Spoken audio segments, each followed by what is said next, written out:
Hello and welcome back to my channel. Make sure you like and subscribe to my channel. Let's begin. Halloween was Ash's sort of holiday. If for nothing else, because he could wear his Pikachu costume without getting odd looks. Honestly, adults were weird. It was perfectly logical to the 5-year-old's mind that if he wore his Pikachu costume long enough, he would grow up to be one. Now if only his mother would let him wear it all the time instead of insisting on washing it. Right now, however, he focused on dashing about Pallet Town in his best imitation of quick attack, ghastly candy bag clenched tightly in his hand. There would be a party at Professor Oak's place later, and he had to get as much candy as possible, otherwise, Gary would tease him again and brag about how great he was. Well, he'd show him. If his plans to become a Pikachu didn't pan out, he could always become a Pokemon master. He waved at the officer Jenny supervising a cluster of children. They were out en masse tonight, due to the rumor that nights such as this attracted ghosts and other such unpleasant Pokemon. Ash kind of wished that they wouldn't scare them off. He wouldn't mind meeting one of these so-called undesirables and see what the big fuss was about. Ugh, big group up ahead, quick. Dodge it. Between the buildings and zip around so he wasn't slowed down. Oof. Ash was knocked down, but recovered quickly, ready to apologize to whoever he had just run into. Oh, wow. Ash exclaimed. That's the best costume ever. What Pokemon are you supposed to be? The big black thing he ran into glared at him with a light blue eye. What Pokemon am I? It asked in disbelief. What kind of impudent question is that? I don't know. Ash guessed. Impudent was currently out of his vocabulary range. The black thing pulled itself up to its full height, pretty sizable to a 5-year-old, especially when the wispy white hair was taken into account. I am Darkrai, it thundered. Master of nightmares, purveyor of fear. Tremble before me, pitiful human. That's so cool, Ash declared. Did you miss the part about trembling before me? I am Ash Ketchum. Ash said, getting into it now. Brace yourself for my mighty thunderbolt. Silence. Was I supposed to be impressed? Darkrai asked. I'm working on it, Ash muttered. Hey, you should go to Professor Oak's party later. He's having a costume contest, and you'd totally win. I don't think so, Darkrai said, floating off. But the whole town will be there. You have to come. That made Darkrai pause. The whole town? Yeah. Ash could tell the dark being was pondering this. Well, with a temptation like that. Great. Come on. Ash said, catching Darkrai's hand and dragging him, well, it sounded like a him, along. And what do you think you're doing? The party's not for another hour. There's candy to be gotten before the adults come to their senses. Ash heard Darkrai sigh. Bide your time, he heard him mutter. There'll be a good payoff shortly. Ash wondered at that. Come on. The party started. People had been very impressed with the costume on Ash's new friend. Of course, said friend seemed to want to keep drifting off, but Ash kept him on track. And the fact that no one could figure out his floating trick made him doubly awesome, so there. Now they were speeding up the hill because Ash had to get there before. Hey, Ashy boy. Gary. Okay, Ash had to admit, Gary's Charizard costume was pretty cool. It had fangs and everything, although the flame on the tail was made of felt. Faye, I hope you don't think you're going to win the costume contest with that ratty old Pikachu costume. Well, you're not going to win either. Ash declared, sticking his tongue out. Because my new friend Darkrai's going to wipe the floor with you. Right? Ash turned. Darkrai wasn't there. Some friend, Gary snickered. Hey, everyone. Ash has an imaginary friend. I do not. He's real. He's real and people have seen him and... Whatever, Gary said, walking off. I have better things to do than to listen to babies. Ah, man, Darkrai, where are you? Ash asked, scanning the darkness once more. Faye. Like he was going to be paraded around like some chauffeur-fru. Not a chance. But he had to admit, he owed the kid one thing: he had showed him when and where the most people would be tonight in Pallet Town. Oh, this would be so sweet, terrify them now, and then later, when they went to bed, use that to make their nightmares even more potent. Oh, this would be great. But he had learned enough from the contests in Sinnoh to know that one had to wait for the most opportune moment. And that was the one where everyone's attention would be focused on one area of the time that the kid had unwittingly given him. When the winner of that silly costume contest was announced. Ash was having a good time, all things considered. Sure, Gary had dumped him when he went to Bob for apples. Sure, the punch tasted a little sour. Sure, his new friend had ditched him. At least he was having fun. Of course, now Gary and his friends had taken to tugging on his Pikachu tail, so he was currently hunkered behind the snack table, sneaking snacks and taking inventory of his candy. His mom would help sort through it all later, and steal all his Tootsie Rolls, not that he minded, but it was good to have stock of what he had. All right everyone. It's time to announce the winner of the costume contest. Professor Oak declared, prompting Ash to peek over the snack table. There was Professor Oak, on a raised platform with a mic in his hands, consulting a piece of paper. And the winner is... me. Something big and black materialized over Professor Oak's head, sending everyone into a screaming frenzy. Ash, however, blinked in surprise. It was his new friend Darkrai. Wait, he was zipping all over the place, jumping from shadow to shadow without touching the ground, sending ball of energy flying. How was he doing that? That's right. Flee before me, fools, he thundered. Run home and cower in terror. Wait a minute, was Darkrai a Pokemon? Darkrai touched down once the building was cleared of humans, quite pleased with himself. Every last foolish little human had been scared out of their wits. The nightmares would be absolutely delicious tonight. He sensed something behind him, turned. Oi, that idiot kid from earlier. That was totally wicked, the kid cheered, bouncing up and down. How you zipped this way and that and flew all over the place. That's not a costume, is it? You're really a Pokemon. How cool is that? Okay, there was something seriously wrong with this kid. He warmed up a dark void to knock him out. Can you teach me that? Please. Darkrai felt his eye twitch. Huh? Excuse me. I've decided I want to be a Darkrai when I grow up. What? He asked flatly, dark void fizzling out. Absolute disbelief had that effect. Or a Pikachu or a Pokemon Master, whichever one works. I can already tell you that two of those options are entirely unfeasible. What does that mean? That you're an imbecile. What does that mean? I can't help you, Darkrai sighed, floating for the open window. Hey wait, the kid yelled, dashing for the window and hollering after him. Hey! I'll see you tomorrow, all right? I live in the house down the street with the red roof. Okay. Oi. Like he needed the aggravation. What was wrong with the kid anyway, that he didn't run screaming in terror? It's not like Kanto and Sinnoh are that close, he reminded himself. That was what made the place ideal. No one here had ever heard of the pitch black legendary. They will after tonight, he thought, perching on top of one of the roofs and walking down the peak, balancing on his long thin legs. Even at that, there wasn't a lot of interaction among regions. It would take years before anyone outside of Kanto knew a Sinnoh legendary was in the region. He glanced down at the roof he was on. Red. On a house down the street. Ugh, he noised, slapping a paw to his head and rubbing his face.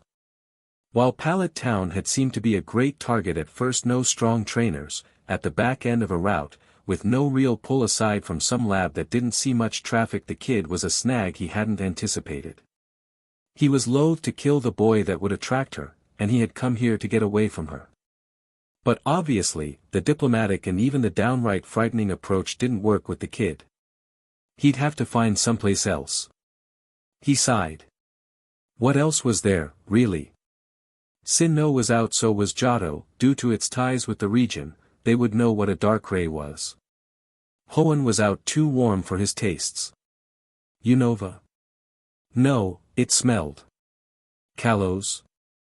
Meh, too many fairy types flitting about, how embarrassing, to have to be worried about some little slip of a Pokemon that hid under a flower and blew away in a light breeze. Or?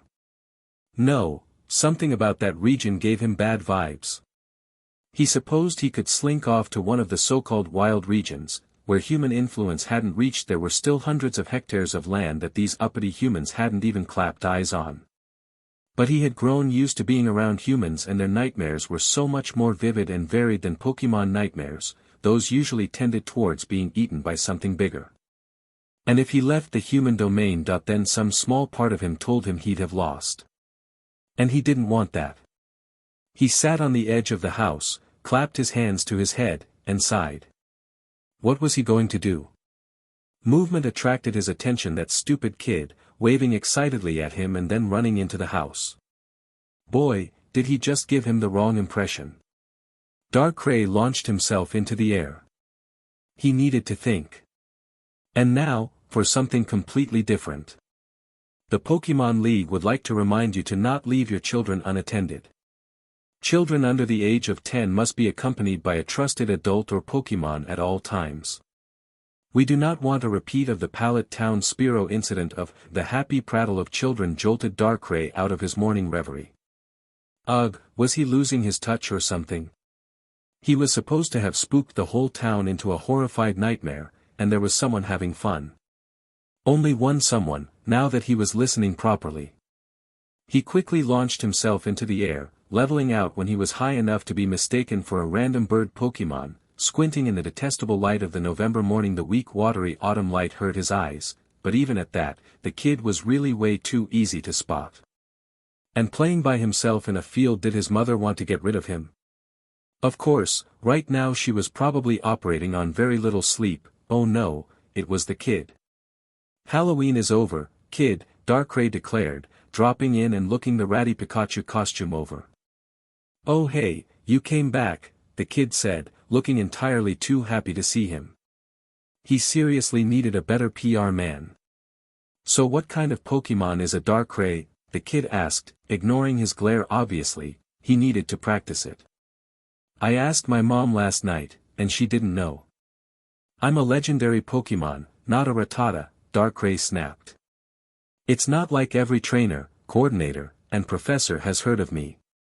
A fact that still rankled his goody no-shoes pleasant dreams giver counterpart. Cresselia had more airtime than he did.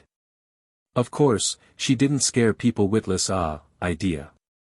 Besides, men tremble to even think of my name, let alone speak it. Cool, the kid noised. Ugh. So I've been thinking about making a career change to Darkrai instead of Pikachu. How do I start? Kid, that ship sailed a long time ago. You have as much chance of that happening as a photo being taken of that so-called missing no. It's real. Is that what I said? No, it was not. Now beat it, kid, you never saw me. Yes, I did. Ugh, double ugh, more kids were coming. He vamoosed to cover before the kid could even blink. Hey, look everybody. It's Ashy Boy, some weevil-looking kid declared, pointing the Pikachu kid out to the others. Now they were properly ragged-looking from a restless night's sleep, even if they did pick up the pace upon spotting Pikachu kid. Out here talking to your imaginary friend again? Darkrai's real, Gary, the kid said earnestly. Whatever, the other kid said, waving him off. Darkrai watched for a few more minutes, to the point that it became very clear to him that the Pikachu kid was the odd man out. Even with accounting for sleep-deprived grouchiness, the others were ganging up on him, and the stupid kid was just taking it. Oi, human reasoning, it made no sense. At least when Cresselia ran him out of Sinnoh, there had been a reason. Take off the dork costume. No. You're such a loser, Ash. What a quagsire. What a slowpoke. No, the leader declared. Ash is a Magikarp. A weak little Magikarp that isn't worth the time it'd take to catch it. Oh yeah. Pikachu kid asked, need new material, kid. I'll show you. I'll be a Pokemon master and be way better than you. I'll even train a Magikarp. I'll train a whole team of Magikarp. Boy, then you are an idiot. Which launched another round of inane insults, and browbeating Darkrai could practically count the brain cells that were dying just from listening to it. Time to scram. Now, while the kids were distracted and his sanity was intact. So why wasn't he moving? Darkrai sighed, then launched a dark void at the gaggle of gits. Anything to shut them up. The Pikachu kid stared at him as he stepped out. No need to let the nightmares they'd be experiencing go to waste. How'd you do that? The kid asked. Why did you do that? Because, he said simply, floating over. Maybe his tone would shut the kid up. No dice. Are they all right? They'll live. He turned his turquoise eye on the kid. You, on the other hand, would it kill you to grow a backbone? They're bigger than me, the kid muttered. And there's a lot more of them than there are of me. Excuses. Well, you can help, right? If you're a legendary, then you have to help people. You've been reading too many fairy tales. So, you can't help, is that it? More like I don't want to. The kid nodded. Okay, I can get that. Darkrai blinked. That was too easy. What are you playing at? I'm used to people not wanting to be around me. It's a thing. Maybe if you bathe more. I think they just think I'm weird. Anyway, I understand if you don't want me around. Bye, and thanks, he said, waving and walking off. Darkrai blinked. Okay, that was low. Even if the kid didn't realize it, that was low. Mostly because he knew where the kid was coming from. Mostly because he knew what it was like to be the odd man out. Mostly because he knew what it meant for even one person to tolerate your existence. He drifted beside him in silence until the kid took notice, which didn't take very long. Don't make it a thing, he told the kid. I just don't have anywhere better to be at the moment. The kid grinned. So what's the first thing I need to know? So I can see about being a Darkrai when I grow up. He finally hit upon a way to turn this in his favor. The first rule about Darkrai is, do not bother other Darkrai. And what does? You're bothering me. Oh, hey, wait a minute. That's not fair. And now, for something completely different. The Pokemon League would like to remind all regional trainer sponsors to accurately estimate the number of starter Pokemon required for the year. In case of underbooking, substitute starters at the appropriate level can be used. A list of suitable substitute starter Pokemon can be found on the Pokemon League website. The town Dodrio perched nobly on a roof, raising all three heads to call a greeting to the rising sun. That greeting quickly turned into an agitated squawk as something big and black darted by, executing a tight circle around the clock tower before zooming off, too fast for those below to track, and angling for a house on the outskirts of town. The black blot became identifiable as Darkrai when he slammed into a window, pressing his claws and face against the panes. Wake up, you loser, he thundered. 10-year-old Ash Ketchum fell out of bed with a yelp. Darkrai chuckled, quite pleased with himself, and levered the perpetually unlocked window open so he could enter. Don't you ever clean? He asked, glancing about. I was getting ready for my Pokemon journey. Ash countered, gathering up some of the refuse littering the floor. Wait, what time is it? Darkrai picked up Ash's alarm clock, then examined the end of the wire, where a Rattata had obviously gotten to it. 8 o'clock, he said, remembering the time from when he buzzed by the clock tower moments ago. And you are going to be late if you don't get off your dead rear. Not a problem. He had hardly gotten the sentence out before Ash was scurrying around his room. I thought you were getting ready for this last night. I was, but I had to watch the league finals last night. Ash yelled, running into his closet. Darkrai couldn't help but wonder if the kid thought he'd come out fully clothed one of these days, like the guy in the ridiculous comics he read. Ash came out with 2 t-shirts. What do you think? White or black? Kid, if you can't dress yourself at this point, I don't think I can help you. I think black, Ash decided. I mean, people get dirty on these trainer journeys, right? You're still going to be late if you don't hurry it up. It's not like you're leaving direct from the lab. Okay, hold on, Ash said, trying to tug on his shirt while navigating out the door. I fell down the steps. The village idiot all grown up and heading out into the wide world, Darkrai sighed, clasping his claws together in mock whatever people meant when clasping their hands together. And they're giving him a Pokemon for good measure. The world as a collective whole is doomed. Ash ran for the professor's lab as fast as he possibly could, which was actually a pretty good clip, considering he had spent most of his time dashing around the nearby fields and hanging out with Darkrai. It had taken him until he was 8 before he was convinced that life as a Pokemon wouldn't quite pan out for him. Darkrai had been key there. Alright, if you think you can be a Pokemon, then you have to be able to battle, Darkrai had told him, pointing at a little purple mouse. Right there, a level 2 Rattata. Think you can manage? He couldn't, so he went with his third choice, become a Pokemon master and travel the world. But first, he needed a Pokemon. And for that, he needed the professor. Ash skidded to a halt as his long-declared rival, Gary Oak, stepped out of the lab. Oh, look, it's Ashy Boy. Gary crowed, giving him that you're the inferior one look that Darkrai pulled off so much better. Where's your friend? Still invisible. Ugh, Darkrai had explained the importance of no one else knowing he was around, but it still left Ash holding the bag when he'd suddenly flit out of sight and leave Ash talking to thin air. That hadn't exactly done much to endear him to people, and he was starting to get sick of the hairy eye everyone was giving him. But that was all about to change. So which one did you get, Gary? Ash asked politely. This would be a great way to find out which starter would give him the edge, too. Like I'm telling you, Gary laughed. Besides, I'll have you know I got a very special Pokemon from my pops. You'll never match it in a million years, you little loser. Gary laughed again as he shouldered his backpack and walked off, heading for Route 1. Smell ya later, Ashy. Miss ya never, Gary, Ash thought, blowing a raspberry at the back of Gary's head before running to the professor's lab. Professor Oak himself answered the door. Oh, Ash, it's you, he said. Don't sound so happy to see me, Ash said before he could stop himself. It was the sort of snark Darkrai was good for, and it had rubbed off on him over the years. Again, not the sort of thing that would endear him to people.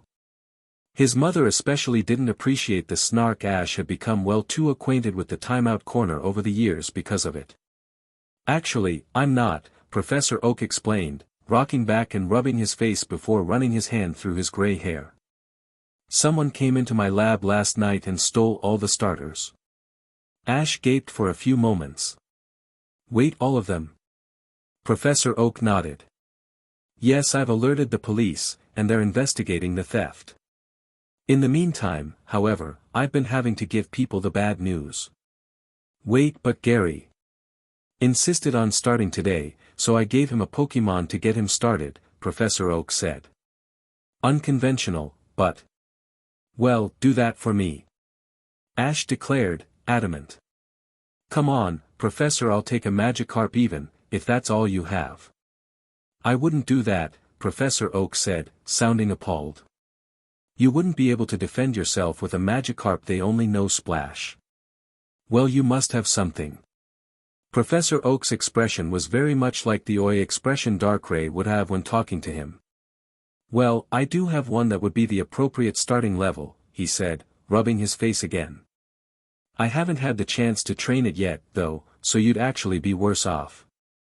Does it know more than Splash? Yes. I'll take it. Weren't you listening? Please, Professor, Ash begged. Fine, Professor Oak sighed. But don't say I didn't try to warn you. Follow me. Ash did so, ecstatic, barely noting the machines and science stuff they were passing. He was finally getting a Pokemon. Professor Oak selected a Pokeball off of a shelf full of Pokeballs and handed it to Ash.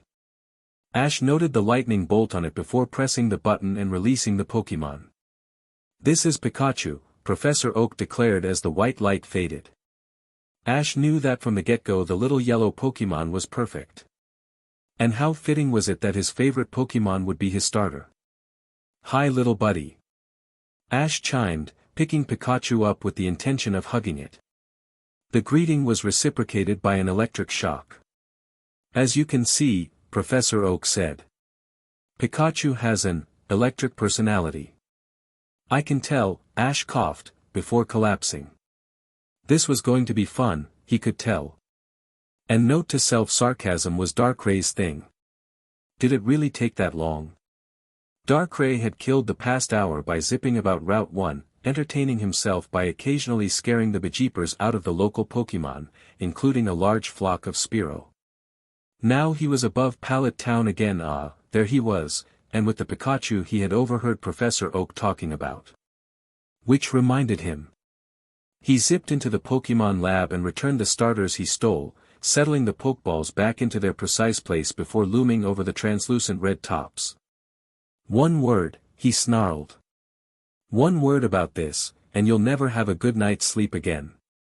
Satisfied that the starters were properly cowed, he headed for Route 1. It didn't take long to catch up with Ash, especially considering the fact that he and the Pikachu didn't seem to get along. Of course, now that he was nearer, he felt that that was an understatement. He could smell ozone and burnt hair.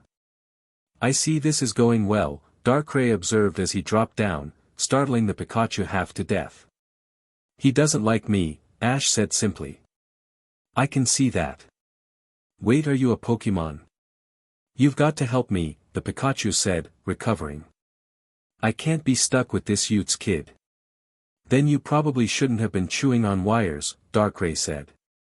Ash looked between them. "Wait, how come he can't talk like you can?" Ash asked. "I'm a legendary," Darkray said, addressing Ash. "We get certain perks that come with the title." "Wait, this kid is just figuring this out," the Pikachu asked, pointing.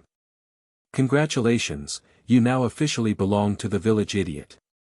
The Pikachu threw its front paws up into the air. "What, am I being punished?"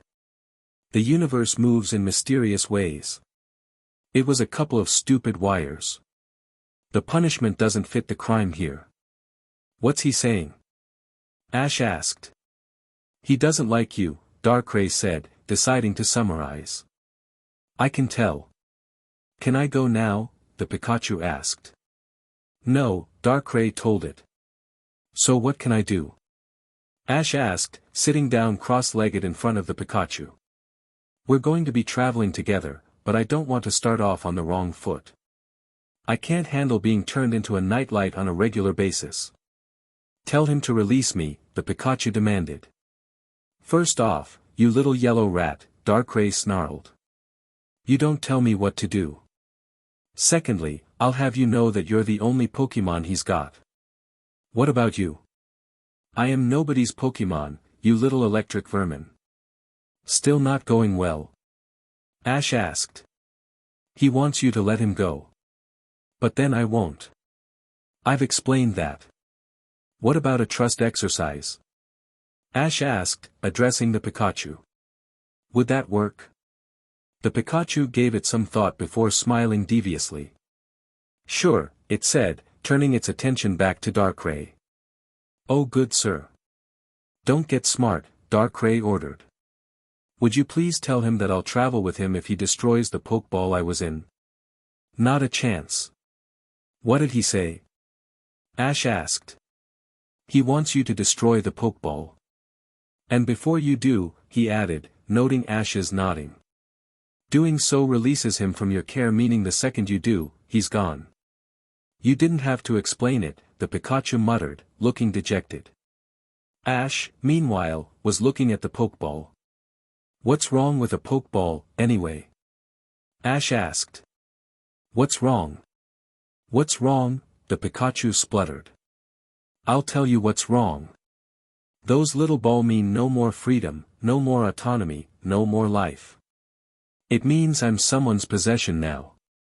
I'm no longer my own mon." "He's claustrophobic," Darkray decided to summarize. Ash stared at the Pokeball before looking up at the Pikachu. "Well, if you don't want to be in it, I won't force the issue. The Pikachu's ears twitched, but it still looked defiant. I don't believe it, humans always lie. Ash looked to Darkrai, who translated. Well, I can make it really easy, Ash declared. You don't trust me, but Darkrai's a Pokemon, right? You can trust him.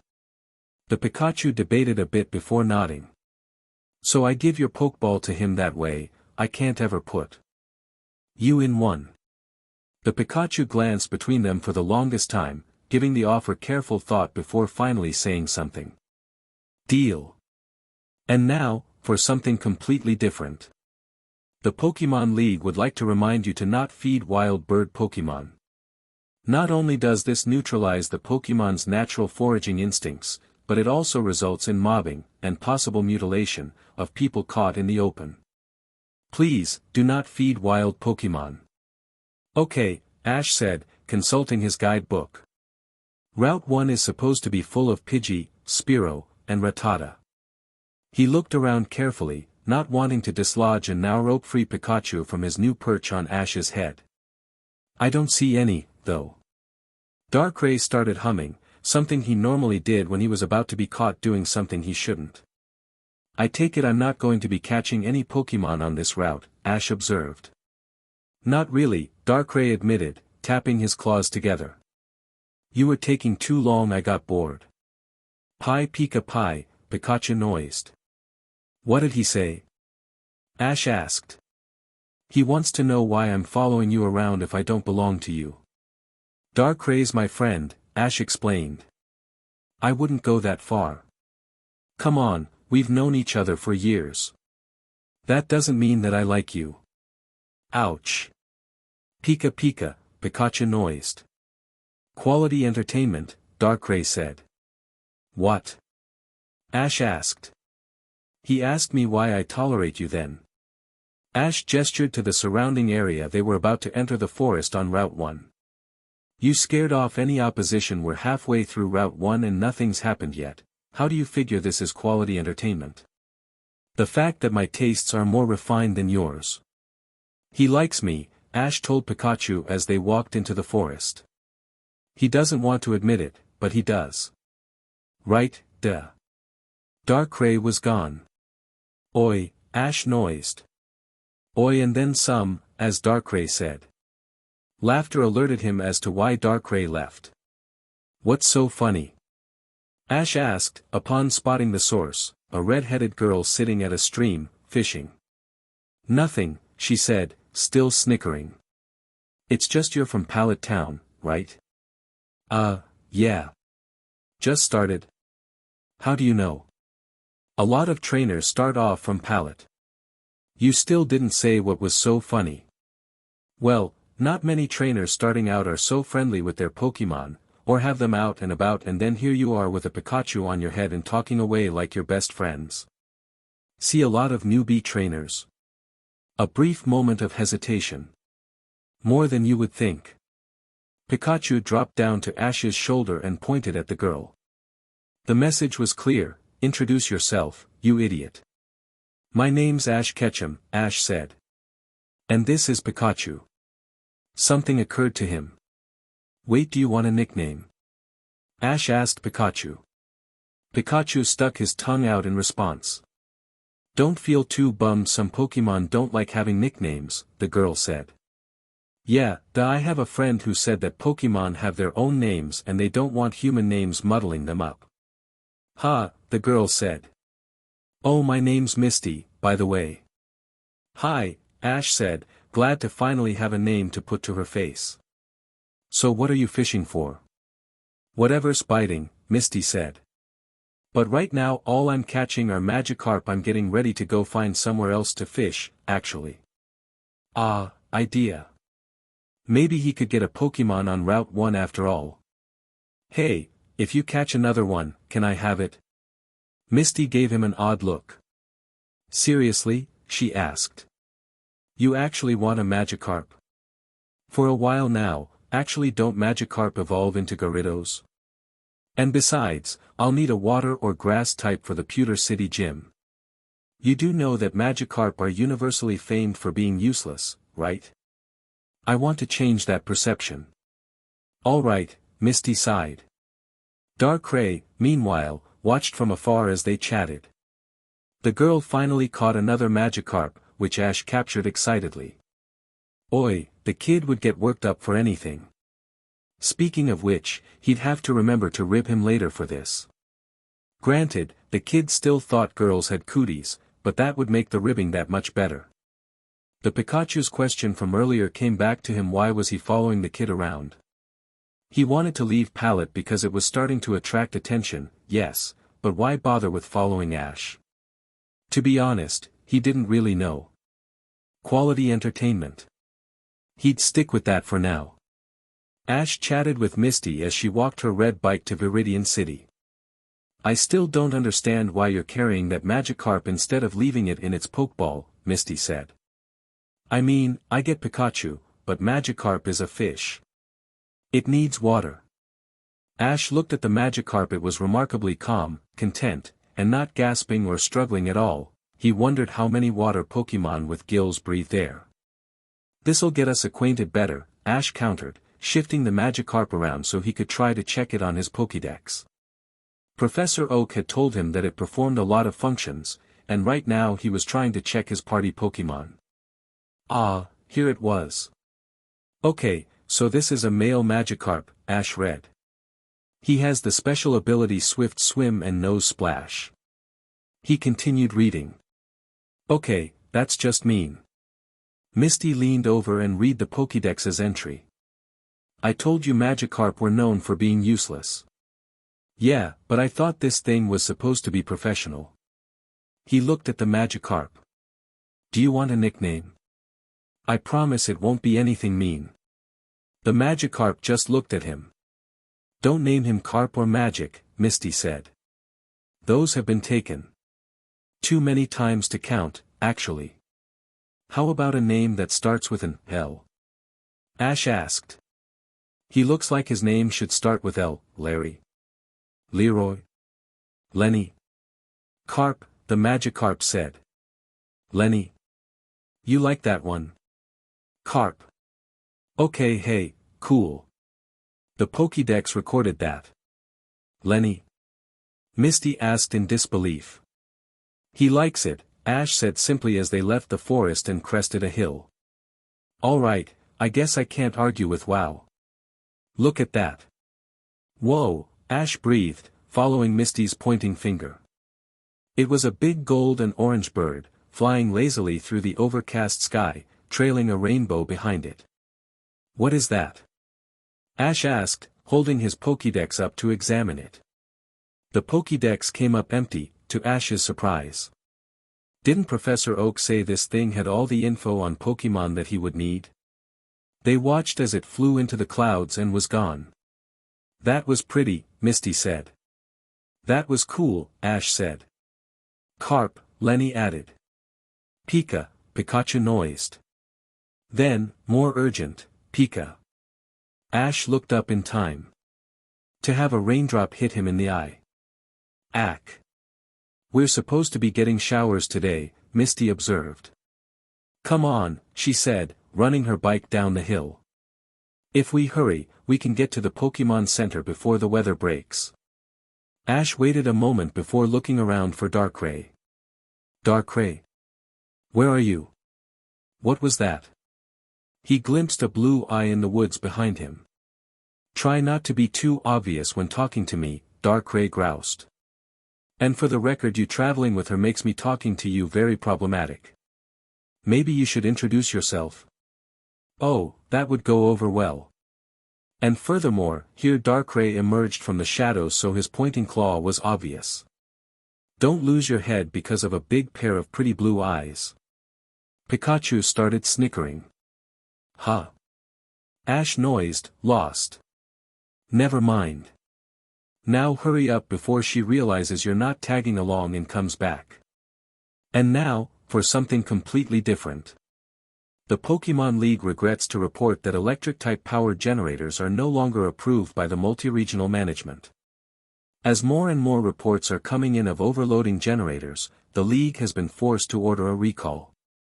In other news, Please do not use your electric types to power your house in the event of a blackout. The league has been receiving more reports of electrical fires started this way.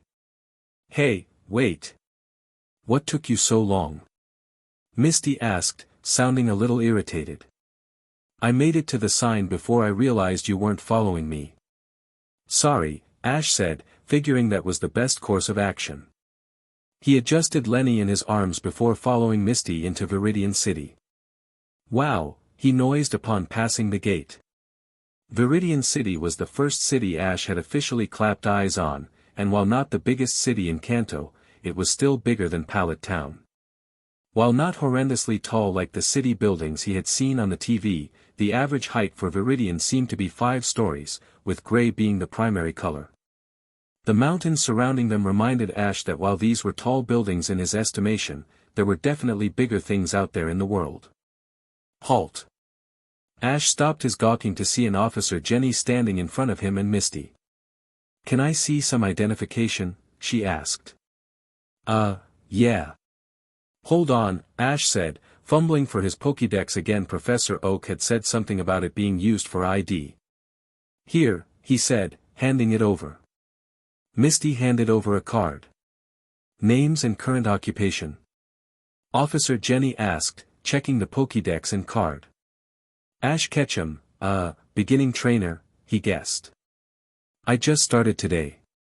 Misty Waterflower, Cerulean gym leader, Misty said. Ash was back to gawking. You're a gym leader. Ash knew as soon as he said it what Darkrai would say to that, open mouth, insert foot. Understandably, Misty was miffed at his question. Don't sound so surprised, she said. Sorry, Ash said, backpedaling. It's just I always thought gym leaders stayed in their gyms. I do have a life, Misty pointed out. Okay, these check out, Officer Jenny said, handing the card and Pokédex back to them. Sorry about that, but we've been having a rash of robberies lately, and we can't be too careful. No worries, Ash said, taking his Pokédex back. Hey, where's the Pokémon Center from here? Straight that way, Officer Jenny said, pointing down the street. You two be careful, all right? They waved as she buzzed off on her motorcycle. So when can I challenge you for the Cerulean City Gym badge? Ash asked. When we get to Cerulean City, and don't think having a Pikachu is going to give you an edge, Misty said, walking off primly. That went well, he heard Darkrai hiss. Shut it, Ash muttered, trotting after her. The Pokémon Center was nice and clean and smelled vaguely like Professor Oak's lab. Ash figured it was the smell of cleaning products. Hello, and welcome to the Pokémon Center, the lady behind the counter said. My name is Nurse Joy, how can I help you today? Can you give my Pokémon a checkup? Ash asked. And can we get a couple of rooms for the night? Misty added, putting her Pokeballs on the counter. Huh? Ash noised. We won't get through Viridian Forest before dark today, Misty explained. And I am not running around the woods in the rain. That'd be wise, Nurse Joy said, accepting a pair of keys from a round pink Pokémon. Ash's Pokédex said it was called Chansey.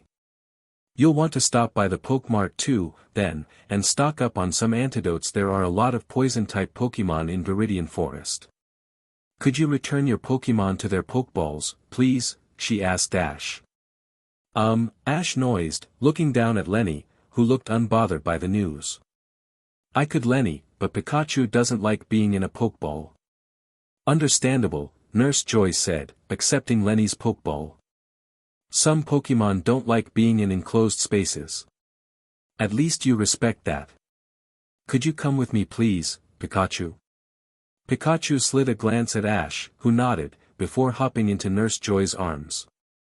This shouldn't take too long, Nurse Joy said, putting Pikachu on a gurney along with the Pokeballs. Your Pokemon look like they're in very good shape. You can check your rooms in the meantime. Sure. I'll see you in a bit. Ash added, waving to Pikachu. Be nice to Nurse Joy. Pikachu. Pikachu shot back. Cool, Ash noised upon entering his room. It was small, understandable, considering it was only supposed to house a trainer for a brief amount of time. There was a bed, a small dresser, a bathroom, and a window that offered a great view of the brick wall across the alley. Or it would have, if it had not been occupied. "Are you going to let me in?" Darkrai asked. "Or do you want to see if I shrink in the rain?" Ash deposited his backpack and climbed onto the bed, fumbling with the unfamiliar locks before managing to get the sticky window open. Darkrai squeezed in. "Could they spare it?" "I don't think I'm supposed to be spending a lot of time in here," Ash said, sitting on his pillow to give Darkrai some room to drift about. He fished in his pockets for his old field guide, pulled out his Pokédex instead, and put it on the dresser. "Listen, I'm sorry about Misty, I didn't think." "You do have that habit," Darkrai observed, picking up the Pokédex and tapping it with a black claw. "By the way, how is your girlfriend?" "Ew," Ash noised, tugging his backpack over. "Ah, there it was. Misty and I aren't even friends, we're sorta acquaintances. And on the plus side, there's some benefits to traveling with her. She's a gym leader, and she's promised me a match once we get to Cerulean City. Oh yes, and by that time she'll know all your tricks and you'll know none of hers." "I thought that was what this was for," Darkrai added, tapping the Pokédex as Ash flipped through the field guide. "Yeah, but I took notes in this," Ash said, flipping through the pages. "And besides, that thing insulted Lenny when I looked up his information." "I'm sorry, Lenny. He's my new Magikarp." "And you named it Lenny." "He seemed to like it," Ash said. "Oh yeah, I forgot, Pokemon have their own names, they don't need humans muddling things up." "Oh, so you do listen to me, I was beginning to wonder." "Okay, next up is Viridian Forest," Ash read, laying on his back and propping his feet up on the headboard. "Wow, there's a lot of poison and bug types, Nurse Joy wasn't kidding." He flipped ahead to the section about gyms. "Let's see, Viridian Gym specializes in ground types, while Pewter City specializes in rock types." Ash rested the book on his chest and stared at the ceiling. "So, ground, water, grass, and fighting types, right?" "You forgot ice and steel types," Darkrai pointed out. "But considering how rare they are outside of mountainous areas, that doesn't surprise me." "I don't think I'll be seeing any ice types for a while," Ash agreed. "Hey, what moves do Magikarp learn?" Darkrai tapped on the Pokédex, eyes narrow and ponderous. "According to this, tackle, flail, and if you're lucky, bounce." "Bounce? It's like fly, except you can't go anywhere with it." "Wow, you weren't kidding about the Dex entry. So when do Magikarp evolve into Gyarados?" "Level 20, although this thing doesn't make mention of it. And for the record, Gyarados don't learn that many water moves anyway." "So I need another Pokemon in my party," Ash observed, staring at the ceiling. "You need another Pokemon in your party. I wonder if this thing has Fix-It Pharaoh Seed on it." Ash watched as the first drops of rain devolved into sheets pouring down. "I guess Misty's right about running around in the woods in the rain. Although you could use the shower." "That reminds me, I told Mom I'd call her once I got to Viridian City," Ash said, sitting up. "And I ought to call Professor Oak, too, and see if the Pokemon Center has any umbrellas I could borrow.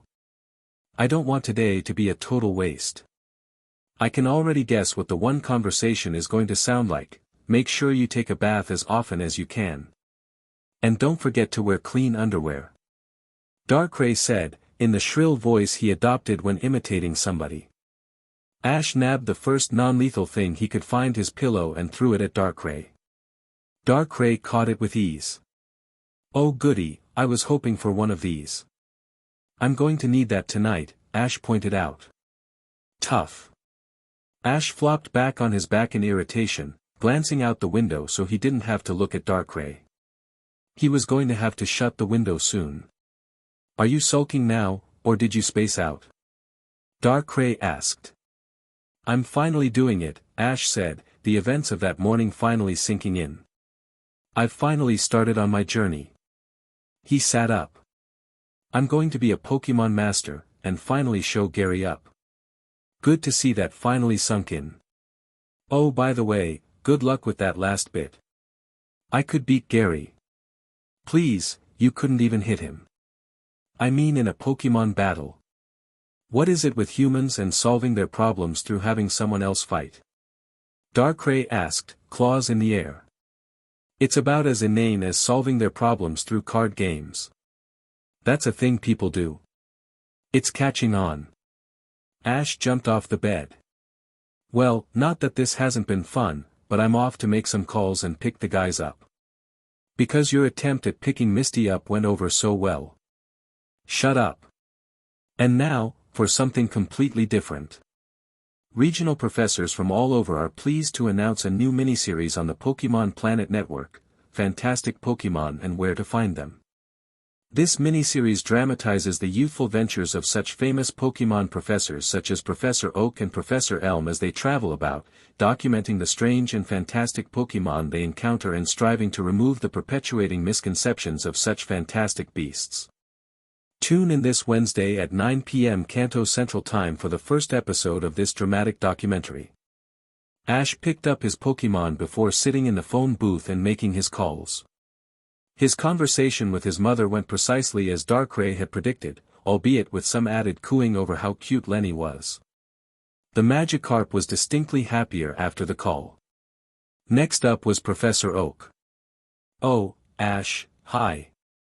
Professor Oak said, appearing on the video phone and looking and sounding pleasantly surprised.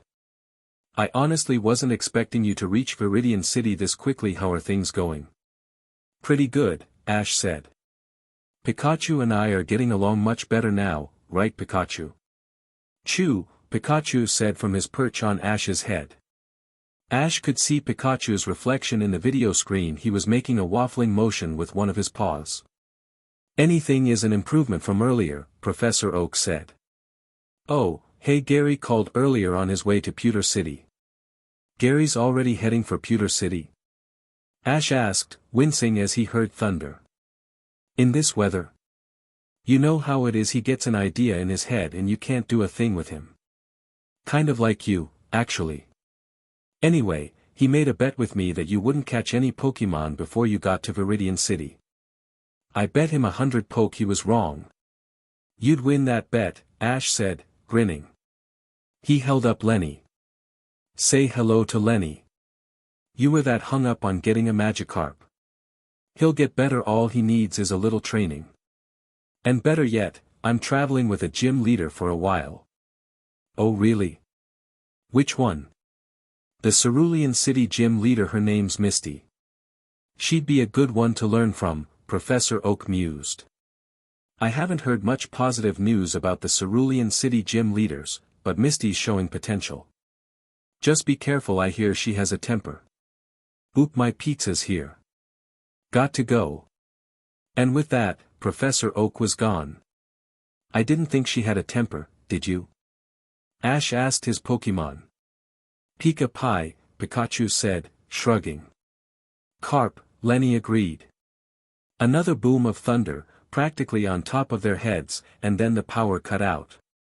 Oh, Kay, that's probably not a good thing, Ash decided. Lenny seemed to accuse Pikachu of something, which Pikachu vehemently denied. Attracting the storm. Maybe.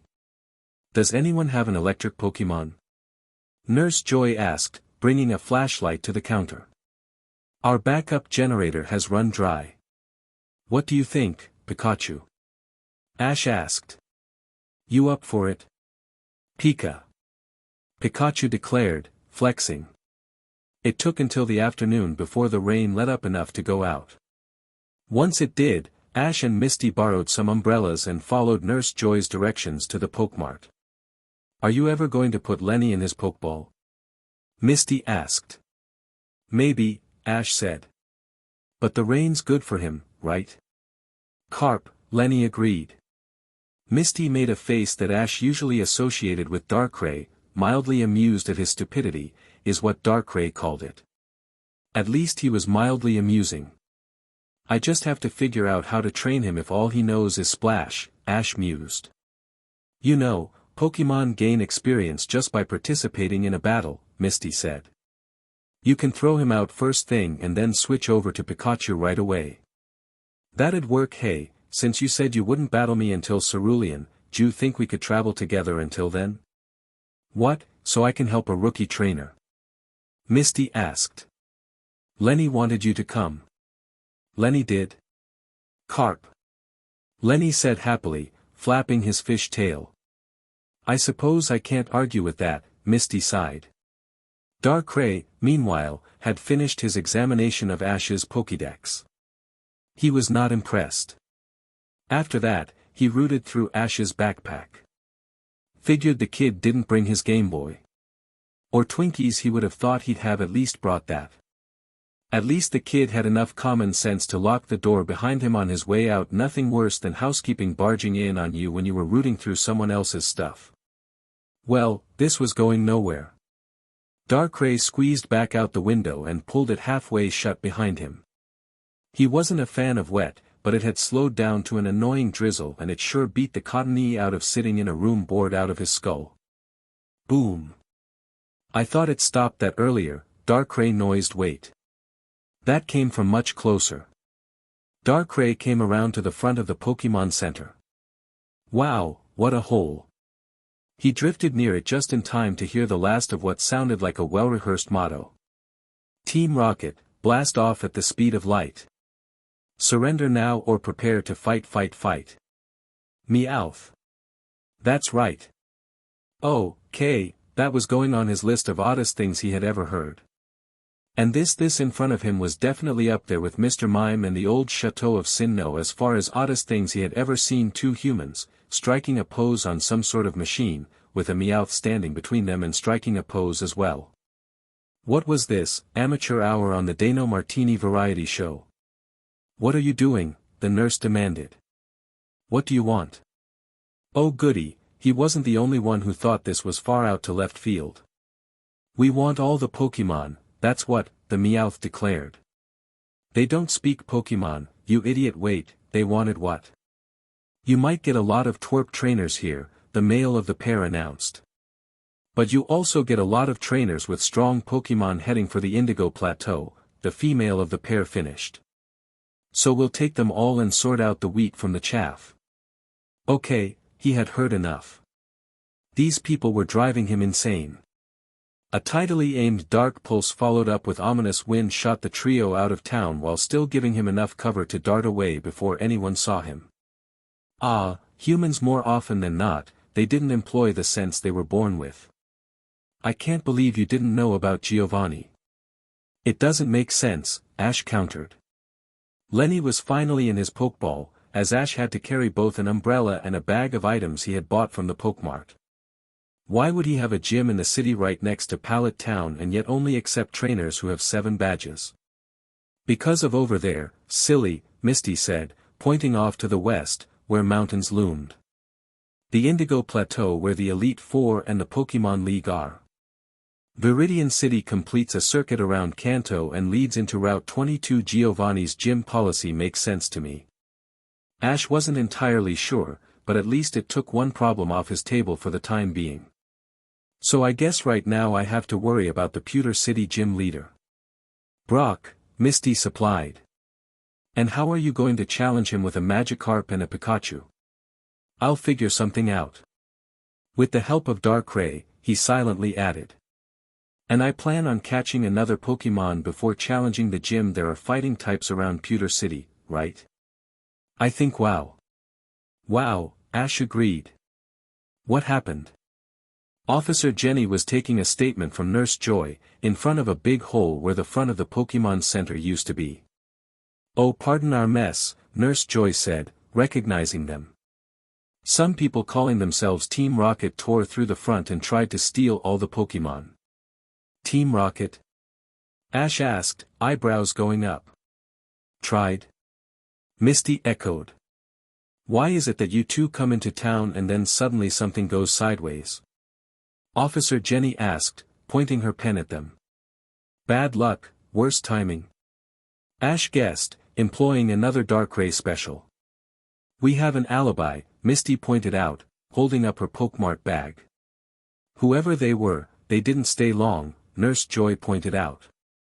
And they'd be worse for wear by now. They were hit by some powerful Pokemon attacks. What kind? Misty asked. A sort of black orb and some purple wind. I've never seen moves like them, to be honest. Ash had, from the sound of it, that was Darkray's dark pulse and ominous wind. Good to see he was keeping himself entertained. And you're sure you didn't come to any harm during the event? Officer Jenny asked. Is this because of the talking Meowth? Nurse Joy asked, affronted. It does strain credibility. Wait, a talking Meowth? Misty asked. Like it says more than Meowth sort of talks. Yes, just like that, Nurse Joy said, nodding. On the plus side, they'd be easy to spot, Ash pointed out. Not many people have a talking Pokemon. He did, sort of, but Darkrai wasn't his, so he didn't exactly count. He made a mental note to ask him about talking Meowth the next time he saw him. Well, wherever they are, they're wanted fugitives now, Officer Jenny declared, snapping her notebook shut with an air of finality. In the forests of Route 1, Team Rocket crashed to the ground after a few painful minutes of falling through very unforgiving branches. Meowch. What gives? Meowth asked, rubbing his injured parts, which was all. But his ears, he felt. Jessie sat up, combing leaves and twigs out of her long pink hair. Whose idea was that, anyway? She asked.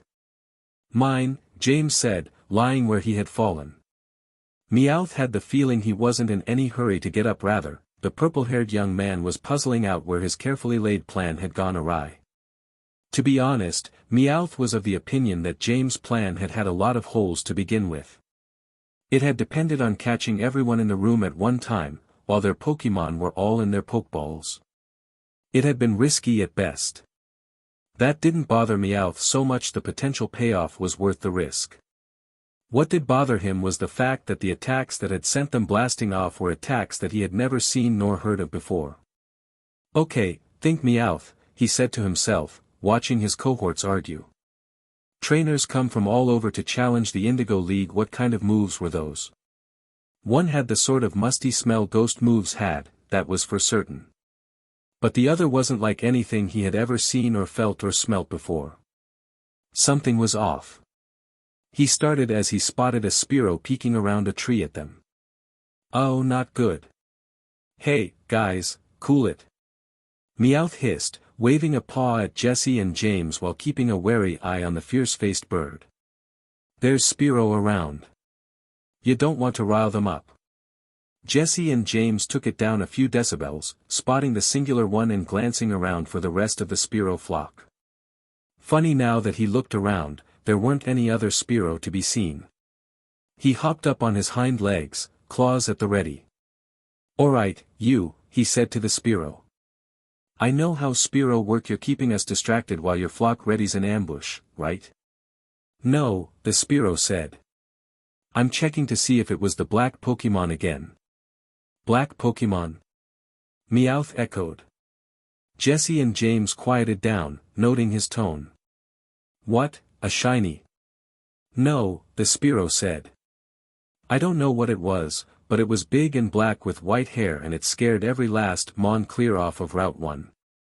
That didn't describe any Pokemon that Meowth was familiar with, and he was fairly certain he knew about most of the Pokemon in and around Kanto. Explain it to me. Big and black and scary. No, I mean, what did it look like? Give me details. The Spearow began scratching in the dirt, prompting Meowth to come over and look at the design.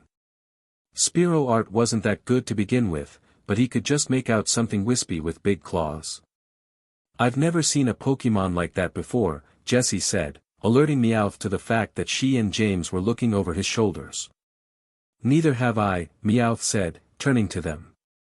From the sounds of it, it's a rare Pokemon from outside of Kanto. You see a lot of odd Pokemon, being this close to Route 22, right? He added to the Spearow.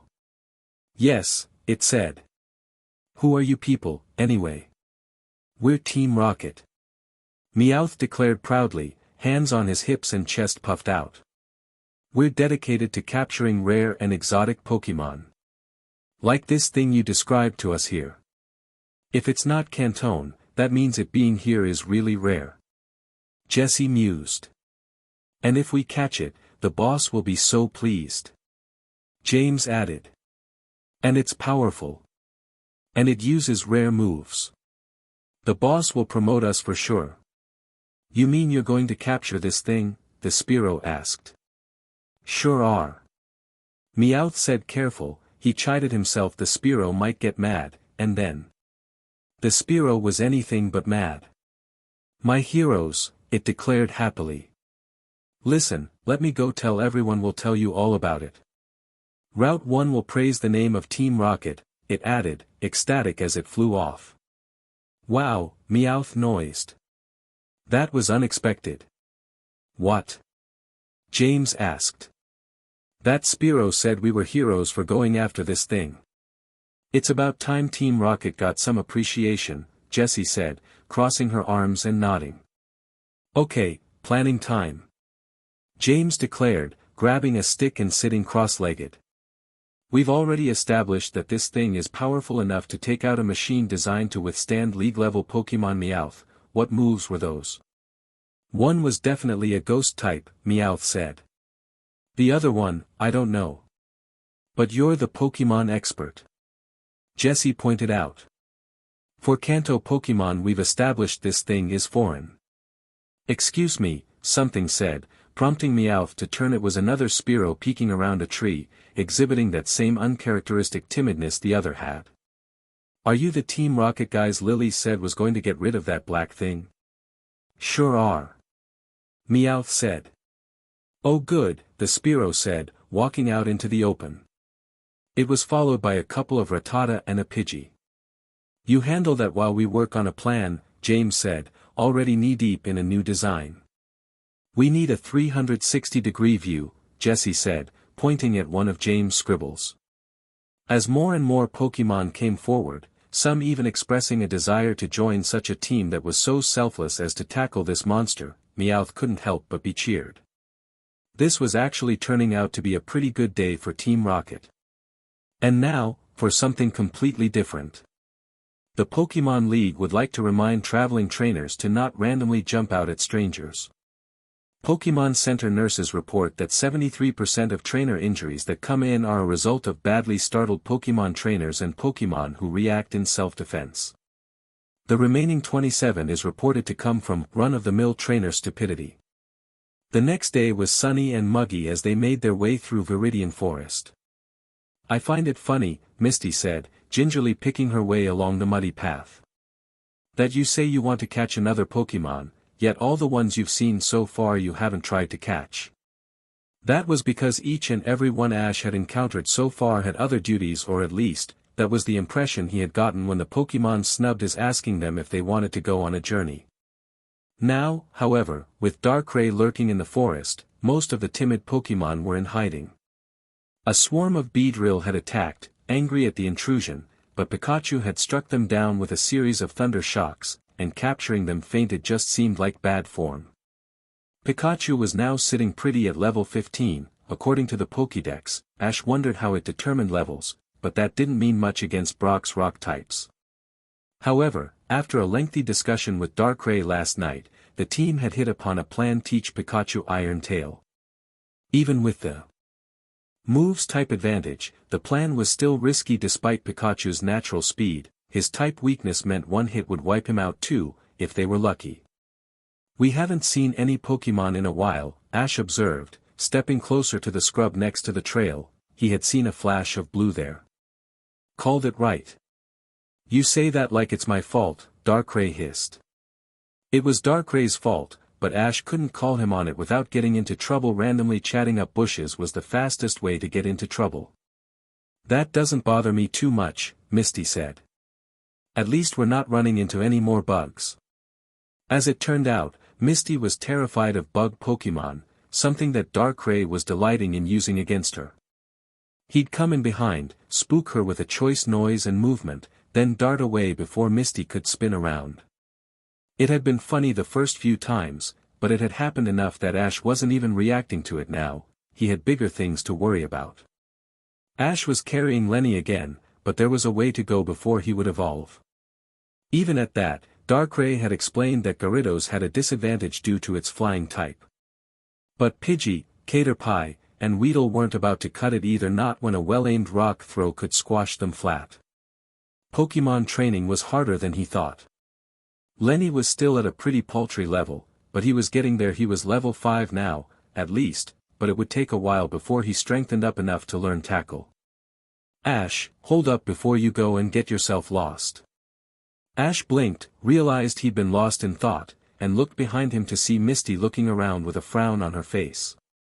That was a bad rain yesterday, she said. Give me a minute, I've got to find the path again. I'll poke around for Pokemon while you do, Ash said, edging to the bushes. Don't go too far. Right. He pulled a branch back, looking. Darkrai, I could use some help here, he hissed. I could knock her out, if you want, Darkrai replied, sotto voce. I meant some help finding our way out of these woods. Do I look like a road map? Please. Fine. Ash heard something like a strong breeze and knew it was probably Darkrai shooting away. Maybe I can get some peace and quiet now, Ash thought. Again, Darkrai having fun at Misty's expense had been funny the first few times, but the both of them had started to wear his nerves thin. Maybe it was a good thing Misty didn't know about Darkrai. He pulled aside a branch and saw a strange crest on something short and brown. Wow, he noised. What kind of Pokemon is that? Something sharp and silver pointed at his face alerted him to his error. Are you a trainer from Pallet Town? The short brown thing asked. Ulk, Ash responded. Is that an answer? Is that a real sword? A real man wouldn't balk. Yeah, but I like my nose where it is. Ash, who are you talking? Oh, Misty said, coming over. Then, more forcefully, hey, didn't your mother ever tell you not to point sharp objects at people? My apologies, the short brown thing said, pulling the sword away from Ash's face. Ash allowed himself a small sigh of relief. I am the samurai of Viridian Forest. It is my goal to challenge each and every trainer hailing from Pallet Town that passes through here. I'm from Pallet Town, Ash said, rubbing his nose. Then why didn't you say so? I had a sword pointed at my face. No matter, I challenge you to a battle. Hey, that was good. Trainer battles gave Pokemon more experience than wild battles did. Somehow. All right then. Ash declared. I accept. Go, Lenny. He set the Magikarp down, where Lenny assumed a fierce glare until he fell over. A sad showing, the samurai observed. Go, Pinsir. Another short brown thing with curving horns appeared. It suddenly became evident to Ash what the samurai had patterned his outfit off of. Vice grip, now, the samurai commanded. Lenny, return. Ash said, sending Lenny back into his Pokeball in a beam of red light. Go, Pikachu. Poor form, the samurai said, as Pikachu leaped off of Ash's shoulder and into the fray. Pinsir. Focus energy followed up by seismic toss. Pikachu. Quick attack followed up by thunder shock. The Pokemon dashed to follow orders, but Pikachu was the quicker of the two. The minute he connected with Pinsir, he let loose a devastating electric shock. Pinsir fainted. Pinsir, return, the samurai commanded, returning it to its Pokeball. Go, Metapod. A green cocoon sort of Pokemon took its place. All right, Lenny, let's try it again. Ash said, tossing Lenny's Pokeball into the air. Lenny appeared on the field. That pathetic thing again, the samurai scoffed. Lenny puffed up angrily before flopping over to where Metapod sat. With an indignant cry of Magikarp, Lenny flopped onto the Metapod. Ash noised. Pikachu, you think you ought to help him? Pikachu said, shrugging. Darkrai had returned to find the kid in the middle of a battle. Interesting. He wondered if he had enough time to get some popped corn. Of course, with the way the Magikarp vs Metapod part of this was going, he wondered if he shouldn't get a pillow instead. There he is. Darkrai looked to see some very indignant Beedrill swarming. One was pointing through the screen of leaves to Ash. That's the trainer with the Pikachu that roughed us up earlier, the lead Beedrill continued. Let's go teach that kid a lesson. Darkrai moved so he was behind them. You've got bigger problems to deal with, he announced. Several minutes later, Ash, Misty, and the samurai were running out of Viridian Forest as fast as they could, gripping their Pokémon as they struggled to outrun a swarm of hysterical Beedrill. In retrospect, Darkrai realized he could have handled that better. And now, for something completely different. The Pokémon League would like to remind all Pokémon owners that petting their poison types is an extremely dangerous undertaking. 83% of trainer poisonings reported to Pokémon centers comes from petting a poison type without protective gloves. The remaining 17% comes from food poisoning, eating unidentified mushrooms, random poison type encounters, failure to check shoes before putting them on, and failing to examine the area before sitting down. The Pokémon League reminds you to lift the lid and check before being seated. After spending an evening getting familiar with Pewter City's layout and a night resting up at the Pokémon Center, Ash was ready for a solid day of training. I'm going to check out the museum while you do that, Misty said, waving. Hey, where will you be? I'll bring lunch over. I'm going to check out Route 3, Ash said, pointing. There's stronger Pokémon that way, so it'll be a good place to train. Plus, it was relatively isolated. Route 3 was most definitely isolated once Ash arrived, and it didn't take very long to divine the reason why. Hey, Darkrai, Ash said, waving at the pitch-black Pokémon. Here we are, ready for some serious training. What, did you want some fanfare? Darkrai asked, irritated. Ah, come on, don't be that way, Ash chided, as Pikachu leapt off of his shoulder and onto a nearby rock. You said you'd help teach Pikachu Iron Tail, and he's been practicing like you asked. And besides, I still haven't caught a third Pokémon, thank you very much. You don't want one that frightens easily anyway, Darkrai said, waving him off. Come on, then we may as well get started. Misty worked her way up the inclining slope of Route 3, lunch bags in hand. The museum had been interesting, even if there was a guy outside trying to sell rocks. All right. That's the way. And that would be Ash, right on cue. Did the kid even have an indoor voice? Granted, it was nice to hear him sounding so happy he would go for long stretches without talking, which kind of bothered her. If she didn't know any better, she'd have thought he was listening to someone else. But that was silly, right? She crested the hill in time to see Ash looking around, kind of confused. Hey, she called, waving. What's the matter? Lose a Pokémon? Sort of, Ash said, grinning at the sight of the bags in her hand. Sweet. Lunch. During the meal, Misty cemented the opinion that she had generated when they had eaten at the Pokémon Center the last couple of times. Ash had absolutely no table manners. So how are things going? She asked, after finishing her sandwich. Pretty good, Ash replied, picking crumbs that had somehow survived and were now latched to his shirt. Pikachu learned a new move, want to see? Sure, Misty said, trying to think of what was next on Pikachu's move list. Electro Ball, maybe? Okay, ready Pikachu? Ash asked, hopping up. Pikachu swallowed his bite of apple and dashed to attention as Lenny directed his attention to the abandoned apple. Use Iron Tail on that rock over there. Iron Tail. Pikachu dashed forward, tail glowing a bright white, and jumped into the air, performing a flip so his tail struck the boulder. The boulder split in two from the impact. Wow, Misty noised, as Pikachu struck a victory pose. That's not a very common move. How did you teach it to Pikachu? I have a friend who told me about it, Ash said offhandedly. That friend again. Can you tell me about your friend? She figured Professor Oak or one of his aides, to know enough about Pokemon to know about rare or unusual moves. She wasn't banking on Ash looking like he had been struck by one of Pikachu's thunderbolts. Big, dark, and grumpy, Ash said finally. He's not very sociable. Misty frowned a bit at that description, but her next comment was cut off by rustling nearby. They looked to see a male Nidoran edging out of a nearby bush and sniffing at an unopened bag of chips. Hey, awesome! Ash said, pointing his Pokédex at the purple Pokémon. Pika Pie! Pikachu exclaimed. What?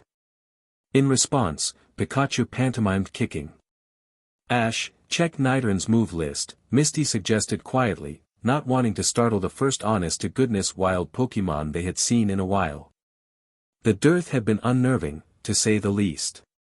A few clicks, and then Ash looked up. Nidoran learned Double Kick. It's a fighting-type move. Poison types are weak against ground, Misty pointed out. It's still an improvement. Hi, Ash said to the Nidoran, crouching in front of it. Do you want me to get that for you? He ripped open the bag and handed a chip to the Nidoran.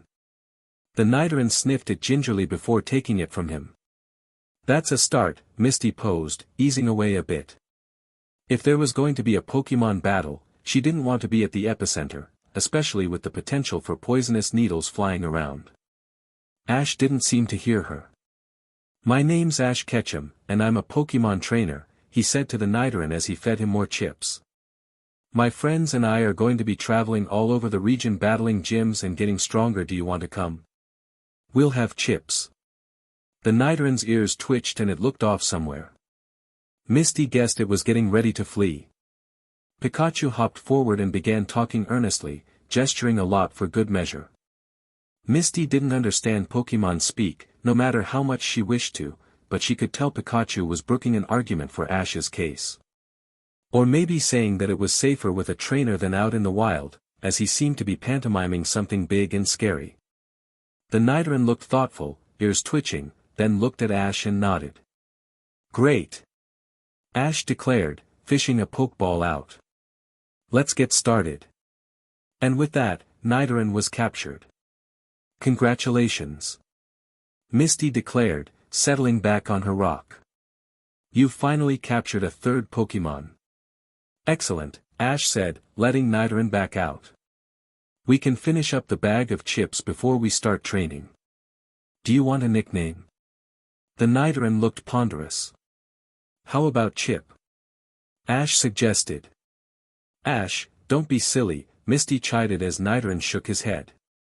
It was worth a shot, Ash said, offering Nidoran another chip.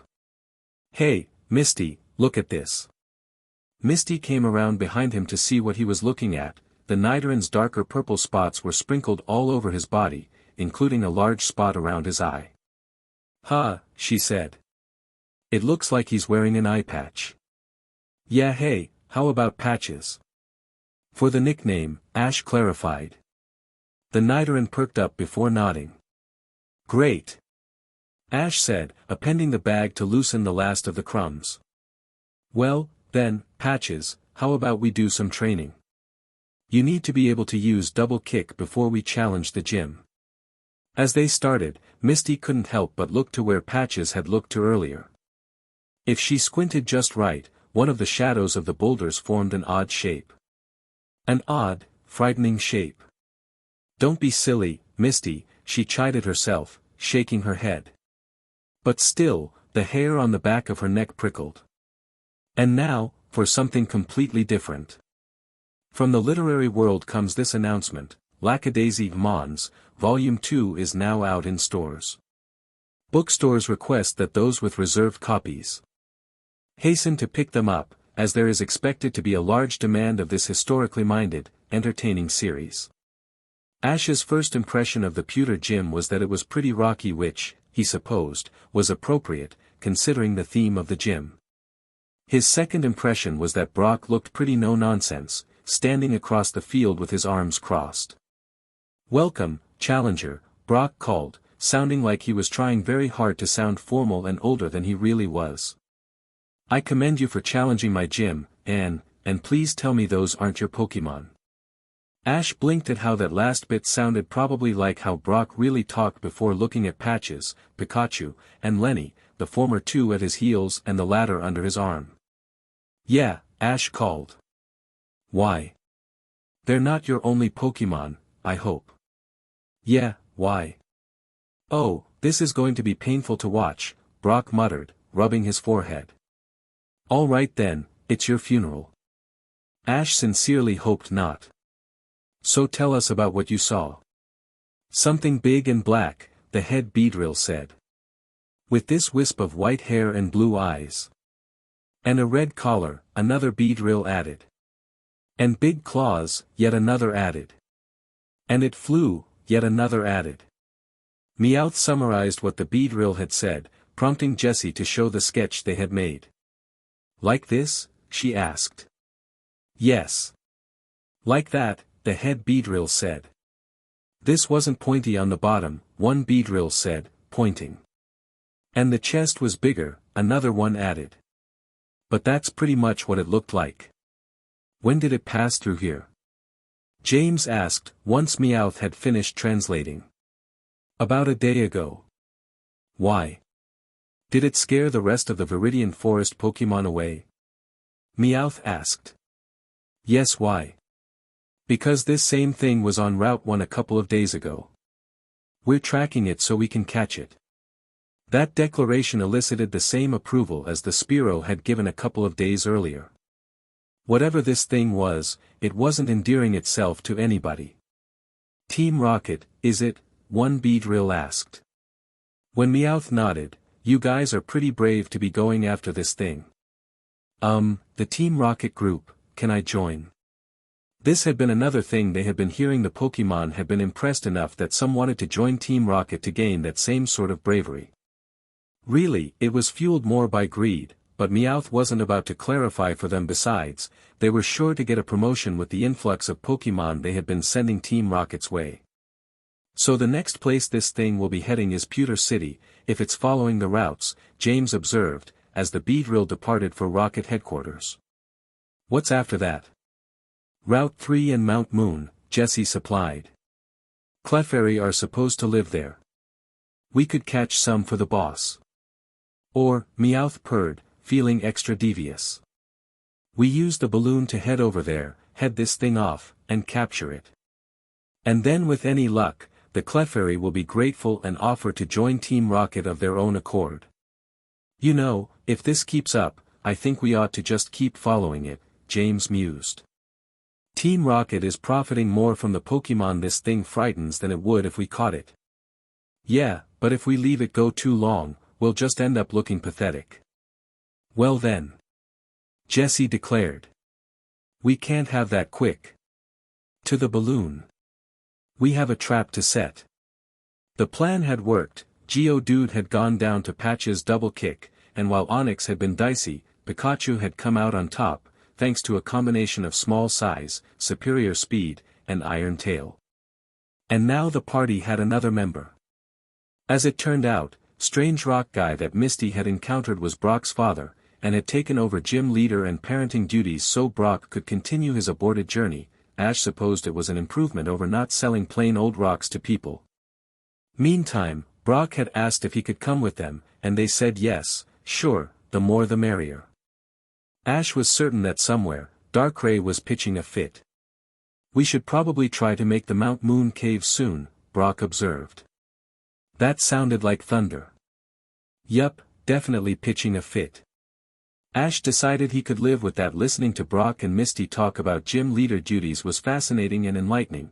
Brock had heard about Cerulean City's gym too, apparently, and apparently, it didn't have all that good of a reputation.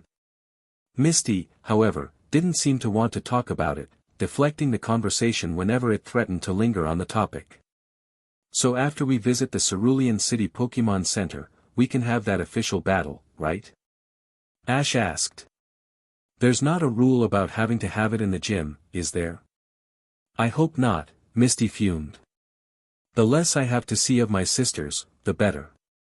So long as an official gym leader has a gym badge on them, the battle can take place anywhere, Brock said. The gym building is just for ease of access. Misty froze, patted her pockets, then started checking her bag. Let me guess, you aren't carrying any with you, Brock said, watching her search. I can run in and back out and get one, Misty said, without conviction. Hey, come on, guys, Ash said, hopping up on a nearby rock. You can't get down about that. We're on a Pokemon journey, and we're making good time. We're doing great. Ash has a point, Brock agreed. We can worry about you two's gym battle when we get to Cerulean City. In the meantime, let's focus on getting through Mount Moon before dark. I'm not too sold on going through the cave system at night. One of the people at the Pewter Museum said that you can find moon stones there, Misty said, clambering up the path behind Ash. Her longer legs made it easier for her to follow. And another one said there's going to be a fossil excavation soon. In Grandpa Canyon, Brock supplied. They waited as he scrabbled up after them, weighed down by his large backpack. Ash wondered what all he had in there, and if they'd really need even half of whatever it was. It's in about a month at the rate we're going, we'll probably make it. Out of curiosity, how populated are the routes near Pewter? With Pokemon? Pretty average, I think. Really? We haven't been seeing a whole lot. Ash was pretty sure he knew why. Maybe we'll see some at Mount Moon, Ash said, pulling his field guide out. This says that Zubat and Clefairy are common there. Blee fairy types, he heard Darkrai hiss quietly. Ah, so he was out of his funk now. This says Clefairy are normal types, but I thought I heard somewhere that they're fairy types. They were classified as normal types, Brock clarified, making it to their level and heaving a sigh of relief. But with more research coming out of Kalos, they've been reclassified as fairy types. But then again, a lot of normal types are classified that way because people aren't sure about their typing. Kangaskhan are classified as normal, even though some researchers are looking into assigning it a ground type. Is there any truth to the rumor that Kangaskhan are related to Cubone and Charmander? Ash asked. I have no idea. Darkrai drifted along a nearby ridge, ready to dart out of view should he need to. He wasn't entirely sold on the boy traveling with these two, even if he did seem to be more open around them. Maybe it was the effect of that Weevil kid. What's his face, the professor's kid. Show the kid some attention, and he was as stuck on as a Joltik on a Blitzel. It bugged him a bit that the kid probably wouldn't miss him if he left. It bugged him that it bugged him. He shrugged it off. He wasn't about to start down that road. Next thing you knew, he'd be asking the brat to capture him. Bleck. He needed something else to do. Let's see, what else was there to scare around here? So that's Mount Moon. Yep. It looks bigger up close. That's why it's called Mount Moon and not Moon Hill, Misty pointed out, interrupting their reverie. Ash glanced at her, unsure if she was being sarcastic, while Brock checked his watch. We ought to make camp out here, Brock posed. And away from the cave mouth. The Zubat will be coming out soon. No sooner had he said that the Zubat flew out, shrieking madly. Ash and Misty shrieked madly too, diving to the ground as the bat Pokemon headed their way. Brock followed a moment later. Something big and black bolted out after the Zubat. That explained a lot. Brock was up first, picking up a Pokeball that was on the ground up ahead. All right, I caught one. Brock said. What? Ash asked, up and over and peering through the translucent red cap. Hey, a Zubat. You seriously risked rabies for that? Misty asked. Now that I'm back on my journey, I want to branch out a bit as far as types are concerned, Brock explained. Come on, let's get camp started. I'll make dinner. Will there be chips? Ash asked, thinking of Patches. Even better than that. About an hour later, sleeping bags, a campfire, and Brock's cooking supplies were all set up, Pokemon out of Pokeballs and everyone scattered about the camp. Brock's new Zubat was clinging to his back, looking like it was watching him cook over his shoulder. Ash kept suggesting nicknames as he fed Patches a fresh bag of chips. Will you let the matter die already? he heard Darkrai hiss. Ash grimaced. Oh, right. What's the second pot? He asked, deciding to follow Darkray's prompt and change the subject. I want to be a Pokemon breeder or doctor someday, Brock explained, checking said second pot. And part of that is making proper Pokemon food. Each Pokemon has different preferences, though, so it takes a lot of work. You can sit closer to the fire, by the way, Misty told him.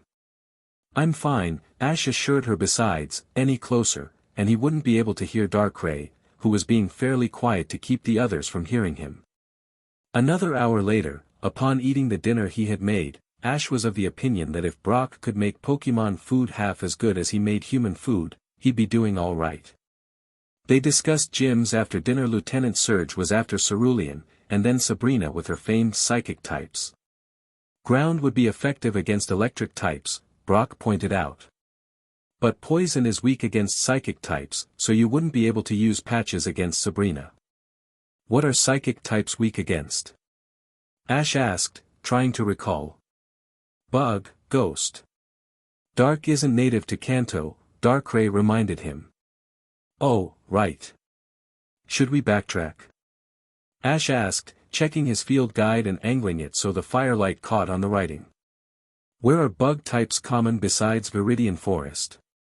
Well, there's Paras in Mount Moon, Brock said, thinking. And then there's Venonat and Scyther, but they aren't common until later, I think. Firstly, don't catch a Paras, they're creepier than usual for bugs, Misty stated. Secondly, you're thinking too far ahead. Focus on getting through Mount Moon. Right. Ash agreed, thinking. Hey, Paras and Clefairy are active at night, right? Did you not listen to me? They are, but traveling through the caves at night isn't too smart, Brock said. Ash wasn't deterred. But then how do we? Hello. Yoicks. Ash wasn't the only one to yelp in alarm as some guy in a white lab coat loomed out of the dark. He was half tempted to ask Darkrai if this was another one of his GGS, seeing as how this was how his nightmares usually went. Hello, the guy said. I hear you seek Clefairy, yes? Ash exchanged glances with the others. They were all in Brock's arms, Furfrou style. Yes. Ash guessed. Then I must stop you. And with that, the guy assumed a kung fu stance. I missed something, Misty said. Guys, Brock coughed. Getting kinda heavy. Pikachu noised, jumping out of the group. The guy went down shortly afterwards, thanks to Pikachu's thunder shock. That might have been unnecessary, Ash pointed out. Pikachu said, looking at him with Darkray's don't be stupid look. Oop, there I go, Brock gasped. They tumbled to the ground. And yet you haul Geodude around like they're nothing, Misty said. I'm used to rock Pokemon. So you're saying we're heavier than rock Pokemon? So who is this guy? Ash asked, deciding to try to defuse the situation. I don't know, we'll find out when he wakes up. And now, for something completely different. Coming soon to theaters, Lilo and Stitch: The Adventures of a Payu Oricorio and Her Sableye Friend in the Island Region of Alola. See the sights, surf the waves, and mind the Payakumoko. Sponsored by Fandango. When the sight of Eradicate is a good thing. Weird Guy woke up an hour later with some assistance from Misty's Goldeen using water sport. His struggle to wakefulness was arrested by Pikachu sitting firmly on his chest. Hi, Ash greeted, sitting cross-legged next to him. We're going to ask you some questions, if you don't mind. Like why you were going to attack us, Misty pointed out, standing with her hands on her hips. And why you make it a habit to sneak up on people in the middle of the night, Brock contributed, also. Standing and with his arms sternly crossed, the full gym leader treatment. May I explain with the Pikachu off my chest? Yes, Weird Guy asked. Pikachu said sternly, cheeks sparking. Pikachu would rather stay there, Ash pointed out. At least until we know you aren't going to attack us again. So why did you? Misty asked. Attack us, I mean. I heard you were capturing Clefairy. I am studying Clefairy. I cannot let you catch them, Weird Guy explained. There were civil ways to explain that, Brock stated. Those are coming to mind now. So you know where Clefairy are? Ash asked. I will not let you catch them. I will take that secret to my grave. Ash looked at the others. I think you'll have to give up on catching one, Misty said. What about just seeing one? Ash asked Weird Guy. I'm filling out a Pokédex for Professor Oak. Ah, he is one of my colleagues, Weird Guy said. Seriously? Yes.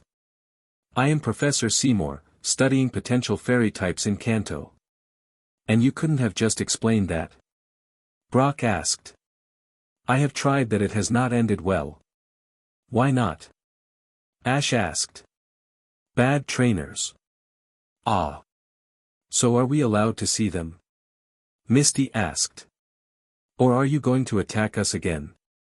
I will escort you to them, yes, but no captures, Professor Seymour insisted. Ash looked at the others, who nodded.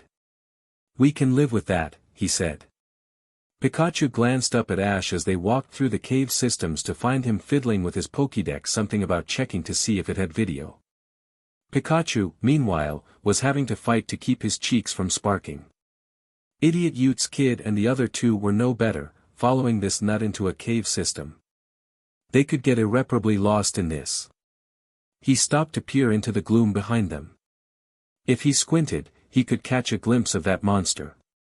He was tempted to ask if he'd get them back out, discarded it as too much trouble, heavily tempted to just run, but decided against that as well. He was only sticking with Ash because Darkrai scared him to bits. He didn't want to know what would happen if he didn't go along with the kid. That thing was a predator of epic proportions. Pikachu didn't even make a blip on its radar as far as power went. So what if he wasn't trapped in a Pokeball? He was still trapped. Granted, it was fun learning Iron Tail and taking down an Onix. He doubted many Pikachu could claim that. He glanced back up at the kid. The Pokédex was put away, now, and he was looking around eagerly. We are close now, yes, the nut said. Remember, no catching. And be quiet, yes, don't startle them. They reached a cavern with an open ceiling like a meteor had punched through eons ago. It was a brilliant blue. The cavern somehow reflected the full moon. The nut shooed them over behind a rock, an easy feat, considering how stunned they all were. Pikachu's ears twitched as the first Clefairy hopped out. Seymour, it asked. Pikachu glanced at the nut, who was kneeling in what he probably thought was a non-threatening position. It seemed to satisfy the Clefairy, though, who called to its compatriots. Soon, the cavern was full of bouncing pink things. Something moved, and Pikachu glanced to see Ash fishing in his pockets. Hey, you promised, Pikachu chided. Ash held a finger to his mouth as he pulled his Pokédex back out. I figured out the video on this, he explained quietly. Professor Oak will flip when he sees this.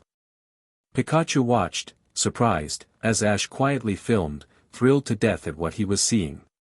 Perhaps he was wrong about him. Maybe there were worse things than being stuck with some kid who maybe had more of a moral code than most humans. There is a shadow over him. Pikachu turned, startled, to see something that looked like a large Clefairy. A Clefable. Huh? He asked. A shadow hangs over him, the Clefable repeated. There was something oddly blank about its eyes. A darkness that clings to him. He has been tainted by its contact. What do you mean? Hey, guys, look. Pikachu glanced over to see the humans watching them, Ash filming them now. Thank goodness all they could hear was Pikachu and Clefable. They probably thought it was cute. Explain, Pikachu demanded, turning back to the Clefable. What are you talking about? A darkness from afar, the Clefable said. It came escaping its sins.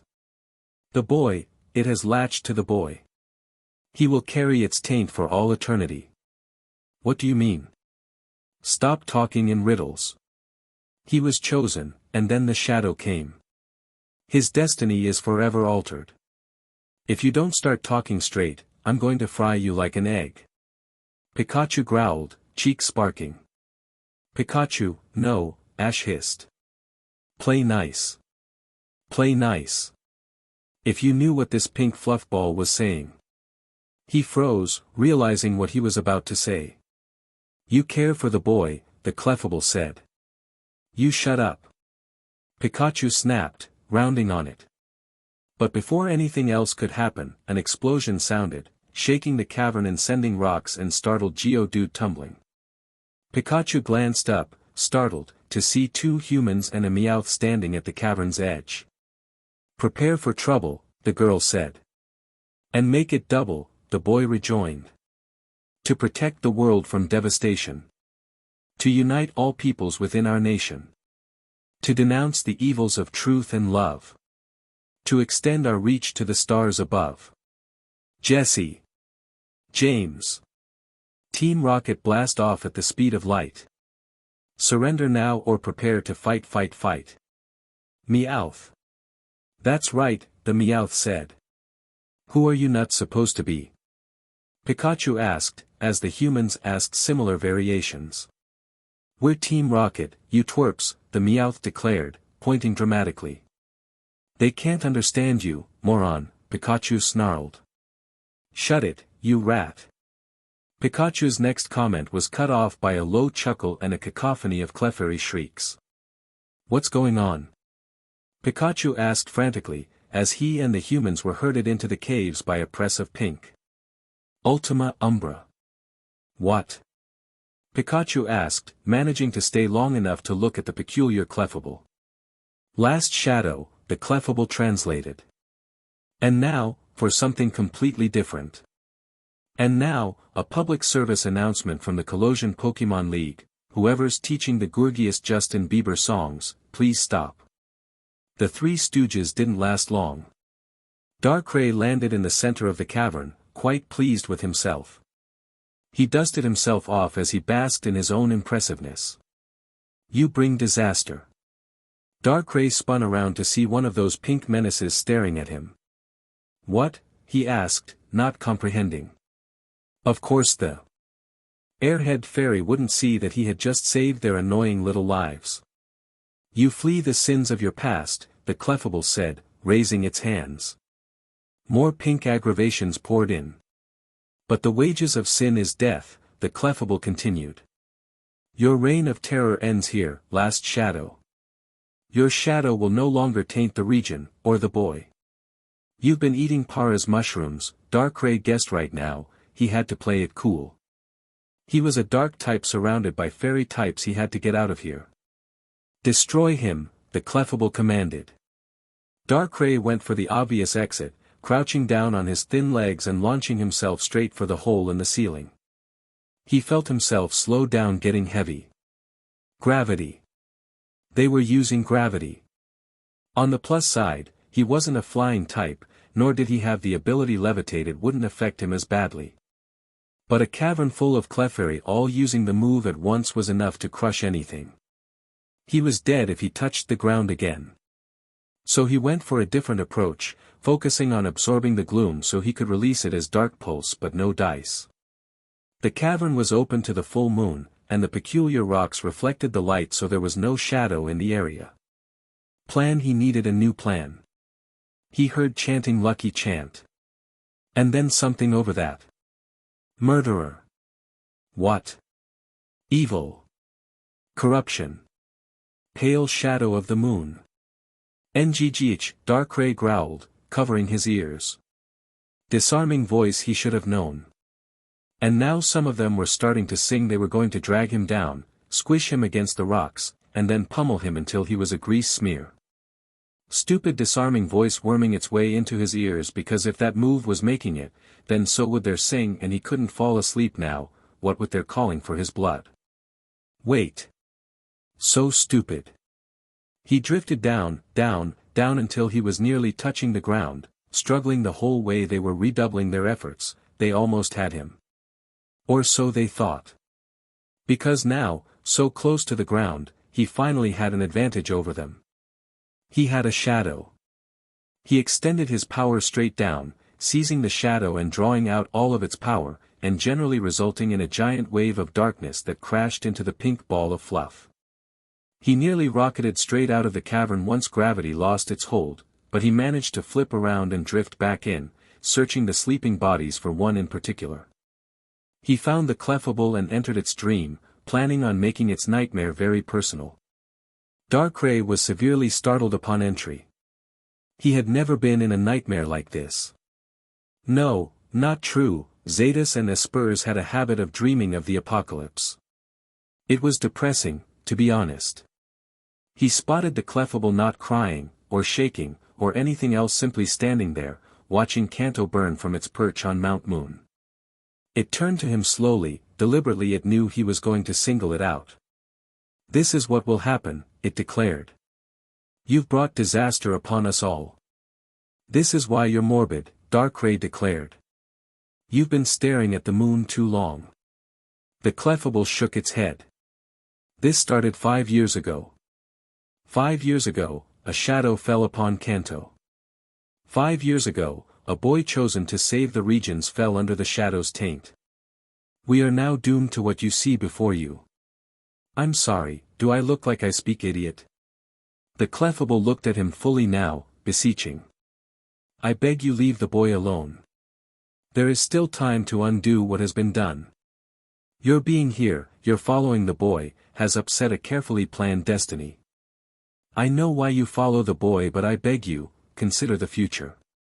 Do you want to see the world burn because of you? Your actions are destroying the world." Darkrai struck him, shattering the nightmare. He stood over the Clefable, now sleeping a dreamless sleep. The others were mewling. He wondered if they were seeing the same nightmare. His chest was heaving. He realized the stupid pink fluff ball had shaken him up. A carefully planned destiny? Who on earth would plan a destiny around a village idiot?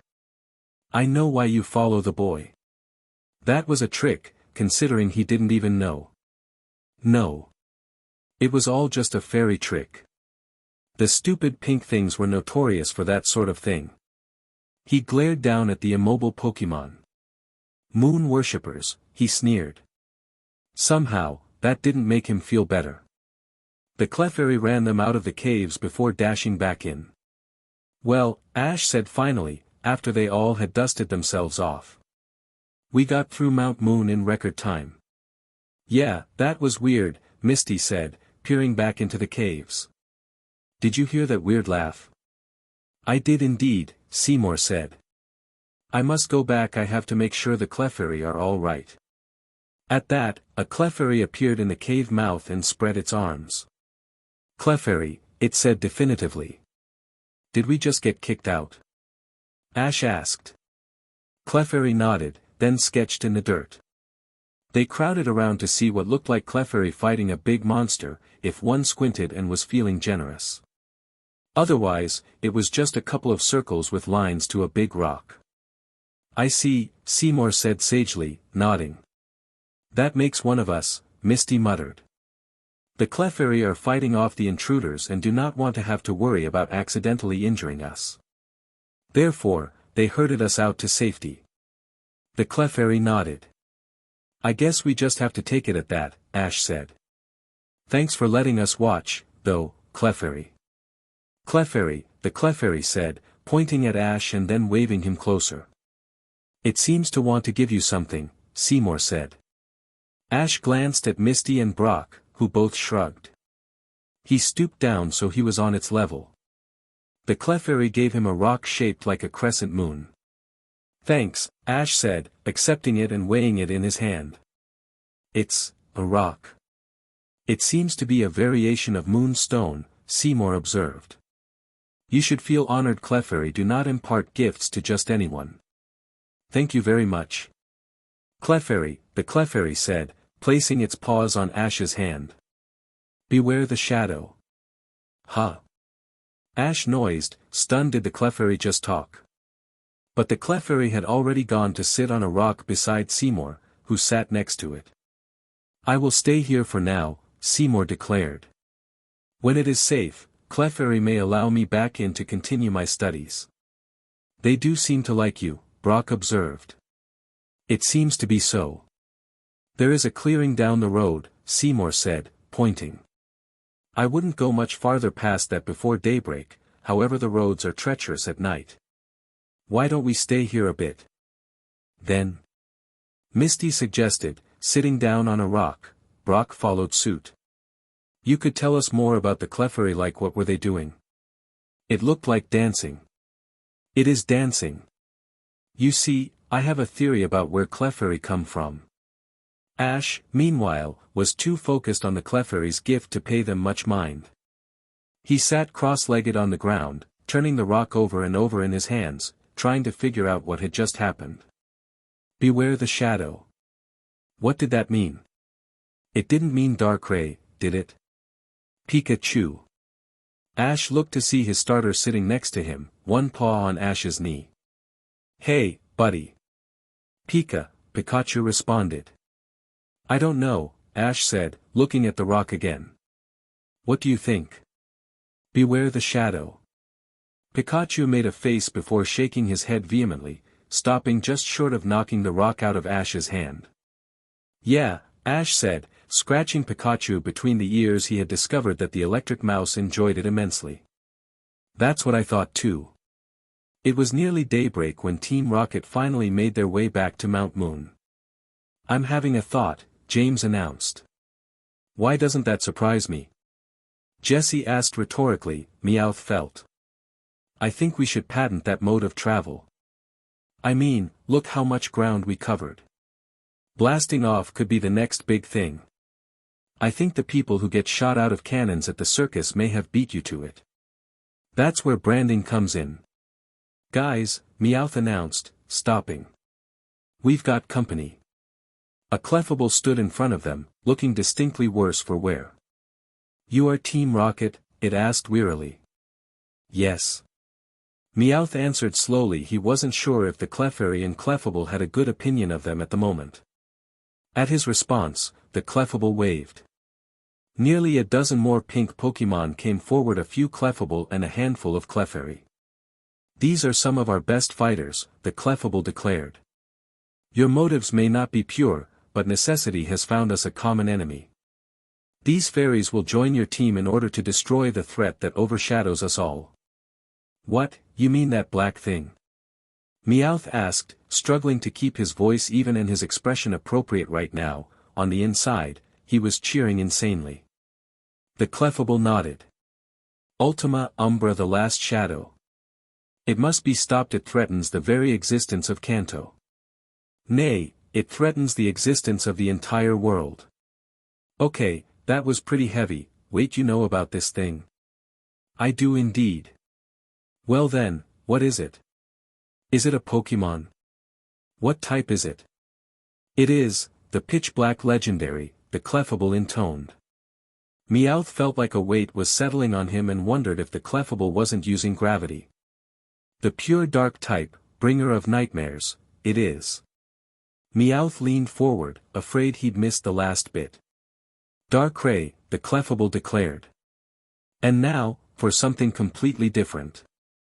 In other news, the popularity of Gourgeist among young female trainers has taken an upswing. Those interviewed cite the fact that their newly captured Gourgeist know classic Justin Bieber songs as a motivating reason. They waved goodbye to Seymour and the Clefairy and headed down the path as the sun peeked over Mount Moon. The path was as treacherous as Seymour had described, with plenty of half-submerged Geodude patches, with the assistance of Misty's Goldeen, made short work of them. Ah, finally, sun. Misty said, as the sun finally made it over the mountain. I thought we'd never see light again. Those caves are creepy. Pitch black does have that effect, Brock declared. How much longer until Cerulean City? Ash asked, jumping onto a boulder to look ahead after checking the boulder first. He had made the mistake of leaping before he looked once before and ended up waking an irate Graveler. About a day and a half, if we push it, Misty said, examining the territory. I don't feel like pushing it though. I really need some sleep. That didn't leave much time. He really needed to squeeze some training in before. Eek. Ash. On your pack. Get it off. Ash leaped straight into the air at Misty's shriek, quickly spinning so he didn't twist an ankle on landing and frantically struggling out of his backpack. There was a Pokemon clinging to his backpack. It had probably been there since Mount Moon, but none of them had seen it before due to the gloom. Ash didn't even need the Pokédex to identify it, not with those mushrooms on its head.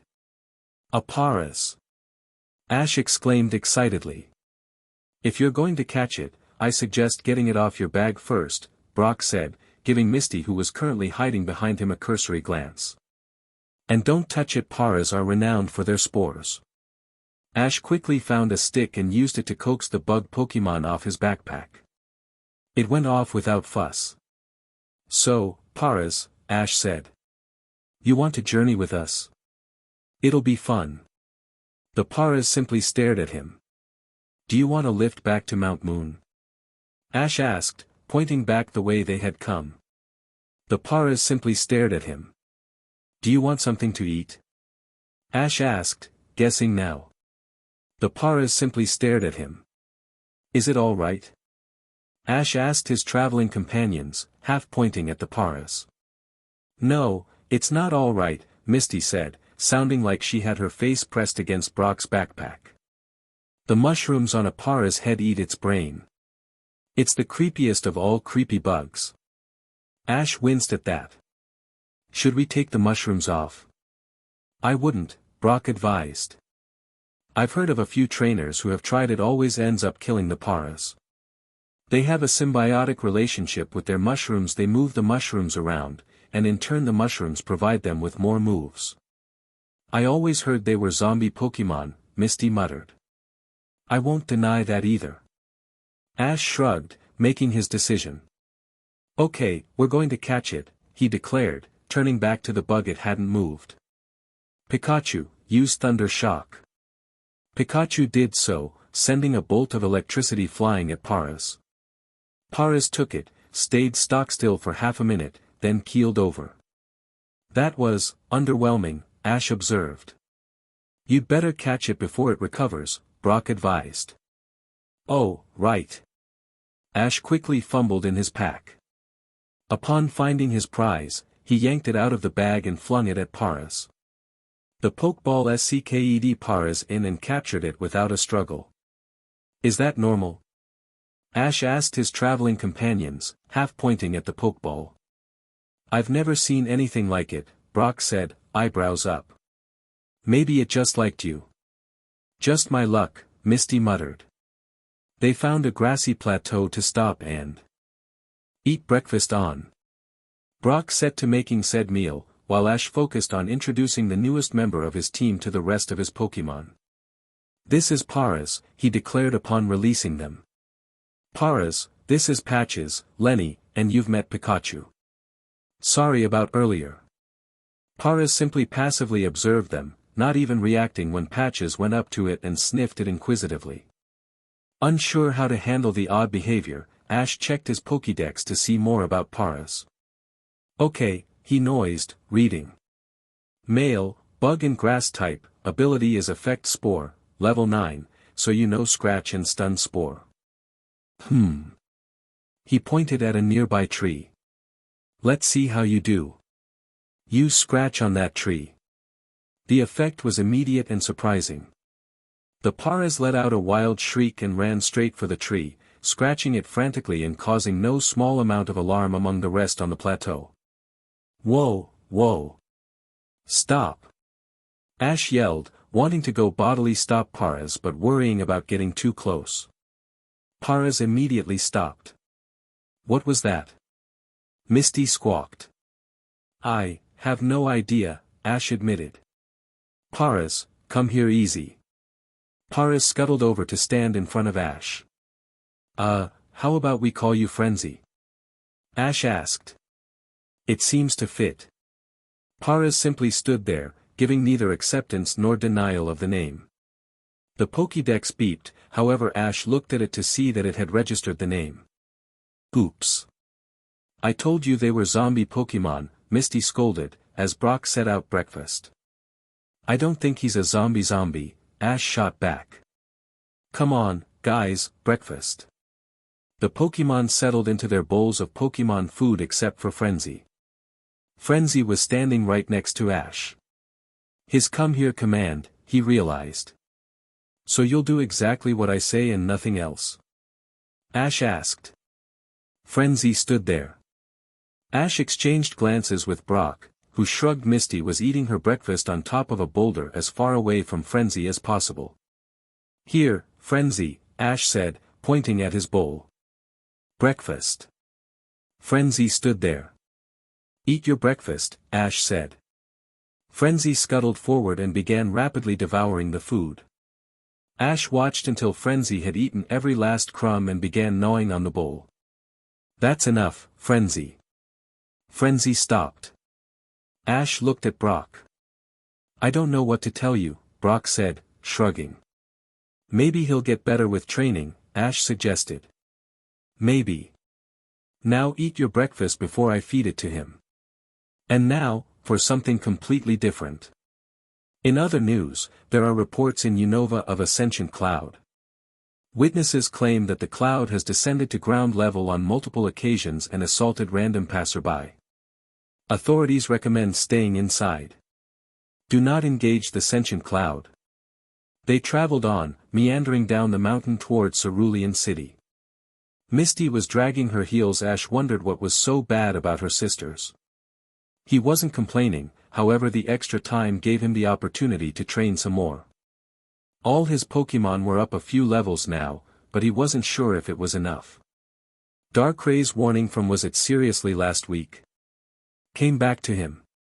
Misty would know all his tricks by the time their gym battle rolled around. He needed time to plan a good strategy and ensure it worked. He was seriously starting to regret traveling with company.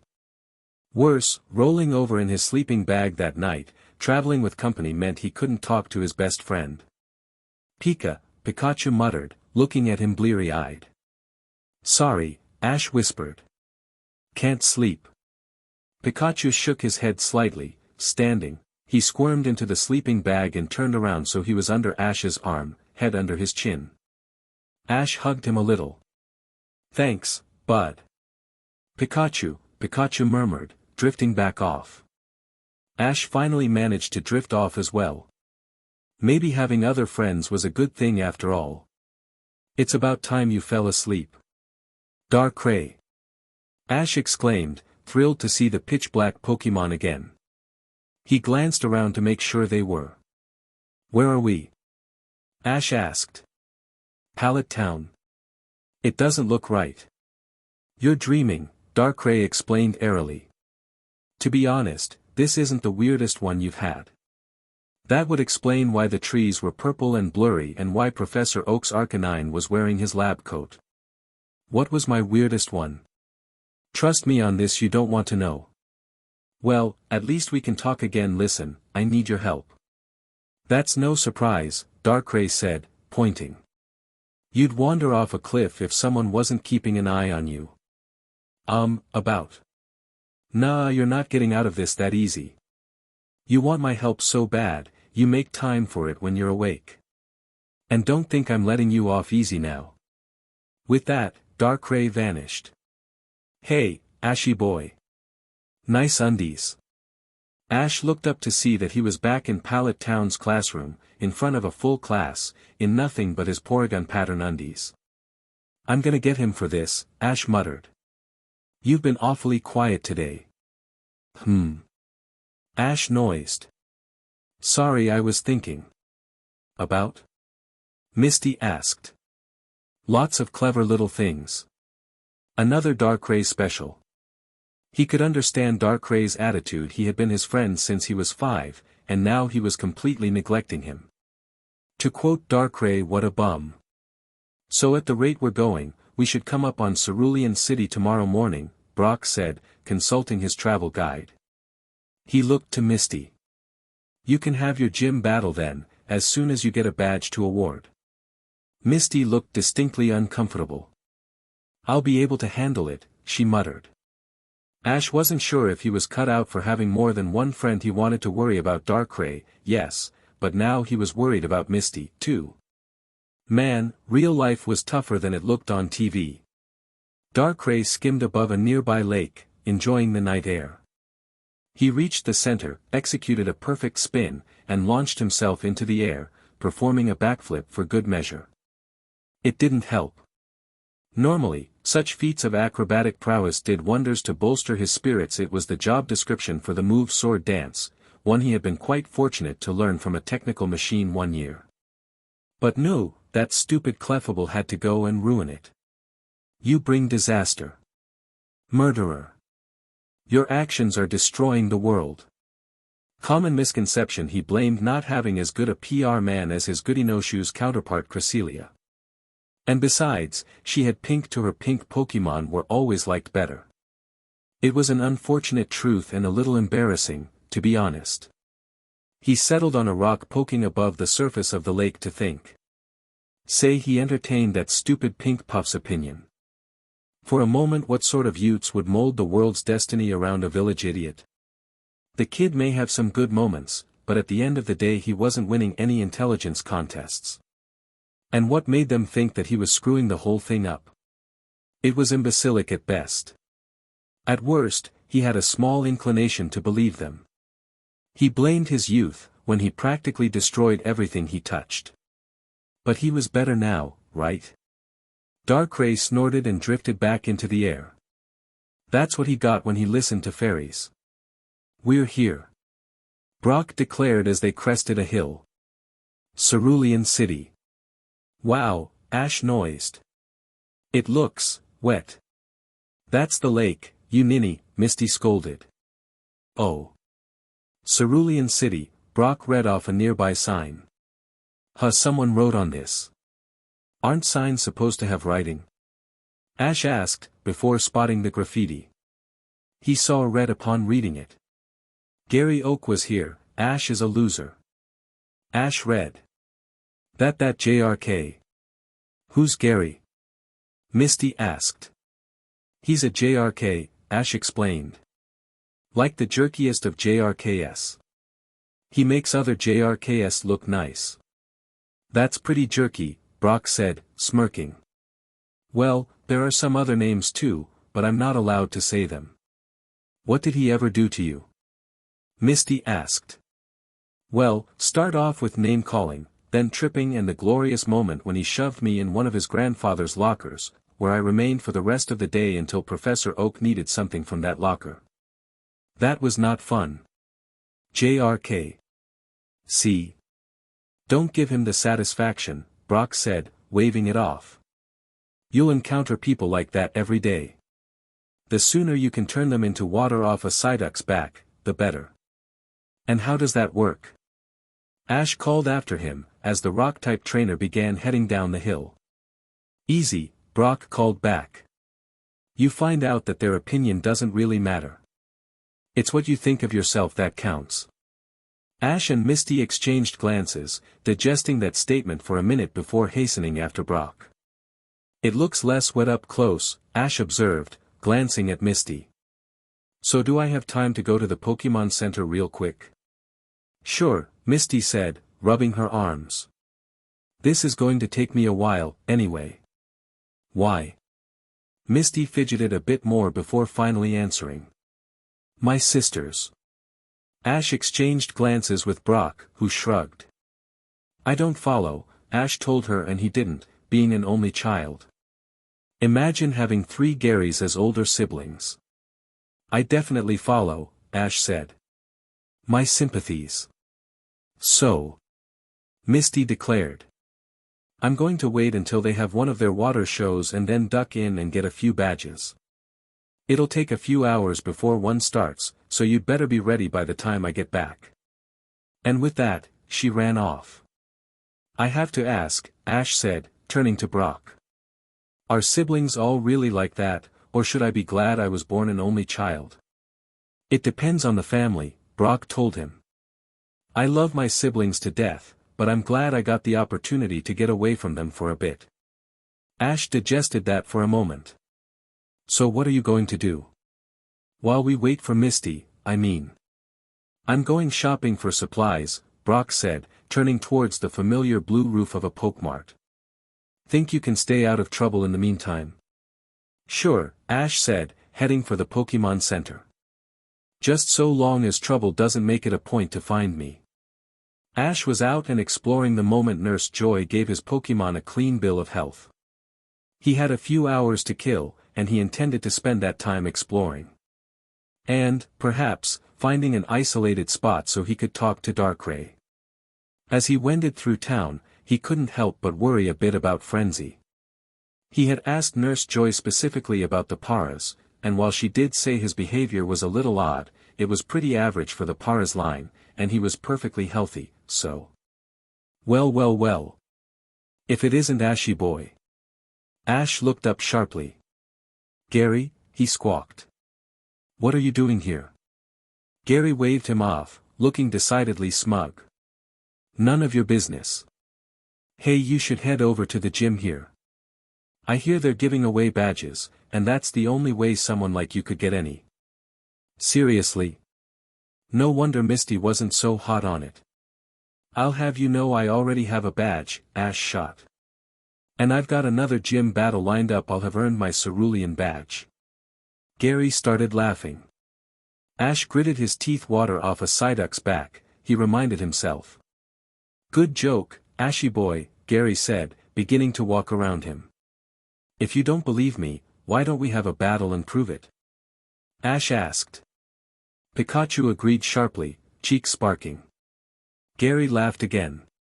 Please, I just cleaned out Nugget Bridge. Battling you would be a waste of time. Nugget Bridge? You beat 5 trainers, you get a gold nugget, Gary said, fishing one out of his pocket. Of course, knowing you, you couldn't even get past one. If I win that, then will you battle me? Gary's sides had to be getting sore by now. Sure, Gary said. You bring me a gold nugget you won on the bridge and trust me, I'll be able to tell, then I'll give you the honor of playing the mop. Playing the mop? Because I'll wipe the floor with you, Gary said, flicking him in the nose. Smell you later, Ashy Boy. Ugh, Ash thought, rubbing his nose. What a JRK. But 5 trainers in a row, could you say experience, friend? It didn't take long for Ash to find Nugget Bridge. There was a big sign advertising it. He ran up and onto the bridge, taking a big breath as he did so. My name is Ash Ketchum, he bellowed. And I'm here to challenge the bridge. 5 trainers down the length looked up. The nearest stood and stepped forward. You'd better give it your best, then, the trainer said, steeling himself. Ash spun his baseball cap around as Pikachu leapt off his shoulder. I'm ready, Ash declared. And now, for something completely different. This is a test of the emergency broadcast system. This is a required weekly test. You cannot mute this. You cannot ignore this. You must simply endure this annoying noise that makes small Pokemon whine in agony. This has been a test of the emergency broadcast system. Had this been a real emergency, we would have gotten the Exploud on the horn. The bridge wasn't as challenging as Ash had been led to believe. For one, a lot of the trainers used Metapod and Kakuna, so he could safely bolster up his weaker Pokemon. Frenzy especially, considering the Para's unnatural zeal stunned quite a few trainers into not giving their Pokemon orders at all. By the 5th trainer's defeat, Frenzy and Lenny had gone up a couple of levels, to the point that Lenny finally learned a move Tackle. It was glorious. And the joy it gave Lenny to use it was obvious. Ash was practically walking on air when he reached the end of the bridge. Congratulations. A guy at the end of the bridge said, clapping. You've beaten the Nugget Challenge. As your reward here. Ash accepted the solid gold sphere. It was about the size of a pokeball when it was shrunk down, and sparkled nicely, with an NB etched into it. Next time he caught up with Gary. Since I have you here, the guy said, startling him out of his reverie. And since you're obviously such a strong trainer, what do you say to joining Team Rocket? Team Rocket? Why did that sound familiar? I don't know, Ash said slowly. Could you tell me more about it? The man smiled like he smelled a sucker, Darkrai would say. Team Rocket is an up-and-coming organization dedicated to the betterment of Kanto, the man explained. We rescue displaced and abused Pokemon, and have single-handedly reduced the unemployment rate of the region by 2%. Ha, Ash noised, making sure to draw it out. Hey, I think I have heard of Team Rocket before. I don't suppose you have two, employees by the names of Jesse and James?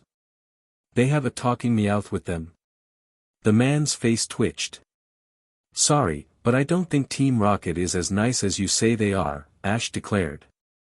And I'm going to have to decline your request, he added, using some of the big words he learned from Darkrai.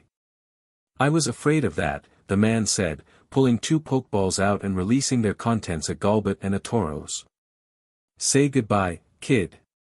Something big and black dropped down behind the man. Goodbye, kid.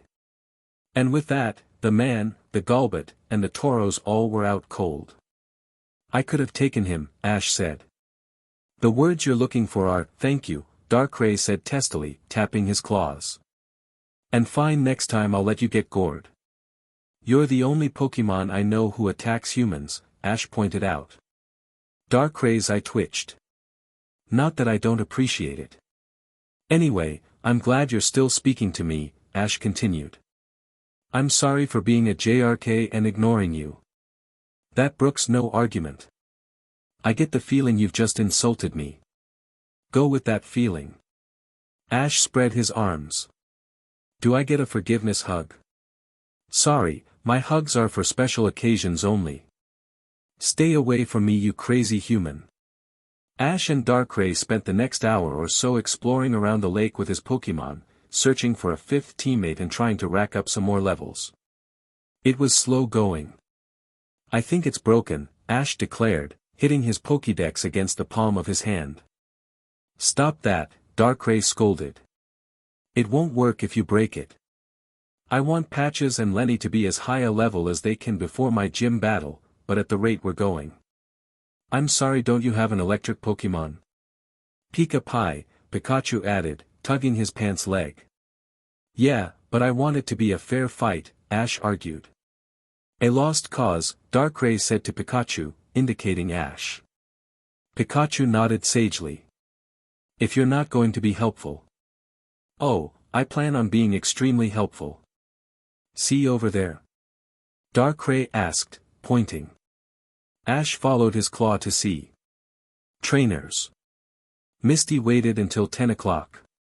10 o'clock was when her annoying sisters had their first show. 10 o'clock was when she could sneak in. So at 10 sharp, she snuck in through the back. Seal, a white Pokemon queried, poking its head out of its tank. Shoo, she told it, patting its head. I'm not going to be here long, you never saw me, all right? Seal, it said, using a flipper to mimic her shush motion. Misty patted it once more and continued on to the office, not quite tiptoeing, but close. Get in, grab a handful of badges, and get out. That was the plan. Straight to the drawer where they were kept. The badges were all gone. Misty couldn't help but gape at the empty drawer. How was this possible? It had been filled with hundreds of badges when she had left. They couldn't have given them all away. A knock at the back door startled her out of her shock. She dodged under the desk as one of her older sisters, Violet, went to answer it. It's about time you got here, she heard her chide. We had to delay the show because of how late you are. Sorry, some guy said. I just started today. And this'll be the last day, too. Ouch. The office door slammed. Oh boy. Misty held her breath as her sister walked by the desk, opened the badge drawer, and proceeded to open one of two boxes. She watched as the box full of Cascade badges were unceremoniously dumped into the drawer. Violet, was that the badges? One of her other sisters, Lily, asked. Yep, Violet said, picking up the other box. Come on, let's go, we're late. Misty counted to 50 before crawling out from underneath the desk. 2 boxes of Cascade badges. That had to be a couple thousand badges at least. How many trainers were challenging the gym? Misty shook her head and stood, unshouldering her bag and pulling it open. She grabbed a handful of badges and dropped them in. Misty. Misty shrieked in alarm and spun to see her third sister, Daisy, standing in the doorway, hand on a headset on a side desk. She must have glimpsed her as she ducked in.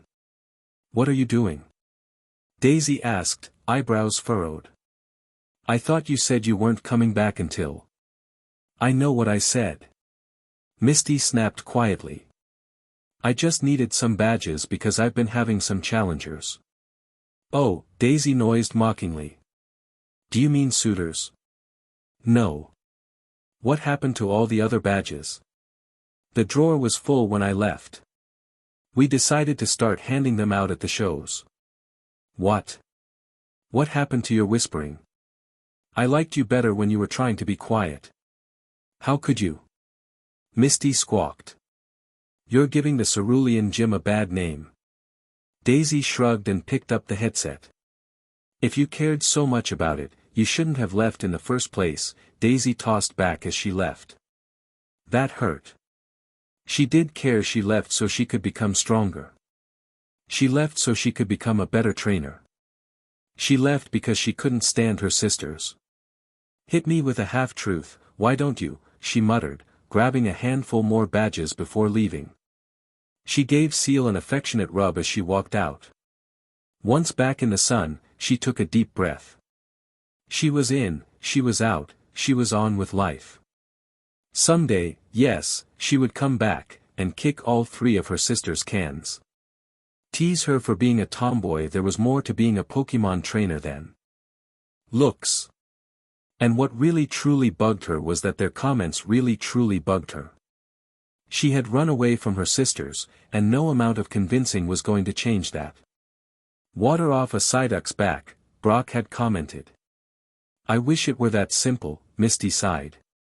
Enough of that. She shook her head and set off. She had a challenger to find. And now, for something completely different. Now showing in theaters, The Flygon.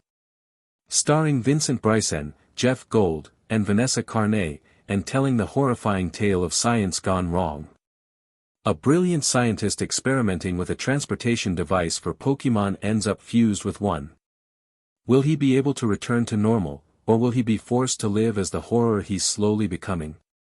Get your tickets now for this classic movie's return to theaters. Brought to you by Fandango, where the sight of Eradicate is a good thing. The trainers did Lenny and Frenzy good, but after a while, Ash had to switch to Pikachu, and Patch's Lenny, at the very least, was getting tired. Frenzy had even boggled Darkrai, who had snapped his claws in front of Frenzy's face before repeating what Nurse Joy had said about that being normal behavior for a Paras. That had bugged Ash a little, but he shrugged it off. Nurse Joy may have been a professional, but Darkrai was a Pokemon. He would know about normal Pokemon behavior. They had reached the end of the route, where one of the trainers had said a guy named Bill lived. Apparently, he had a lot of rare Pokemon, and loved showing them off. Perfect for filling out the Pokédex. Darkrai appeared at Ash's side again as Ash left the last of the trainers behind and walked past a mailbox stuffed full of mail, up a weedy path through an overgrown yard, and to the house where Bill supposedly lived. Ash knocked on the door, stepped back, waited. Knocked again. Nothing. When this kid mentioned this Bill character, did he mention if he was still alive? Darkrai asked, looking around. Maybe he's on vacation, Ash noised, looking at the pile of newspapers on the front stoop. A Pidgey dropped down, deposited another newspaper, and flew off. Darkrai made a dismissive noise and flipped over the welcome mat. "What are you doing?" Ash asked. "Oh, look at this, a key. And so conveniently placed. That's breaking and entering. Only if you break something." Now it was Ash's turn to make the dismissive noise. He tried the door. It opened without the key. "Oh, K." Ash noised. Then, louder, "Hello." Darkrai glanced around before drifting in. "Darkrai, what are you doing?" Ash hissed. "Being nosy. What does it look like?" Darkrai asked. Ash sighed before following him in, slipping slightly on the papers scattered everywhere. It was a well-lit, cluttered room with drawn curtains, with boxes stacked on books and a lot of electronic junk scattered about and lining the walls. The approximate center where Ash and Darkrai were now standing was probably the cleanest area, with a dusting of papers. "Needs merry mimes," Darkrai observed. "Definitely," Ash agreed. "Hello." They both looked down sharply at the new voice. A Clefairy was standing in front of them. "I thought we were rid of those things," Darkrai ummed. "They're a curse, I swear." Did that one just talk?" Ash asked, pointing. "As in English?" "Yeah," the Clefairy said. "My name's Bill. I own this house." "The trainer told you to meet a Pokemon?" Darkrai asked. "Pokemon can own houses?" Ash asked, equally confused. "No," the Clefairy named Bill said, hopping up and down. "I'm human, honest. It's just I was experimenting with a new upgrade to the Poketransfer system. That's the system that you use when you have more than 6 Pokemon and have to box one, and I got trapped and spliced with one of my Pokemon." "Sounds like that Vincent Bryson movie," Darkrai observed. "Wait, you got turned into a Pokemon?" Ash asked. "Slow, isn't he?" Bill asked Darkrai. "You have no idea," Darkrai said, nodding sagely. Ash, meanwhile, was too busy pointing excitedly at Bill and practically yelling at Darkrai. See? My life goal of being a Pokemon doesn't sound so silly now, does it? You missed the part where this was an accident." "Anyway," Bill interposed, waving frantically. "If one of you would be a pal, wait until I get back in the transfer device and then hit F7. That should reverse it and allow me to get back to normal." "Why didn't you do it yourself?" "There's not a delayed reaction to it." "Then how did it happen the first time?" "Must you be difficult?" "It's my favorite hobby."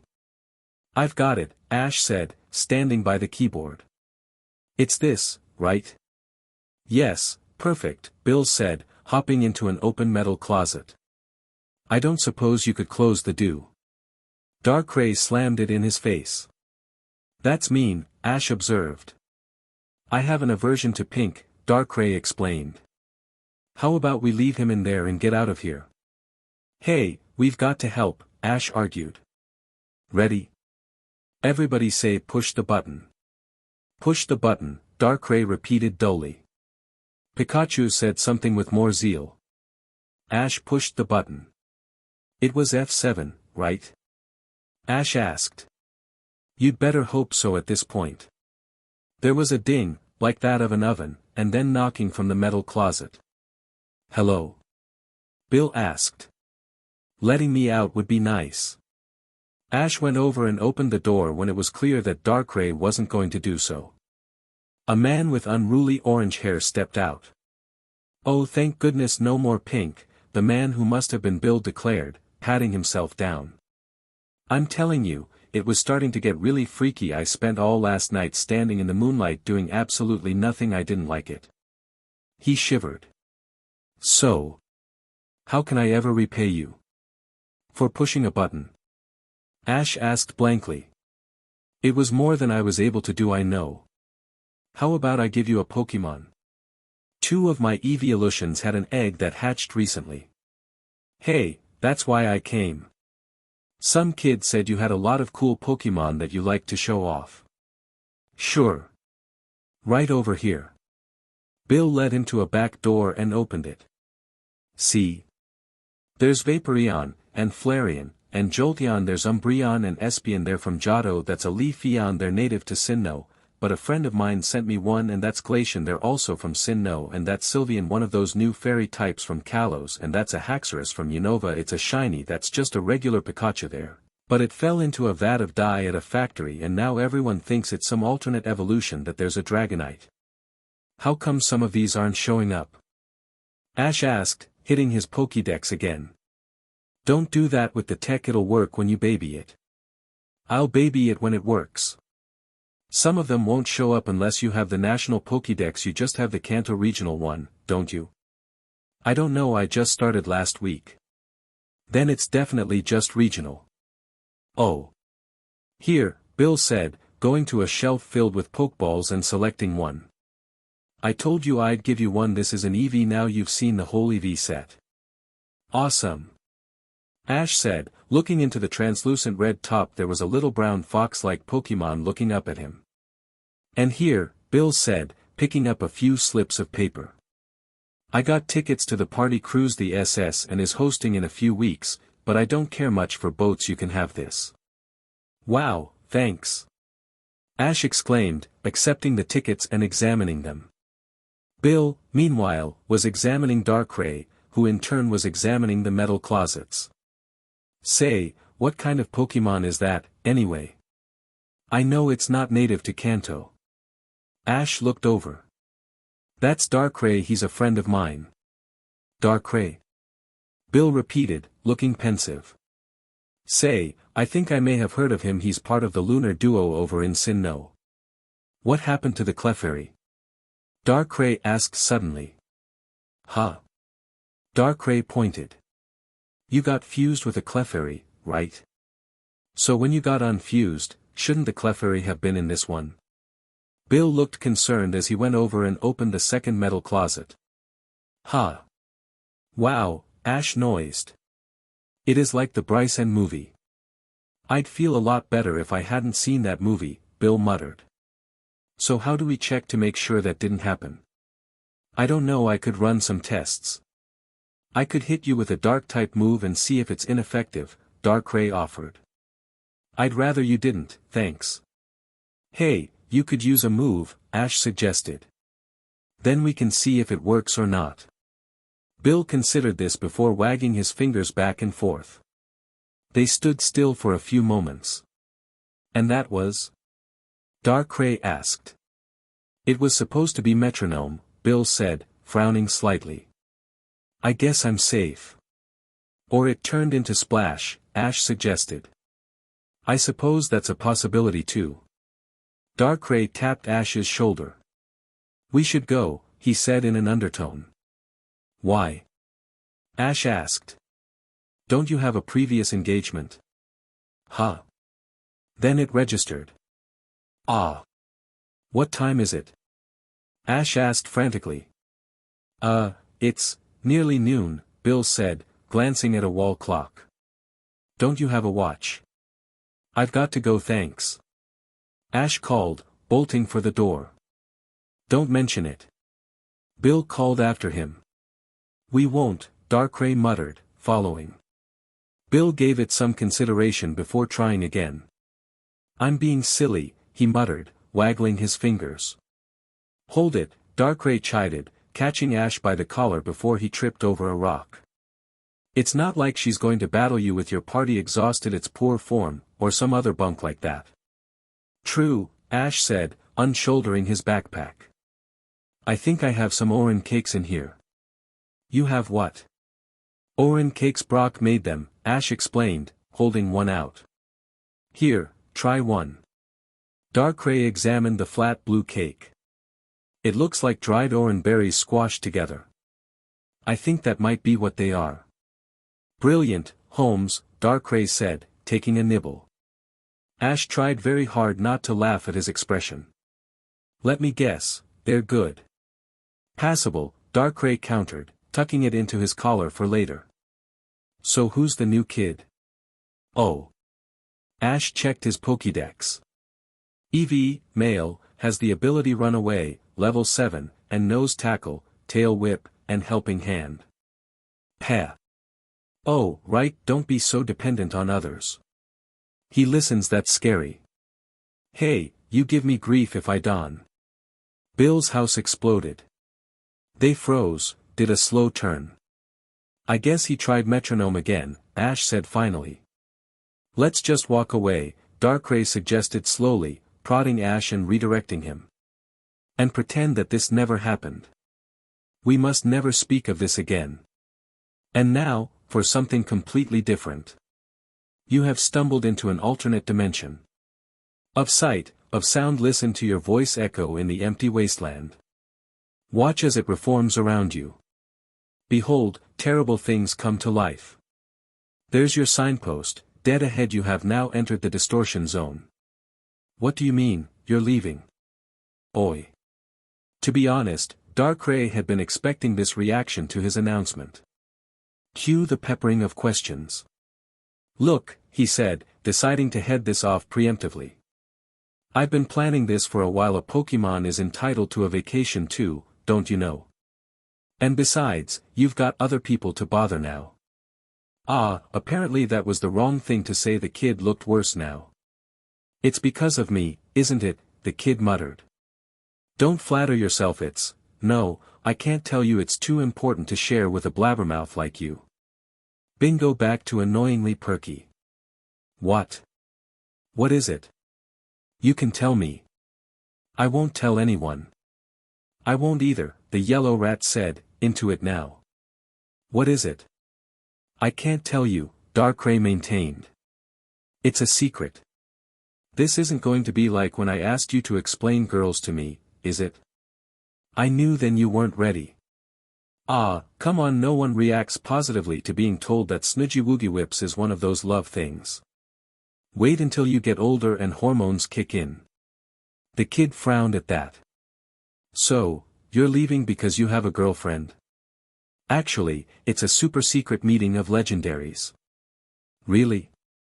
Oh yes, we had to suspend them for a few years because Groudon and Kyogre got a hold of some bad berry juice and caused El Nino out of season. You should have seen the snow. A complete lie, but the kid bought it hook, line and sinker. And he was most certainly not going to tell him the real reason he was going. At least stay to watch my battle with Misty. He actually had to leave now, to time it right. Fine, fine, he sighed, when the kid started with the puppy Growlithe eyes. But only if you get it done today. If you waffle and delay it any longer, I'm gone. You got it. Ash ran for the Nugget Bridge as fast as he could, motivated just show Darkrai how good he was, and maybe he wouldn't leave. Why would he leave? Forget it right now. He had to run for the Pokemon Center and then find Misty. Whoa, where's the fire? Oh hi Brock. By Brock. Brock caught him by his shirt collar and picked him up, causing him to pinwheel a bit before accepting his lack of forward momentum. Brock right then reminded Ash of Darkrai, uncannily enough, except for the fact that Brock wasn't nearly as caustic. So where are you off to in such a hurry? Brock asked. I was coming out here to find you. I've got some new recipes I want to try out. But I have to get to the Pokemon Center and find Misty. Did Nurse Joy give your Pokemon a clean bill of health? Yes. Did they get injured? Not really, just tired. Then lunch will fix them right up, Brock said, putting Ash back on the ground. And it'll fix you up too. Besides, if you go running around looking for Misty, and she's running around looking for you, you'll keep missing each other. Ash had to admit the wisdom of that. So what's for lunch? He asked, following Brock over to a clearing by a large cliff. I was thinking tacos. I've got some tomato berries I want to try. Ash decided that with the possible exception of his mom, Brock was the best cook he had ever encountered. His Pokemon were of the same opinion, although Frenzy was still peculiar. Brock had made up some special pokechow with Oran, citrus, lepa, and lum berries, and was now trying various other berries to find their favorites. Brock was right, lunch was doing wonders. Pikachu had stolen the ketchup bottle a while back, and Ash was filling Brock in on his team's progress as he tried to chase Pikachu down. He omitted Darkrai and the experience at Bill's house, instead saying that a trainer had given him an EV and some SS and tickets. I've heard of the SSN, Brock said, stirring a pot. It travels around the world visiting regions except Or. A cruise ship hasn't gone near or since the SS Libra vanished near there. How does a cruise ship just vanish? Ash asked. No clue. This cruise ship won't vanish, will it? It'll leave Kanto and go on to Johto, so sort of. I meant in the mysterious, distortion zone sort of way. What's a kid like you doing hearing about a show like that? Darkrai liked it, but then again, it gave Ash nightmares, so that may have been why he liked it. Ash Ketchum. Ash and Brock looked over to see Misty, standing and pointing dramatically, panting. I have looked all over Cerulean to find you, she declared between gasps. I went to a lot of trouble for this, so you'd better give me a gym challenge to remember. Ash and Misty stood at opposite ends of one of the lakes, Brock equidistant from them both, acting as referee. This will be a 2-on-2 gym battle, Brock announced. The challenger is allowed to make substitutions. The challenge will end when either the challenger or the leader runs out of usable Pokemon. Are you ready? Ready. Misty called. As ready as I'll ever be, Ash said, twisting his hat around. He was shaking. He hadn't been this nervous fighting Brock. But Brock hadn't entered the match knowing what he was up against. Pikachu and Frenzy were both out. He hadn't wanted to use an unfair advantage, not against someone he considered a friend, but that only left Patches, Lenny, and the new EV. But he knew what to do. Go Stereo. Misty called, throwing a ball out and releasing a brown starfish with a red gem set in the center. Go, Lenny. Ash yelled, throwing out Lenny's ball. Carp. Lenny declared, hitting the water. You're opening with Lenny? Misty asked. We've been practicing, Ash declared. Misty shrugged. All right, you asked for it. Get him, Stereo. Darkrai watched from the cliff, reclining and enjoying the show, so the idiot did decide to go the chivalrous route. This would be fun to tease him about later. Especially after the denial back in Viridian. Oh, you just went easy on her because you like her. Ah, the jabs to be done. At least he wouldn't be delayed for too long. A Magikarp? Seriously? Especially when that Stereo apparently knew thunder. Direct hit. Ouch. And then the fish used flail. He scored a direct hit, dove under the water, and finished off the Stereo with tackle. Darkrai couldn't help but blink. That was unexpected. Apparently, the girl thought so too. She recovered quickly though, throwing out her second Pokemon, as the rock guy called it. The Goldeen knocked the fish out quickly, forcing Ash to send out his second Pokemon. Ugh, you moron, Darkrai groaned, flopping backwards. I don't believe you. Misty called. You had Pikachu sitting right there, and you picked Patches. Are you complaining? Ash asked. I feel as though you aren't taking this seriously. I'm taking this very seriously. Don't I look serious? Ash asked Brock. Brock looked to Pikachu. What do you think? He asked. Pikachu said, looking from Brock to Ash but pointing at Brock. I agree, Brock said. Then, to Ash, my serious face is better. Misty shook her head. Fine, you asked for it, she declared. Goldeen, dive. Okay, like we discussed, Ash muttered. Keep moving. Patches paced back and forth by the water's edge. It was an effort to give the Goldeen a moving target. Ash knew that Darkrai, Misty, and Brock all thought he was being an idiot, but to be honest, he couldn't take advantage of Pikachu or Frenzy in this match. He couldn't do that to a friend. Goldeen, now. Brace yourself. Goldeen shot out of the water, Patches dug into the ground. Horn attack. Ash yelled. Patches locked horns with Goldeen, used its momentum to flip it over his back, and then double-kicked it on its way to the ground. Goldeen hit the ground, started flopping frantically to get back to the water, stopped when it saw Patches plant himself between it and the water. Ash glanced at Misty, who was obviously weighing her options. Any water attacks would dry Goldeen out, and it couldn't survive in a dry environment for very long. Any physical attacks without water to rinse out the wounds would run the risk of Patches' poison point. Use Swift, Goldeen. Misty yelled. Get back to the water while it's distracted. Ash didn't order Patches to dodge. Swift never missed. Take it and use Poison Sting. Patches did so, tucking his head between his forelegs to protect his face before bristling his spikes and shooting poisonous darts at the retreating Goldeen. Goldeen's flopping immediately weakened. It was poisoned, and it wouldn't make it back to the water before it fainted. Misty knew this as well, considering she already had her Pokeball out. Goldeen, return. Goldeen vanished in a flare of red light. Brock, meanwhile, made a surprised noise before raising an arm. Goldeen is unable to battle, he declared. And the winner of the match is, Ash Ketchum. Awesome job, Patches. Ash exclaimed, coming over to kneel next to the Nidoran. Patches' ears twitched, maybe he was hoping for more chips. Movement in. His peripheral vision made him look up, then stand when he realized Misty was standing there with something in her hand. Well, I guess you actually earned this, Misty sighed, handing Ash a Cascade badge. I think you're the only one with one who did. Awesome, Ash said, accepting the badge. Hold on a sec. He leapt up into the air, badge held high. I won a Cascade badge, he hollered as loudly as he could. You want to say that louder? Misty asked. I don't think they heard you in Johto. Rub it in, why don't you? Oops, he had done it so Darkrai could see. Yeah, that had come off as really bratty.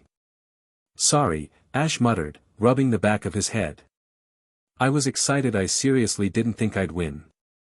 Misty blinked. Well, yeah, you should have went with Pikachu. I figured you were expecting him, so. Whatever, Misty said, waving him off and walking away.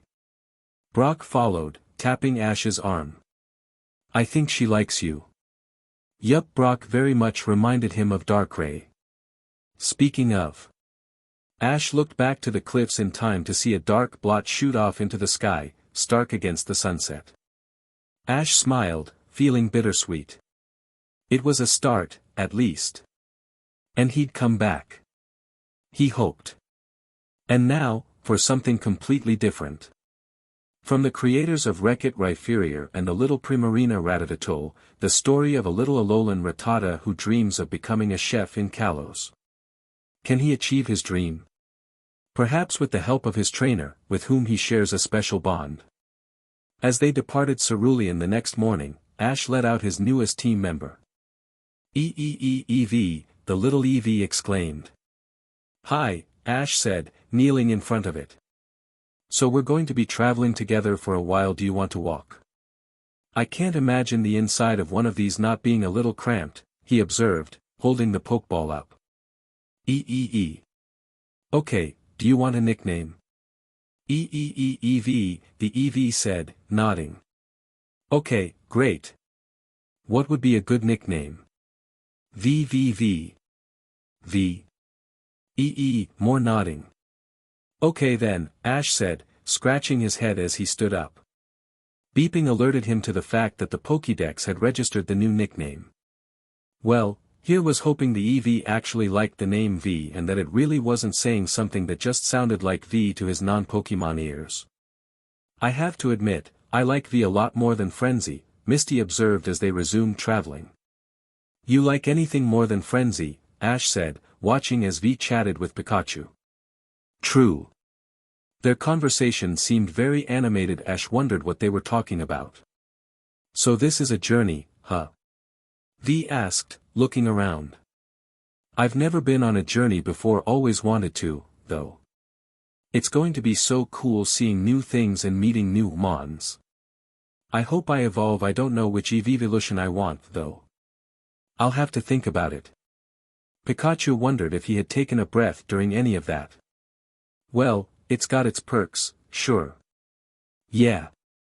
And I'll be able to learn all sorts of new moves and see other places. I've heard about a lot of Kanto, but there's a difference between hearing about it and seeing it, you know? Air. Sorry, I'm rambling. The other Pokemon at Bill's kind of ignored me after a while. You can too, if it makes you feel better. I don't mind. Okay, that was kind of sucky, and a bit of a low blow, to be honest. I don't mind, Pikachu said. It's just we've got a lot of traveling up ahead, so maybe you ought to think about pacing yourself. Yeah, you're right, V admitted. I'm just excited, you know. I bet you were really excited when you first started too, right? Oh, Heliolisk, no. Pikachu had hated Ash right from the start, and Oak for giving him to Ash. He wasn't a toy to be passed around. And then that big black blot Darkrai basically threatening him into sticking around. Boy, he was glad he was at that so-called convention. But what about now? A little voice deep in his soul asked. Now he was actually having a grand old time. Ash wasn't like other trainers, who just ran their Pokémon into the ground and didn't care about them. Ash was, dare he say it? Kind of, nice. Not at first, Pikachu said, when he realized that V was still waiting for an answer. But, it grows on you. V nodded excitedly. That's what I thought. Man, this is going to be great. Pikachu was glad at least one of them was excited about all this. But without Darkrai around, at least he could relax a bit. His ears twitched at that he knew a lie when he heard one. He wondered what Darkrai was really up to. Darkrai sped towards his destination, pausing only to rest on Cinnabar Island to regain his strength. He had really been pushing it, but he felt confident he could make it to Sinnoh by the new moon. He couldn't help but scowl, chewing the inside of his cheek as he did so. It had been a plan quickly formed, and ridiculously Buniri-brained, but that stupid encounter with those stupid pink puffballs just wouldn't leave him alone. He had to do something, if for nothing else to get some peace of mind. He sighed, standing back up. He had to get going. He sped over the ocean as the moon dipped towards the horizon. Team Rocket was hitting a few snags in their Darkrai hunt. The simple, aggravating fact of the matter was that the trail went cold outside of Cerulean. Meticulous searching of the surrounding area simply turned up no more sightings. It was like it up and vanished into thin air. It was frustrating, to say the least. Eventually, they were forced to admit temporary defeat and retreat to the rocket hideout situated near Cerulean. The old abandoned power plant up in the hills that had been foregone in favor of a newer compact setup closer to town. Trainers occasionally went up there to investigate rumors that Zapdos lived there. If they did, Meowth had never noticed. The only things up here were the occasional Magnemite, the not-so-occasional Voltorb and Electrode, specially bred and planted by Team Rocket, and the rocket grunt stationed at the plant. We were having to come back here anyway, James said once they were safely inside. I want to look Darkrai up in the rocket database, maybe see if we haven't got an inter-regional database we can work with. I don't think Team Rocket has a national database yet, Jessie said. Any further conversation was cut off by a bright light in their eyes. Halt, a rough voice demanded. Who goes there? We're the Girl Scouts selling cookies, Jessie snapped, hands up to shield her eyes. Meowth was sure right now, he was too busy rubbing the flash from his eyes. Who do you think? Did you miss the big red R on our shirts? I'll give you a red R and a black eye if you don't get out of that phone booth, James quoted under his breath. Not now, James. Oh, it's you three, the grunt said, lowering his flashlight and managing to make you three sound like an unforgivable insult. The boss has been asking after you. That made all three of them freeze. The boss asking for them was most likely not good news. James noised. Might want to get a bit more articulate before you get on the horn with him, the grunt said, waving his flashlight in a follow-me motion. Come on, let's not wait for the grass to grow. They followed in mincing manner, not liking the idea of getting on the horn with the boss. The boss was scary. The boss had to be scary, to be the boss of Team Rocket. It took Meowth a few moments to realize there was a Rattata following on the heels of the grunt they were following. It smiled at him when he noticed it. So, it asked. How's things going as far as catching the big scary thing? Oh, this must have been one of the Pokémon from Route 1. Pretty good, Meowth told it quietly, glancing up at the humans. We got a name now to go with Deface, and some Clefairy have been nice enough to help. Awesome, the Rattata said, looking forward again. I'm real excited about helping Team Rocket, it just feels right, you know. Meowth did. Except for right now, when he felt like he was about to hack up a hairball. Oh please, not in front of the boss. His nose twitched as he caught a whiff of something familiar. Hey, he exclaimed, throwing his paws out. Not that he'd do much to actually physically stop Jesse or James, but they skidded to a halt just the same. "Dat smell dat ting. Darkrai. It's here." Wait, then why wasn't the Rattata reacting? Meowth looked at it to see it shaking its head. The grunt, meanwhile, was looking at him like he was crazy. Do what? Before Meowth could respond, the Rattata was putting a paw on his. "This way," it said with a jerk of its head, and dashed off down the side hall. Meowth ran after it, followed by Jesse and James. "Hey!" the grunt yelled, chasing after them. "Your doom is this way." The Rattata skidded to a halt in one of the rooms that had been redone as a sort of infirmary/Pokemon center, pointed at one of the beds before indicating two of the pokestretchers. That was where the smell was coming from. "Oh, that," the grunt said, alerting Meowth to the fact that the humans had caught up with them. He turned to see Jesse and James putting their Pokeballs away. "We lost radio contact with Bill, and our grunts picked this guy up on the way there. You know the Nugget Bridge scam we had going? We lost Bill." James asked, looking at him. "PC Bill? That one? Do you know another that lives near Cerulean?" "Yes, that Bill, and we still don't know what happened to him because what happened to this guy spooked the living daylights out of the grunt sent to check on him. Out like a light and won't wake up for nothing.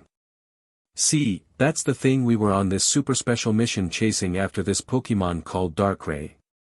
Meowth ignored the humans for a moment in favor of examining the Pokemon suffering from this strange ailment. A Tauros and a Golbat, both down for the count, both twitching and whining in their sleep, but not waking up at all. "They've been like this for over a day now," the Rattata said. "Some of us are getting worried." "Understandable," Meowth said, glancing at the Rattata. "I didn't get your name." The Rattata smirked. My new trainer kind of gave me a nickname, Little Chef. Said I reminded him of a show he used to watch." "Ratatouille," Meowth supplied. "Not a bad pick. How's everyone else shoring up?" "Barring this," he added, waving a paw at the unconscious trio. "Mostly doing well, but some of the trainers are talking about giving some of us away, something about not having the temperament for their standards," the Rattata said, whiskers drooping. "I think I have an idea of what they mean," Meowth said, scratching his face. "You mind seeing me over deer real quick?" "I don't think they're done over deer," he added, indicating Jesse, James, and the Rattata's grunt. "No problem, this way," the Rattata said, darting for another door. Meowth ran after it, figuring that the Rattata's natural preference for twisting warrens made the plant easy for it to navigate. They were in another room a few moments later. "Oh, I know dis," Meowth said, looking the notations on the cages over. "Hey, everyone." "Oh, it's you," a Pidgey said. "Quick, get us out of here," a Spearow ordered. "Yeah. They're getting rid of us," a Rattata said. No, you got it all wrong," Meowth said quickly, waving his paws. "See, you went through an orientation sort of ting when you got here, right? When most of them were nodding, right? And some of you was real good at battling, right? More nodding. But some of you weren't, right? More nodding. So, you're going to be helping Team Rocket in a different way. See these signs?" Meowth asked, pointing at the signs on the cages. "In a few minutes, a bunch of rockets will come through those doors, load you all up in trucks, and take you all over the region. And when they do, they'll be delivering you to deserving little boys and girls who didn't get the chance to get a Pokemon of their own from the professors. And whose legal guardians paid top dollar for under-the-table transactions, mostly through the Celadon Game Corner. And it'll be your job to protect those little boys and girls from that big nasty blot. And if anything goes wrong, you just let us know, we'll have a network, see? Of blackmail, but that wasn't the point. So see? You're still helping Team Rocket. You're helping us by keeping all those kiddies safe." Silence. "I never thought of it that way," a Caterpie said. "Me neither," a Rattata said. So when do we leave? A Pidgey asked. Real soon, Meowth said, looking at one of the signs. This here says Tree Turdy. I don't think that's too long from now. All right, a Spearow said, settling down on the bottom of its cage. Great. Glad that's settled. Good luck on your new mission. And with that, he waved goodbye to all of them and left the room, the Rattata that escorted him following. That was great, it observed as it led him back to where Jessie and James ought to be. You really reassured them all. I'll be honest, I was a little worried myself. I'm glad to know they've got their own special missions to carry out. Not a problem, Meowth said. And it wasn't best misdirection was achieved by including truth in it. And on the positive side, they wouldn't be receiving any complaints about this batch. Meowth was willing to bet his own coin that these would be the best behaved Pokemon they ever sold. They arrived back at the humans just as the grunt gave the killing blow. Listen, this all sounds nice and all, but I'm not the one you got to be telling this to, the grunt said. And speaking of, the boss is still expecting your call. And there went the death bell. Nice knowing you, kid, Meowth muttered, following the rest of his team to their doom. How did we get this lost? Misty complained. It should have been a straight shot down to Saffron City. I still want to go to Vermilion City first, Ash said, climbing over a fallen log. I don't think I'm ready for the Saffron Gym yet. And besides, we have those SS and tickets. Now that I'm looking forward to. I've heard of quite a few trainers skipping Saffron completely, or saving it until last, Brock said, bringing up the rear. Sabrina and her psychic types are immensely powerful, even by league standards. Ash kind of wished that there were dark types in Kanto. Darkrai had always been immensely dismissive of Kanto's overpowered powerhouses. Ash later found out that dark types were immune to psychic types and their attacks, which had explained it. But Misty had a point, so long ago on Mount Moon. Don't think too far ahead just yet. Focus on prepping for Lieutenant Surge. And he and Darkrai had cooked up a plan, before Darkrai had left. It had been 3 days since Darkrai had departed on his trip, and his absence was notable. Suddenly, wild Pokemon were abundant. All 3 trainers' Pokemon had gotten plenty of levels via what was colloquially called grinding. Unfortunately, with them being lost, there was no Pokemon Center to take advantage of, and Brock's supplies were beginning to run low. They needed a break. Hey, look! Misty said. An oddish. Ash and Brock looked to see the small blue bipedal plant blink up at them. I think I should catch it, Misty said. I need to diversify for the next time someone challenges me with a Magikarp. She hadn't let that die yet. Ash gave it another week. Go for it, he declared. Misty sent out Staryu. And Vine snatched the oddish away and slapped down Staryu. Staryu! Misty exclaimed, running up to check on her Pokemon. What was that? Brock pulled Zubat's Pokeball out as Pikachu jumped off of Ash's shoulder, cheeks sparking. I don't know, Brock declared. But we'd better be ready whatever it is, it's not friendly. And now, for something completely different. In other news, the Unnovan sentient cloud has amassed a following. People have been congregating on routes the cloud has been sighted on in attempts to reach enlightenment, with contact with it. Authorities would like to take a moment to remind everyone to not engage the sentient cloud. The leader of Team Rocket wasn't well known, mostly to assist with keeping him alive. The leader of such an organization would be a tantalizing target to anyone. Mostly, however, his identity was kept a secret to keep other people alive. One simply did not become the leader of such an organization without at least some ruthlessness, and Meowth had heard more than one instance where the boss had either ordered someone killed or came to ensure the death himself.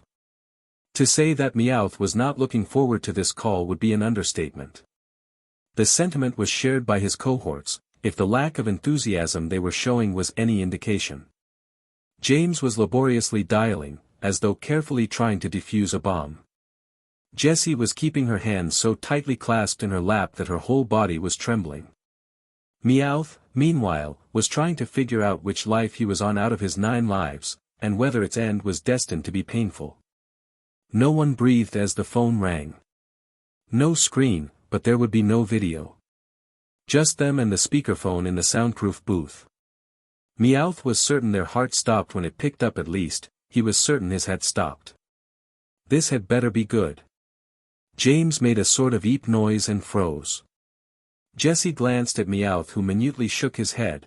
No way was he throwing their team under the bus thanks to his accent, which got thicker when he got nervous before clearing her throat. Yes, this is Jessie, James, and Meowth Team 97, Jessie said tentatively. You've been asking for us? Silence. Meowth wondered if it was the boss refreshing his memory on the dunces calling him. Yes.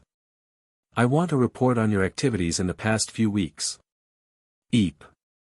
Meowth and Jessie both glanced at James, who seemed to have fainted dead away seated straight upright. Jessie looked like she was suppressing a sigh before launching into her report, carefully spinning their activities so it didn't sound too hopeless, making certain to mention the Clefairy and Clefable and oh by the way, we're currently tracking down a very rare Pokemon. And progress on that front is going how? The boss asked, sounding a little testy. Jessie started, rubbing at her throat. We've had a minor setback, Meowth offered, feeling the need to at least try to help. Nothing major, just regrouping, figuring out a way to properly capture it, anticipate its next moves, that sort of ting. Irk. Meowth had never been good at the th noise. His mouth simply wasn't structured right to make that noise, and when he tried, it sounded like he was hissing at the person. Usually he wasn't bothered by it, but right now, if he irritated the boss, that could be the tipping point. I see, the boss said, after a painfully long while. To get to the reason I called for you, I have a job for you three. Meowth blinked, exchanged glances with Jessie. What?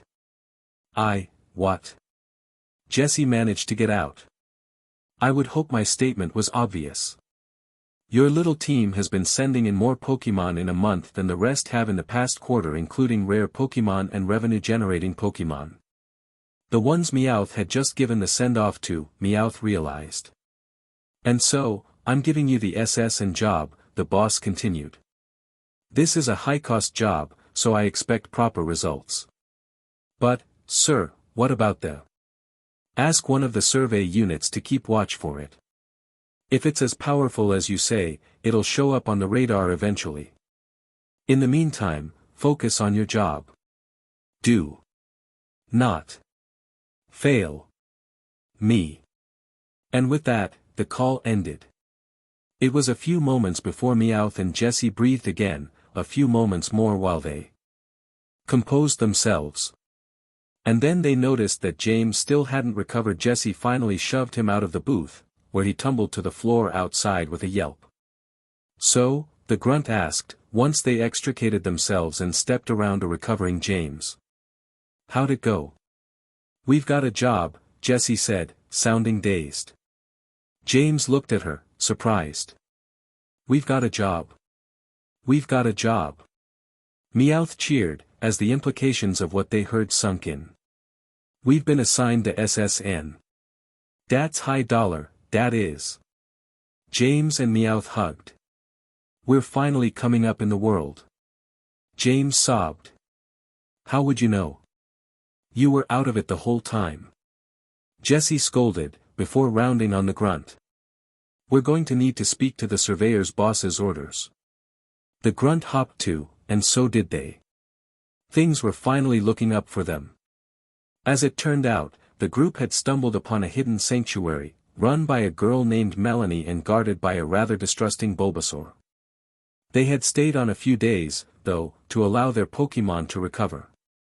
Things had gone quite nicely after Bulbasaur had decided it didn't want to kill them.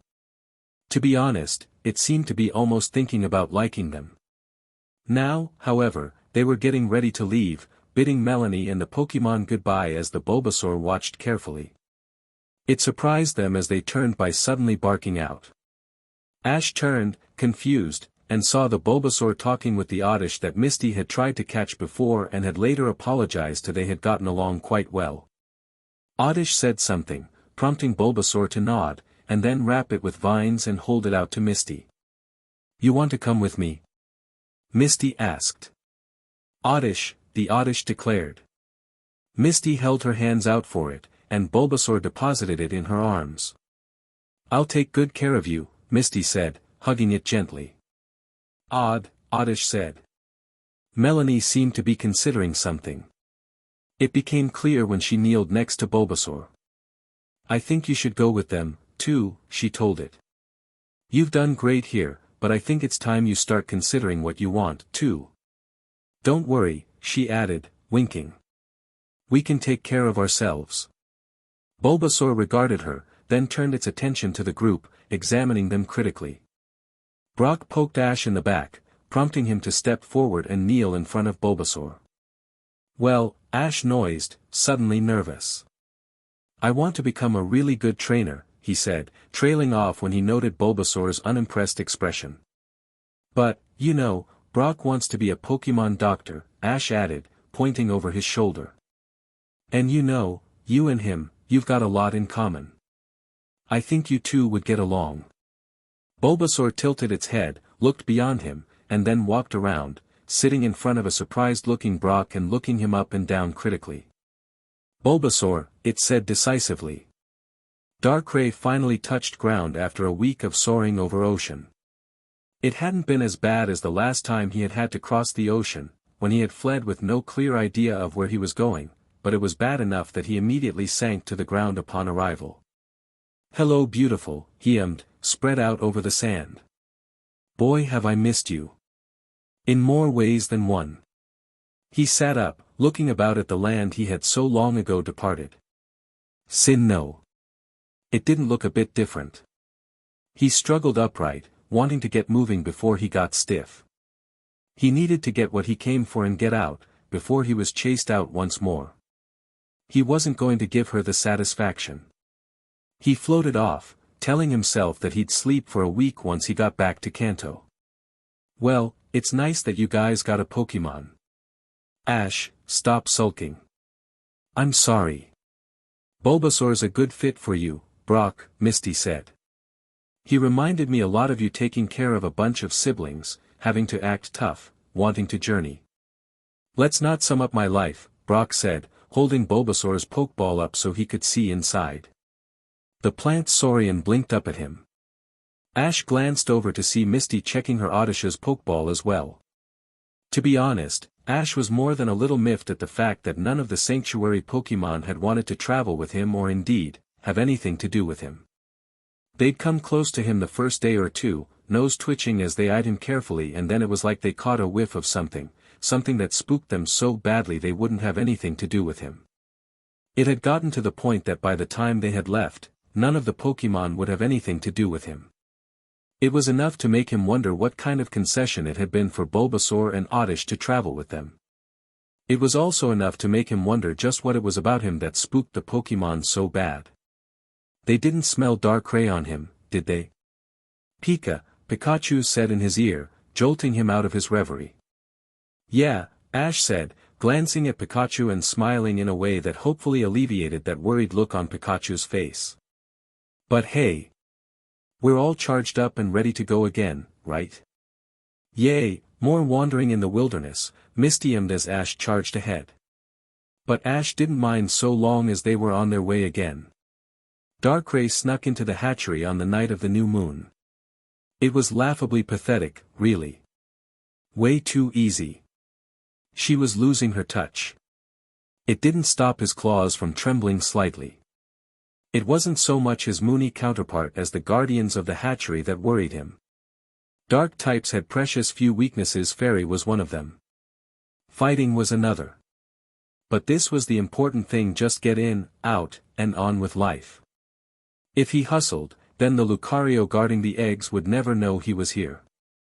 Steal commandeer a Riolu egg, then give it to the Utes. The Lucario line were held on such a ridiculously high pedestal that this was sure to shut that stupid puffball up. Enough with the doom and gloom. Really, Darkrai brought nightmares wherever he went, for crying out loud, and he was more cheerful than that stupid fairy. And besides, he wasn't about to admit that maybe he thought said stupid fairy had a point. The eggs rocked nervously as he passed by, of course. They were technically sleeping in their eggs, therefore, they were having nightmares right now. Better hurry, before their alarmed aura alerted the adults. Ah, this was it. An egg that trembled, yet stayed resolute, perfect. It meant it would survive the journey back to Kanto. He picked it up, cradled it against his chest, and drifted back to the window as quickly and quietly as he could. Almost there, almost scot-free, yes. Out of there. Something cold striking him in the back alerted him to his error. He spun around, cursing his luck. Oh. Oh boy. Time to go. Because above the hatchery was the absolute meanest-looking goose he had ever seen. You, Cresselia hissed. I told you to never come back. He dodged the next aurora beam she shot at him and zipped off into the woods. She followed with a screech of indignation. Oh good, Darkrai sighed sardonically. She missed me. The group was not having a good day. It wasn't because of the rain. No. Or the mud. Or the fact that they had spent most of the day lost in the wilderness. Again. It was because they had heard the trainer of the Charmander they had encountered earlier bragging about how he had callously abandoned it, and now it was torrentially raining, and they were scrambling to get back to it before the rain extinguished its flame for good. They reached it as its flame guttered and sputtered. Ash stood over it, trying to block the rain, as Brock threw out Bulbasaur. Bulbasaur, too, had been abandoned. But not before his previous trainer had used a technical machine to teach him Sunny Day. Misty was using a potion on the Charmander in an attempt to get it to passable enough health so they could carry it to the nearest Pokémon Center, which Ash was frantically trying to find on his Pokédex. They ran for the Pokémon Center, Ash carrying Charmander as Misty read off the directions on the Pokédex. Ash mentally filed away the trainer to tell Darkrai about when he got back. Granted, he had wanted to do something to that trainer himself, but if Brock, who had gotten in the trainer's face, could hold back, then Ash supposed he could too. The Charmander was more important, and if they had wasted any more time on the trainer, the Charmander would have been dead. And besides, as Darkrai frequently said, revenge was a dish best served cold, to which Ash had once responded that revenge was a move best used immediately, which had earned him a bonk on the head. He couldn't help but scowl at that. He hoped Darkrai was having a better time than they were. Darkrai was absolutely certain that Utes and friends were having a better time than he was. Cresselia may not have had the moon to use, but that didn't stop her from firing off aurora beams after him, dogging his every move as he tried to lose her. He was getting close to the coast, and he needed to quickly ensure that she wasn't going to follow him. Idea, and it fit so well with her perception of him. He shot over the open beach and spun around, one clawed hand poised over the egg. Drop it, or the egg gets it, he snarled. Just as he thought, Cresselia practically skidded to a halt, appalled. How dare you? Darkrai gave a little shrug and shot off before she could recover. You won't get away with this, she yelled after him. I will find you. You will pay for what you've done. Remind me to write a check, he muttered, Sinnoh already a blot on the horizon behind him. He turned his attention to the little egg cradled in his elbow. Sorry about that, but I needed to dump her, he said. It was a few moments before he addressed it again. By the by, if you ever tell anyone I apologized, I'll squish you. He had a reputation to uphold, after all. I can't be bothered to fight you. I have a reputation to uphold, after all. Ash scowled at the uppity prep school girl who apparently ran the students of the school. NNGH, she wouldn't face him in a fair fight. He practically heard Darkrai right then, so fight dirty. Misty, can I borrow that Squirtle you caught the other day? Ash hissed to Misty. Misty had just lost a sucker punch round from this girl, so she didn't question him as she handed over the former leader of the Squirtle squad. Okay, Squirtle. Ash said, holding up the turtle Pokemon. Use water gun. Squirtle shot a quick glance at Misty, who nodded, before shooting a spray of water at the prep girl. It didn't take them long to beat feet off campus. Especially considering Prep Girl was chasing them with a vengeance for ruining her hair. We need to talk about your approaches to confrontations, Misty said as they fled.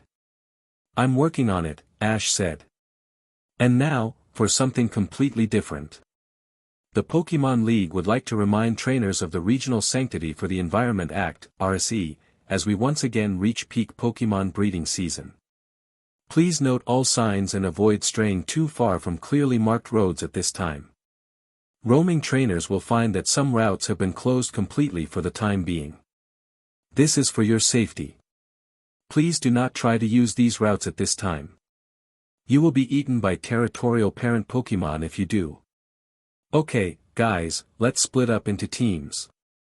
Pikachu, you and Frenzy are together. Lenny, you and Patches are teaming up. Everyone practice their dodging. Ready? Go. Pikachu quickly dodged Frenzy's eager attack as Lenny and Patches sort of looked at each other. Yeah, Ash said. I guess it's kind of hard for Lenny to dodge, hey. Lenny, you splash. Lenny blinked, but obliged. The action made him flop around a bit. Do you think that'd work for a land-based dodge? Ash asked. Carp. Lenny said happily. Perfect. Ash declared, turning his attention to his two newest teammates. Okay, V, I want you to practice your moves for a bit. Try helping hand with everyone, okay? V declared happily, dashing off to help his teammates. That done, Ash knelt next to Charmander. Okay, I know you're still recovering, so you don't have to participate if you don't want to. Hey, he said quickly, noticing Charmander's downcast look. Don't worry about it, I just don't want you rushing into this. I know you had a bad experience before, I want you to have some good ones now. Hey, I got an idea. Brock's cooking lunch, and I bet he needs a taste tester. Charmander looked exceedingly happy at that his former trainer had apparently starved him. Ash scowled as Charmander ran down the hill to Brock. Damien, Charmander's now ex-trainer. What a JRK. He was worse than Gary, and that was saying something. He kicked at a tuft of grass, picturing doing the same to Damien's face. Now what did that grass ever do to you? Darkrai. You're back. Ash exclaimed excitedly, running over as Darkrai floated down behind the hill. Darkrai stiff-armed him. We've discussed this, no hugging. Sorry. So how was the legendary thing? Darkrai blinked. Oh, kind of boring, actually. Zygarde was there. Who? Zygarde, he's from Kalos, and he's a real stick in the mud. I did manage to get a souvenir, though. And with that, Darkrai held up a blue egg. Is that a Pokemon egg? Ash asked, awed. They were quite rare, mostly because getting them involved putting oneself in personal danger from angry poke parents. No, this is a human egg. We had this conversation, remember? Yes, it's a Pokemon egg, you ninny, Darkrai said, flicking Ash in the forehead. I was almost going to give it to you, too, but then you had to go and remind me that I'm talking to the village idiot. Ow, Ash noised, rubbing his forehead. Really? You were going to give me a bona fide Pokemon egg? Was being the key word. I could take care of it. I'm very responsible. Pika Pie. The bug is trying to kill the rat, Darkrai observed. Gah. Frenzy. Stop it. Ash yelped, waving frantically. Frenzy did so. Pikachu collapsed in an exhausted heap. Okay, problem solved. Where were we? Ash asked. We were not giving you an egg. Ah, come on. I am not coming on, you nearly let your starter die. Pikachu. Pikachu called over. Oh, hush you rat, it's true and you know it. Can I at least hold it? Ash asked. Well, I suppose, Darkrai mused, holding it over Ash's outstretched hands. So long as you don't drop it. You got it. Or shake it. Right. Or crack it or otherwise. Wait, why am I even giving this to you? I was beginning to wonder the same thing. Fine. Hold. And don't drop it, it's heavy. Ash quickly rolled his arms so he was cradling the egg against his chest. It's so warm, he observed. Congratulations, it's not an ice type. Is it a fire type? Do I look psychic? And what did we say about shaking it? I'm not shaking it, I just want to see if I can hear it yet, Ash said, holding the egg to his ear. I don't think it's ready to hatch just yet. Not for a good long while. Darkrai scratched at his collar, as though considering something. Come to think of it, too long of a time commitment for me, you keep it. Really? That's great. That's horrible. Nice impression of Dr. Joltik and Mr. Hydreigon. Be grateful, why don't you? I am, but how am I going to explain this to Brock and Misty? Eggs don't fall out of the sky. Do they? Not without being scrambled. Tell them some random stranger gave it to you, it happens every day. Seriously? Or you could say you found it. They'd tell me to put it back. Or you could say you laid it yourself. EW. Gross. Well then, wise guy, what's your story going to be? Ash gave it some thought. Good question, how did one explain an egg randomly appearing? How about, I don't know how it got here, but here it is. That's it, give it back. Nope. Too late. Don't run with it, you moron. Anyway, while we were training, this guy comes up, says everybody looks really good, I must be an alright trainer, and hey, I have an egg here, maybe you'd be a good one to take care of it. That guy must be a horrible judge of character, Misty declared flatly. Ha! She's talking about you, lame brain, Ash thought upon hearing the faint laugh, but forced a smile. Anyway, Brock, you haven't questioned my capability to tie my own shoes, could you help me with this egg? Sure, Brock said, looking at it. But I thought your shoes were Velcro. They are, but it's the principle of it.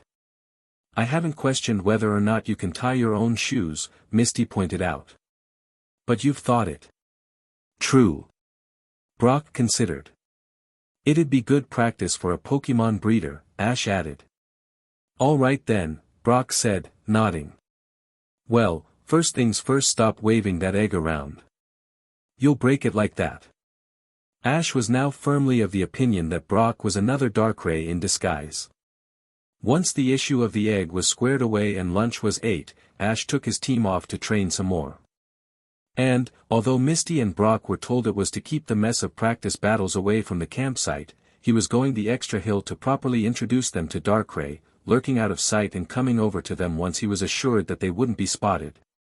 Silence reigned as Ash's Pokemon considered the big black thing floating next to Ash. What is that? Charmander asked finally. Darkrai looked at Ash.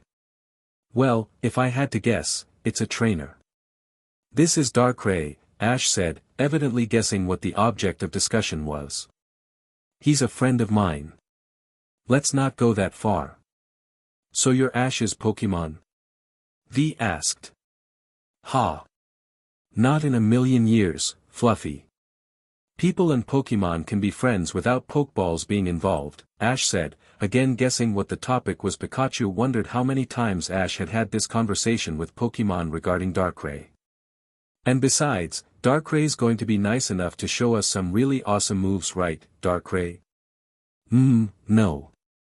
I've changed my mind. Ah, come on, please. The rest of them watched for a few moments as Ash had to chase Darkrai down and wheedle him into helping them. Is he for real? Charmander asked. Unfortunately, Pikachu said. Eventually, however, Ash and Darkrai were back. So Darkrai's going to be teaching us some moves, Ash began. If I feel like it, Darkrai said. He feels like it. Aha, Pikachu noised. And Stantler really know how to fly. They do? V asked, excited. Sure. While they're yammering, Darkrai said to Ash, pointing at the rest of the Pokemon. You. You need a better strategy than, let's all play nice with the other kitties. I've been using other strategies, Ash said, sounding miffed. And besides, I had to bin the play nice strategy a few times. I'll tell you about it later. And if it makes you feel any better, I had to hear about it from Misty a lot, so there's no danger of a repeat. I'm beginning to like this Misty girl. Until she mallets you. That's a thing, apparently. I'm going to take a nap, Patches said. Wake me when something happens. Hey. Don't fall asleep. Ash said, noticing Patches curling up. We're going to be learning ground moves to counteract Lieutenant Surge. We? Pikachu asked. Is there a Rattata in your pocket? And I've been talking with Brock and Patches, you can learn Dig with some help. And Charmander, chances are Lieutenant Surge is going to be using a Magnemite. Brock said gym leaders are supposed to prioritize Pokemon native to their region. Brock said, Darkrai said, floating on his side and looking bored. Why am I even here then?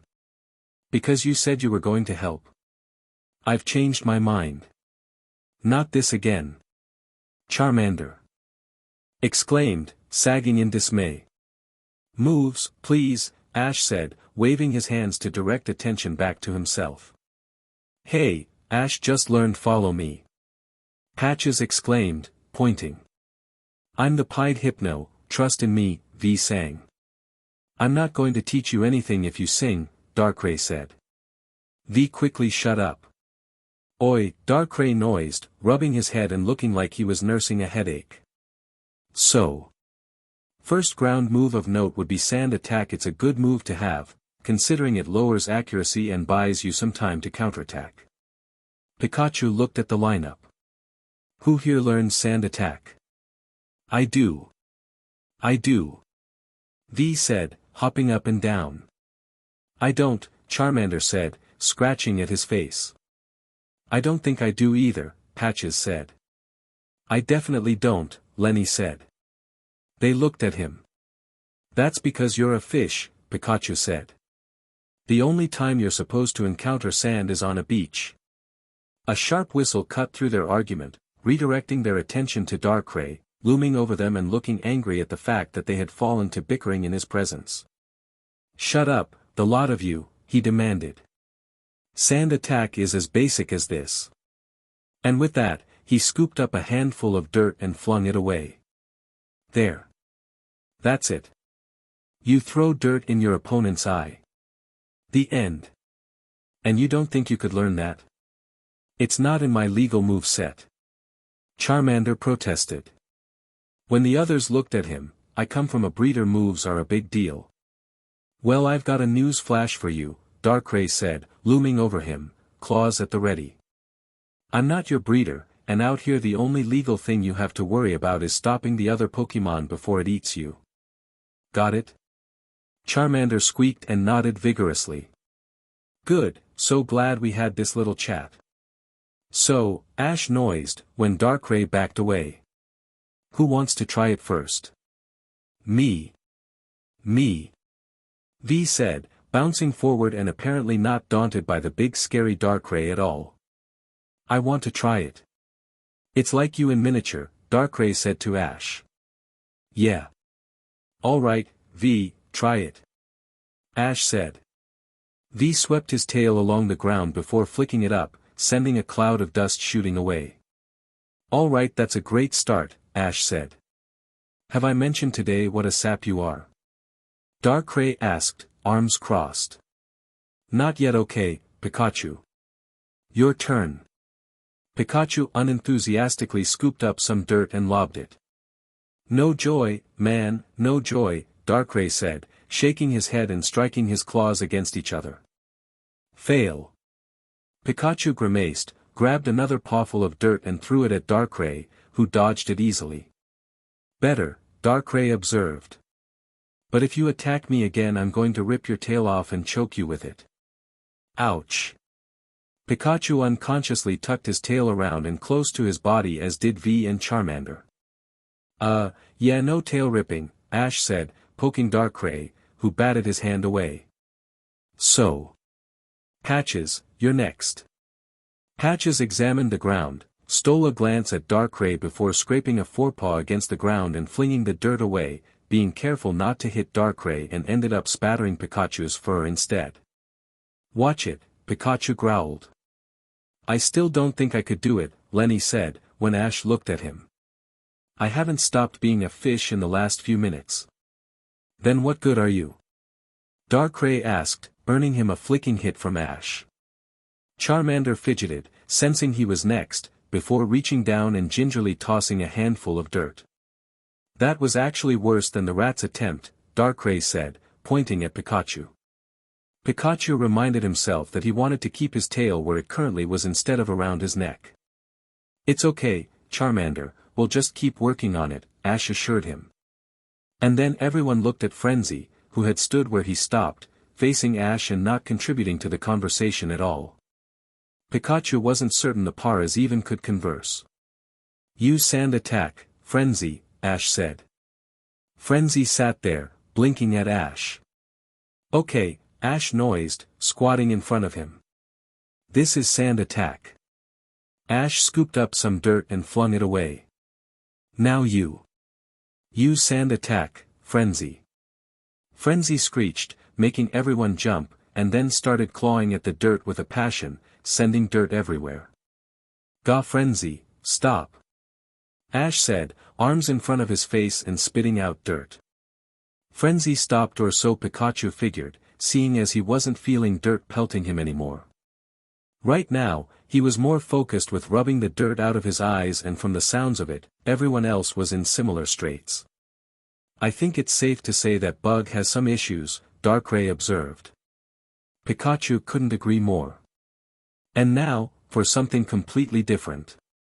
In other news, the rolling blackouts afflicting the east side of Kanto have been discovered to be caused by migrating magnemite. Affected residents are advised to keep the power off as much as possible to cut off their food source and hasten them along their migration. That includes this radio broadcast. Once everyone could see again, they moved on to the next move dig. Brock said he'd help with this one as soon as he finished up whatever it was he was doing, Ash said. Do you want my help or not? Darkrai demanded, tapping Ash in the chest with a claw. Not really, Pikachu muttered. Can we put it to a vote? Charmander asked timidly. They could not, which was why 2/3 of them were currently trying to dig holes. 2/3 because, as Lenny pointed out, he was still a fish and couldn't dig, and they were afraid Frenzy would burrow through the earth and pop out the other side if Ash gave the order. So Lenny was practicing his splash, seeing as how Ash seemed convinced it could be useful, and Frenzy was acting as a very creepy supervisor. And so far, the only ones who seemed to have any competence with the digging was Patches and Pikachu kept hitting himself with the dirt, and Charmander kept overbalancing. V, meanwhile, was digging very much like a Growlithe would, and Patches had already made himself a tidy little burrow. Our species tends to live in burrows, Patches explained when he popped back up. Digging is sort of essential to everyday life.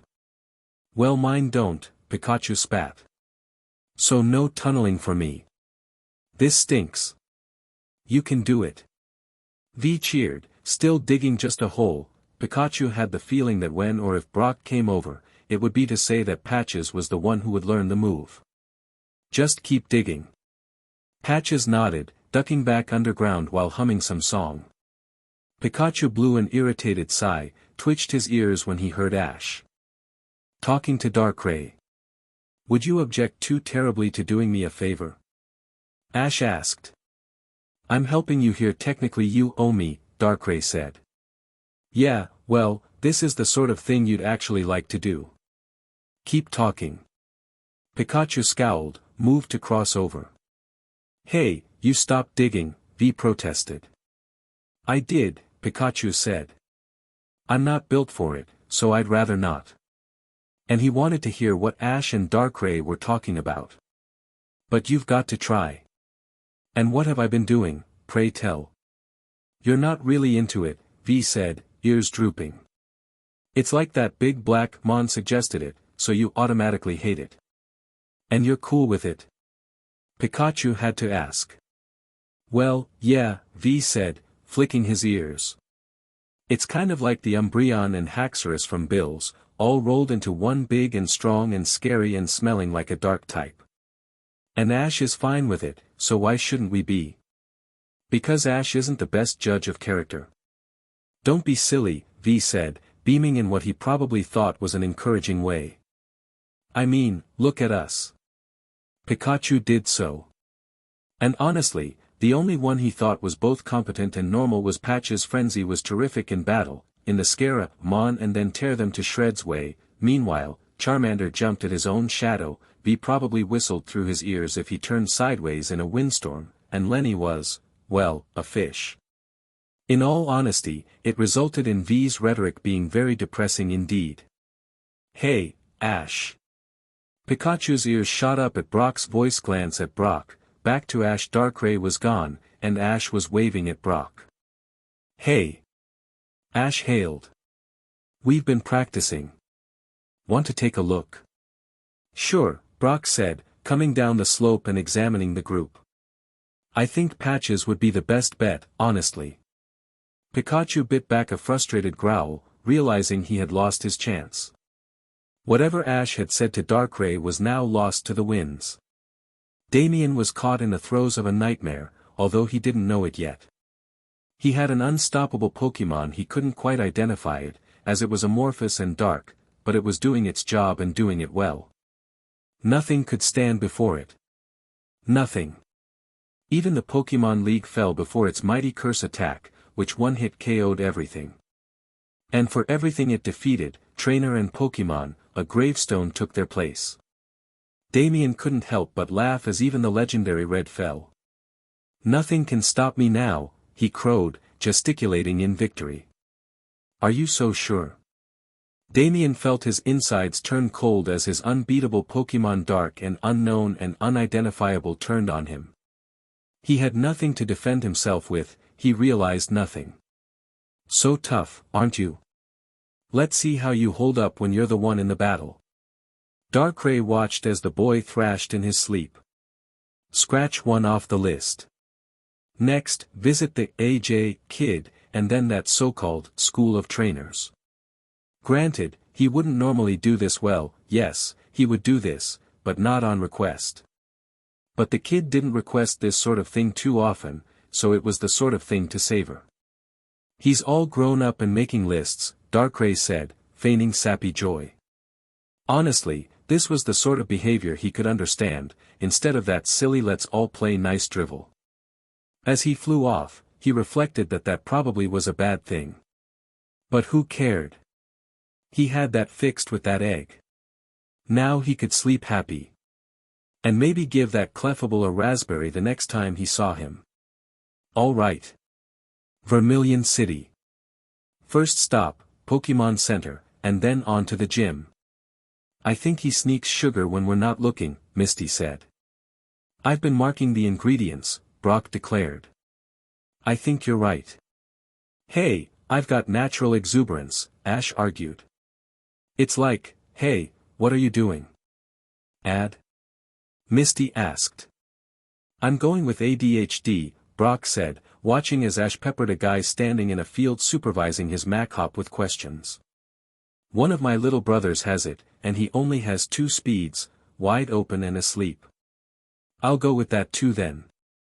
We could call it ASH. But what would it stand for? I'll think of something. When they arrived at the Pokemon Center, it was to find it absolutely packed. What's with the packed room? Ash asked the nurse. Are they getting ready for the SSN? No, unfortunately, the nurse said. These people all challenged Lieutenant Surge. Ouch. Did anyone win? Not in this decade. Double ouch. Full restore, please. Coming from the gym. Heading there. Next of kin. That bad? That bad. Delia Ketchum in Pallet Town, Ash declared, deciding to humor her. From what I've heard so far, Lieutenant Surge favors physical assaults, Brock said, indicating the room. But if you try a long-range battle, he switches over to Thunder and Thunder Shock. Is there any way to have, like, a middle ground assault? Ash asked. Not really. What about Patch's poison point or Frenzy's spores? That doesn't seem to work either. There's got to be some way to beat this guy. You could try catching a Diglett or Geodude in Diglett Cave, but I hear he has strategies for them, too. I'm starting to think I should have gone with Sabrina first. Catch 'em, the nurse called. Your Pokémon are ready. Ash ran up to reclaim them. Well, ready to take on Lieutenant Surge, he asked Pikachu. Chew. Pikachu declared, cheeks sparking. May whatever higher power you believe in be with you, the nurse said. Huh? Ash asked, confused. A ruling came from the League that all last rites now have to be non-denominational. It's annoying, to be honest. Oh, okay, Ash noised, taking his Pokémon and running. The sooner he got this over with, the better. We're off to beat Lieutenant Surge. The laughter that followed was insulting at best. The Vermilion Gym was big and intimidating, like its owner. Ash, however, had spent a good chunk of his life around a Pokémon that was truly intimidating. A measly human wasn't about to top Darkrai. So, when he entered the gym and boldly announced his challenge, he didn't feel slapped down when Lieutenant Surge started laughing so hard his knees buckled. The big Unovan easily outstripped Brock. It would have taken both Brock and Ash to match him in both size and weight. He was clad in camouflage, probably a holdover from his army days, as he wasn't exactly blending in with anything here. Are you done?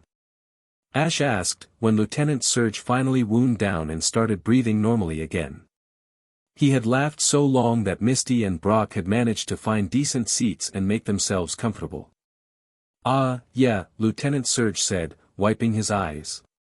I don't care how many times it happens in a day, it is absolutely hilarious when one of you kids comes in like that, like it's supposed to intimidate anyone. PFF. You watch too many cartoons, kid. Okay, Ash was seriously going to have to check and see if there wasn't some sort of hidden Darkrai community shamming as humans that had sounded too much like Darkrai just then. So, Lieutenant Surge said, nodding to his referee, who moved over to the designated box. I hope you weren't thinking that you'd skip to an easy gym. Sabrina might command psychics, but when it comes to a no-holds beatdown, I'm the guy to come to. I'd heard that rumor, Ash said. And I saw your work. And you came anyway, Lieutenant Surge observed. You're either really brave, or really stupid. I'd rather be the first, but everyone I've talked to so far thinks the latter. And he's honest too. Ready to meet your maker, kid? Ash twisted his cap around. Ready. This will be a 3-on-3 Pokémon gym battle, the referee announced. Only the challenger is allowed to make substitutions. The referee became white noise. Ash was focused now. He and Darkrai had come up with a good strategy, which he had run by an obliging Brock. They were ready. Ish. Go, Magnemite. Lieutenant Surge called, summoning a floating steel ball with magnets on either side and a big eye in the middle. Ash had to resist instantly shouting out, Wheatley. Instead, he shouted, Charmander, I choose you. Charmander appeared in a flash of light, trembling slightly, but ready for battle. There had been a lot of back and forth as far as letting Charmander battle, but with the potential to have a steel-electric type against them, Charmander and his fire attacks would be useful. In the end, Ash had told him that he would only put him in the battle if he thought he was ready and if his fire was needed. He was ready, and he was needed. Smokescreen, Charmander. Ash called. Magnemite, Supersonic. Lieutenant Surge ordered. Cover your ears. Charmander did so. He looked dazed by the end of the attack, but not fully confused. At least there was that. Ember, Charmander.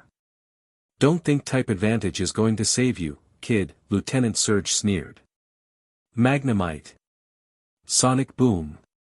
Ash tried very hard not to think of Blue Shaymin as the attack zipped towards Charmander. Dodge it. Don't think so. Indeed, it clipped Charmander on the side. Ash heard frantic pinging from his Pokédex. He checked it speedily to see that Charmander's HP had dipped quite a bit. Charmander, return. Ash called. Charmander ran to his side as he threw out another Pokeball. Go, Patches. Patches? Lieutenant Surge echoed, as the Nidoran appeared on the field. Okay, Patches. Use Dig. Ash called. Ah, kid, I thought you were smarter than that, Lieutenant Surge sighed. Magnemite. Use Magnet Rise. Magnemite did so, electrifying the field and floating away from the ground. Hey! Ash called. I looked it up before I came here. Magnemite shouldn't be able to use that move at its current level. Kid, I've got so many retired Pokemon it's not even funny, Lieutenant Surge said, hooking a thumb behind him. Those guys teach these guys a thing or two, like this move. You want to complain about it, or are you going to rethink your strategy? Rethinking a strategy would be a good idea. Especially when it fell right into the lap of Darkray's Plan B. Patches. Ash called, prompting him to pop up right beneath the Magnemite. Return. Charmander, back out there.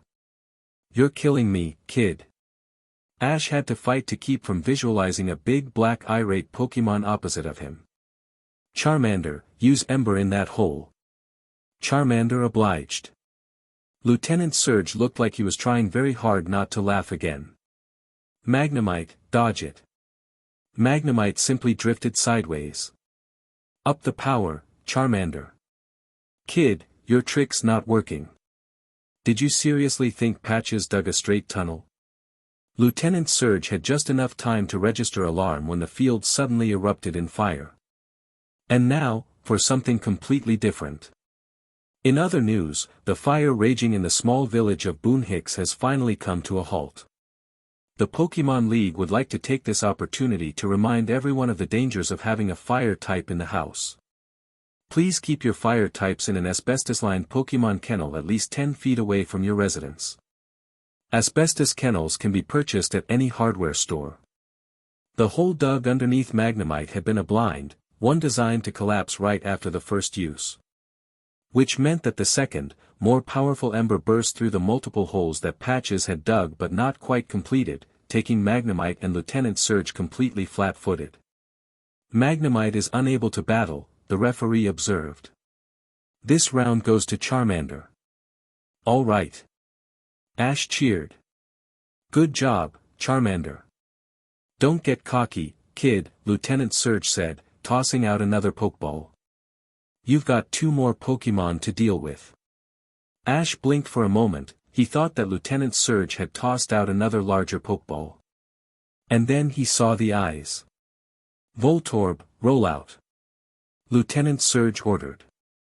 Ash had to resist another reference, instead ordering Charmander to dodge. Charmander did so, barely. Add a charge on that, Voltorb, Lieutenant Surge called. Great. Now it was a rolling Electro Ball. Charmander, return. Ash said, using the Pokeball this time. Patches, get out there and use Dig. Patches dove into his old hole just in time to avoid being run over. You know what the Voltorb line is famous for, kid? Lieutenant Surge asked as Voltorb rolled to the center of the field. Exploding. And it did. Ash hit the deck, Pikachu beneath him. Thing about your earlier trick, Lieutenant Surge said. Ash barely heard him over the ringing in his ears. It weakened the floor enough that it didn't provide much protection. Your Pokemons either fainted or flat as a Stunfisk. Ash blinked as Voltorb rolled out of the pit it had created. What the? Lieutenant Surge was stunned too. Ash couldn't even speak as Patches gave one final nudge, sending the fainted Voltorb rolling out of bounds. Wow, Ash noised. Patches, you're bigger. Patches had finally evolved into a Nidorino. He still had his namesake Patch though, which Ash saw when Patches tossed his head before collapsing in a dead faint. Good job, Patches, Ash said, recalling the new Nidorino as the referee called it. Ready, Pikachu. Pika. Pikachu declared, jumping to the edge of the pit. "Go, Raichu!" Lieutenant Surge ordered. The larger orange mouse Pokémon obliged, standing on the other side of the pit. This was it. Charmander didn't have enough health left to pose a decent threat to Raichu. It was either Pikachu or nothing. "Okay, Pikachu," Ash muttered.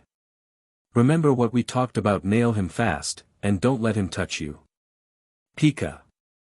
Pikachu said, cheeks sparking. And with that, he dashed into action, running around the pit rather than risk slowing down on the uprise. Raichu slapped him away with its long tail. "Try again, Pikachu." Pikachu did so, using quick attack from every angle. Raichu was able to block most of the attacks, but more kept getting in. "Enough of this," Lieutenant Surge ordered. "Raichu, overload that little mouse." Raichu let out a wild call before unleashing a devastating thunder attack. Pikachu dodged, but the attack was strong and widespread enough to hit. Pikachu! Ash yelled. Pikachu was practically glowing, he could see the little Pokémon skeleton. "Better quit now, kid," Lieutenant Surge said. "Pikachu don't have the storing capacity that Raichu have. It'll fry in the next minute." Ash scrabbled frantically for an idea. "Pikachu! Use quick attack and slam into that Raichu. Give that electricity back to him." Pikachu ran, the excess electricity lending him extra speed. "Whoa! Volt tackle!" Lieutenant Surge yelped, stunned. Raichu was caught off guard too. It was saved from devastating damage by dint of typing, but the attack still did a number on it. "You okay, Pikachu?" Ash asked. Pikachu gasped. He wasn't glowing, so that was a good thing. "Okay. Regroup. Need some thinking time. Use Iron Tail on the ground and then Tail Whip." Pikachu did so, producing a mild sandstorm and sending it Raichu's way. "Tail Whip to clear it, then thunder again," Lieutenant Surge ordered. "No way. Not in this life." "Pikachu, quick attack with Slam and Iron Tail," Ash threw out. "Don't let it recover." Pikachu did so with earnest. He knew what would happen if he got hit with thunder again. "Not today." Raichu let off electricity in an attempt to stave off the smaller Pokémon, but Iron Tail kept the electricity focused and sent to the ground in the form of Electro Ball, thus perpetuating the sand blind. They simply couldn't afford to let it build up a charge again. "Keep at it, Pikachu." And then a final hit, and Raichu was down for the count. "Yes!" Ash cheered. Pikachu did so too, then keeled over from exhaustion. As the challenger still has a Pokémon remaining, Ash Ketchum wins, the referee declared. Ash breathed a sigh of relief before running over to Pikachu. "You okay, Pikachu?" Ash asked, picking the little Pokémon up. "Cha," he noised. "There'll be a victory party involving ketchup." Pikachu instantly perked up at that. "Hey kid." Ash looked up to see Lieutenant Surge standing in front of him after recalling Raichu. He had a hand extended. Ash shifted his hold on Pikachu so he could shake it. "Good match, kid," Lieutenant Surge said. "No one's given me a good challenge in forever. And since you won, you get this." And he handed Ash a Thunder badge. "Awesome," Ash breathed, before being tackled by an ecstatic Misty and a more reserved Brock. "I didn't doubt you for a second," Misty said. "She did," Brock corrected. "The whole round with Raichu was, I can't look. Tell me when it's over." Misty whacked Brock upside the head. "Nice friends," Lieutenant Surge observed drily. "Very dark grayish." "There's no accounting for taste," Ash said, deciding to use one of Darkray's preferred phrases. Lieutenant Surge laughed appreciatively. "Yup, most definitely a Darkray in disguise." "Kid," Lieutenant Surge said, rubbing under his nose as he wound down from his laugh. "I don't want to keep you from the Pokémon Center, but I have to ask, where did you get that Pikachu?" "Huh? From Professor Oak," Ash said. "He's my starter." "And where did Professor Oak get him?" "Good question." Ash looked down at Pikachu, who shrugged. He was chewing on wires at Professor Oak's lab. So he's wild. He used to be. Where is this going? That move he used earlier, when he was overloaded, that was Volt Tackle. It's only in the Pikachu line, and only available through special breeding. I think there's more to his story than just being wild-caught. Is there? Ash asked Pikachu, who shrugged once more. Tell you what, kid, Lieutenant Surge said. You go get your Pokemon healed and rest up tomorrow. I want you back here bright and early. Ash blinked. Why? Lieutenant Surge cracked a grin.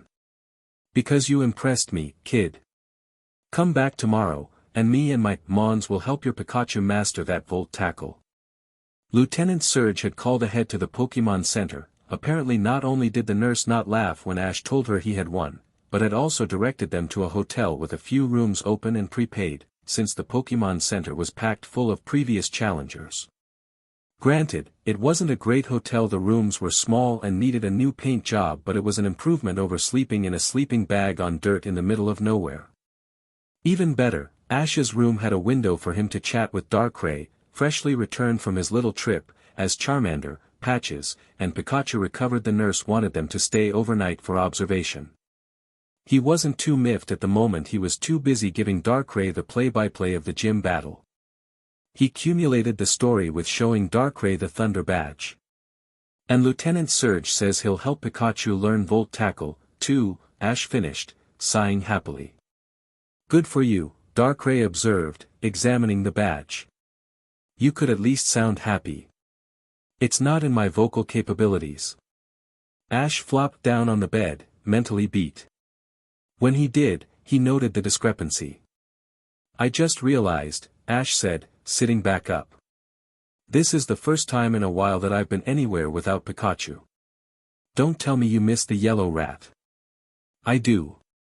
V, who, like Lenny and Frenzy, was out of his Pokeball, and in Lenny's case, in a fish bowl, jumped into Ash's lap and gave a low murmur, arching his back in a manner that clearly said, pet me and you'll feel better. Ash did so. And he did, kind of. At the very least, it enabled him to calm down somewhat and truly absorb the events of the day. He flopped back down with a sigh. Now what's wrong? Darkrai asked. I just realized, Ash said morosely. Pikachu could have died today. He was overloaded, that could have fried him completely. I would have been burying my starter. And Patches was in the epicenter of an explosion, for crying out loud. Darkrai noised. It finally sinks in. Maybe I should quit. Seriously? Darkrai asked, as V sat up, startled. You've been wanting to do this for as long as I've known you, and now you want to quit? What do you think you're going to do? I don't know, Ash sighed.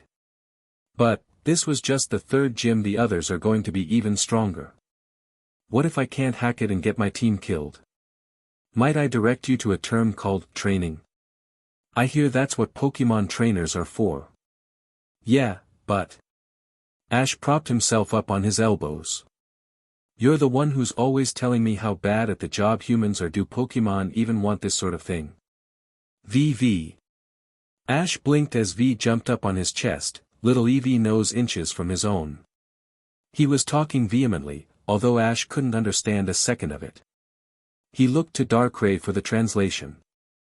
He says you're an idiot, Darkrai supplied. V snapped. Fine, he says these sort of things are signals to get stronger, not quit. That's pretty deep, Ash admitted. And apparently Pokemon language is pretty condensed.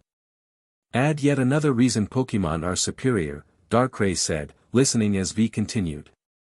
He also says that every good trainer has a moment like you're having, that recognizing a brush with death is important to your growth.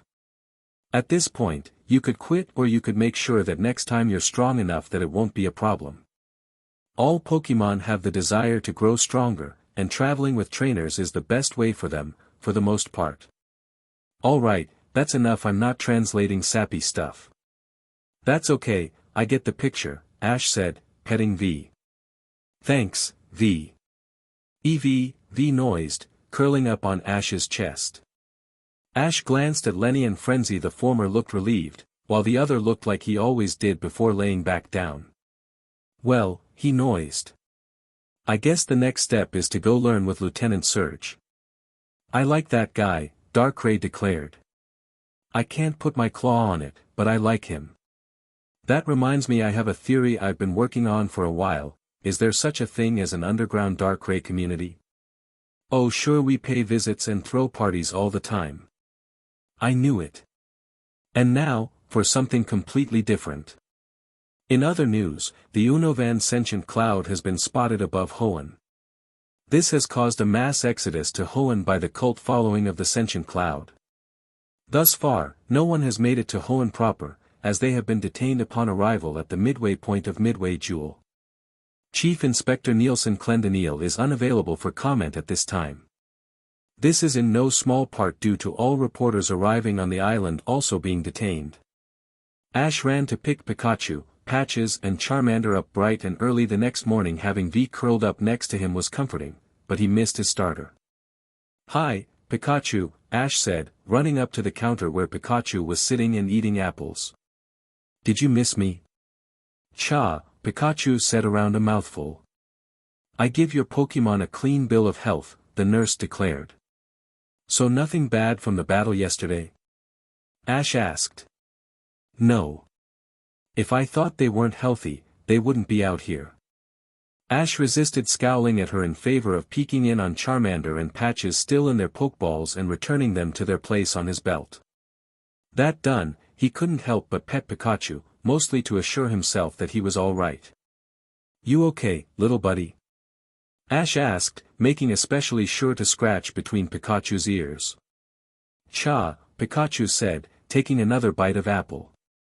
Listen, I talked with the guys, and, if you don't want to keep at this battling business, I won't blame you. Ash very nearly had to give Pikachu the Heimlich. The little electric mouse did a sort of held-in spit take. Don't make me come back over there, the nurse chided. This time Ash did scowl at the nurse. Are you okay? Ash asked, thumping Pikachu lightly on the back. Pikachu swallowed, nodded, and then electrocuted him. Chansey, we have another trainer case, the nurse sighed. A pink egg-shaped Pokemon toddled over, applied what Ash could only guess was Heal Pulse, handed him a Sherry Berry, and then went on its way. Before Ash could comment on the odd occurrence, an apple core bounced off his head. Pika Pika Pika. Pikachu scolded, looking very angry. Ash wouldn't have been surprised if he learned Mega Punch on the spot. Yeah, that's what the others said too, Ash said, trying to scratch the back of his neck but finding it hard to do with his hat on backwards. Well, if we're going to go on being stupid idiots, we might as well train for it. Ready for Lieutenant Surge? Pika. And with that, Pikachu jumped on his shoulder, and they headed out. Ash and Pikachu ran right into Misty and Brock as soon as they left. Oh, good, Pikachu's all right, Misty observed, scratching Pikachu behind the ears. Was there ever a doubt? Ash asked. And I quote her yesterday, tell me when it's over, Brock said, prompting Misty to glare at him. So what are you guys' plans for the day? Ash asked as they headed for the gym. We're coming with you to the gym, silly, Misty pointed out. Brock nodded. Lieutenant Surge mentioned that Pikachu learned Volt Tackle only through certain breeding. As a future Pokemon breeder, that interests me. Ash nodded. Okay, that made sense. I checked the billboard this morning, Misty continued. And the SSN doesn't leave until next week. So for once, we can tool around a bit without having to worry too much. I want to get a disposable camera or two for the trip. And maybe a swimsuit. Ash pictured her in a swimsuit only to remind himself that despite her roughing it without much complaint, Misty was a girl. He quickly edited the mental picture to have her in a girl's one-piece. Pika? Pikachu asked, noticing Ash's color change. And nothing, Ash stuttered, pulling his hat brim low on his face. I figure I'll stock up on supplies again, Brock mentioned. Hey, Ash, maybe you ought to come with me when you're done with Lieutenant Surge. Trainers with certain numbers of badges get access to better supplies. Really? Ash asked, pushing his hat brim back up. Yep, I think you can get access to full heal and full restore with 6 badges, but don't quote me, I'll have to read up on it again. Awesome, Ash noised. He didn't know what those things did, but the names implied that they'd be great to have handy. Yeah, once you get those, you don't have to carry around 50 different supplies. Wouldn't it be good to have the specialized stuff anyway? Misty asked. Need I remind you who is carrying said supplies? Point taken. Well, we're here, Ash announced, looking up at the gym. Let's go. And with that, he knocked on the door. The sign says they're closed, Misty observed. Ha, Ash noised before knocking again. A young guy, probably a gym trainer, opened the door. Are you Ash? The guy asked. Yeah, Ash said, confused. Lieutenant Surge is expecting you. Go around the building to the next door. 9:55? Ash queried. And you get something much better than a Happy Meal. Now get going before the bug Pokemon get in. They walked around the building. It wasn't as impressive as the front facade from this angle, it looked like a warehouse. This must be the door, Brock observed as they approached a rust-red door. Ash knocked experimentally. Within short order, Lieutenant Surge answered the door. So, you're here, he observed. Ready for basic training? As I'll ever be, Ash said. All right then, come in. Upon doing so, Ash decided right away that the gym was a converted warehouse. This back area was still rough, metal and beams, not fixed up like the front was. What held Ash's focus, however, was the number of electric Pokemon scattered about. Awesome, Ash noised, instantly reaching for his Pokédex. Some he recognized like Pikachu, Raichu, and Magnemite. But others, like the blue and yellow dog Pokemon in front of him, he didn't. Unfortunately, neither did the Pokédex. I think this thing is junk, Ash declared, shaking it. If you're just starting out, then that thing won't recognize Manectric, Lieutenant Surge said. He's from the Hoenn region, a spoil of war, so to speak. He snitched him right out from under Clendeneal's nose. That was a good day. The Hoenn region? Ash asked. You stole that away from Clendeneal? Brock asked. I'll tell you my war stories later, Lieutenant Surge said, waving them off. First, let's get your Pikachu training. And with that, he turned to the warehouse and whistled. Volt, come here, he called. Vine, go get Shocky. You nickname your Pokemon? Misty asked. Most of them, Lieutenant Surge said. I can't use the names in official battles, though. Something about professionalism. That stinks, Ash opined. But his next statement was cut off by the arrival of the absolute biggest Raichu Ash had ever seen. Its head came up to his chest, and it had on a collar with gold and silver medallions on it, level 100 and retirement medals. It was missing an eye, and had several scars marring its graying fur. Oh wow, Ash breathed, a sentiment echoed by Pikachu. This thing had presence. This is Volt, Lieutenant Surge said, petting the Raichu affectionately. It leaned into the touch. He was my starter when I joined the army, saved my life on more than one occasion. Now he helps me train the new gym Pokemon. The Raichu from the battle yesterday ran forward, dragging a Piku along behind it. Thanks, Vine, Lieutenant Surge said. Vine. Misty echoed. When he was little he wanted to learn Vine Whip. I have no idea why. So this is, what? Brock asked, crouching in front of the Piku. Third generation gym Pokemon. Fourth, actually. When he noticed Ash's confused expression, he continued. The more a Pokemon battles, the stronger they get. Eventually, the gyms have to retire them from normal battles, otherwise it'd be unfair. We have to adjust to the expected level of the Challenger League rules. So if I had had 3 badges? Ash asked.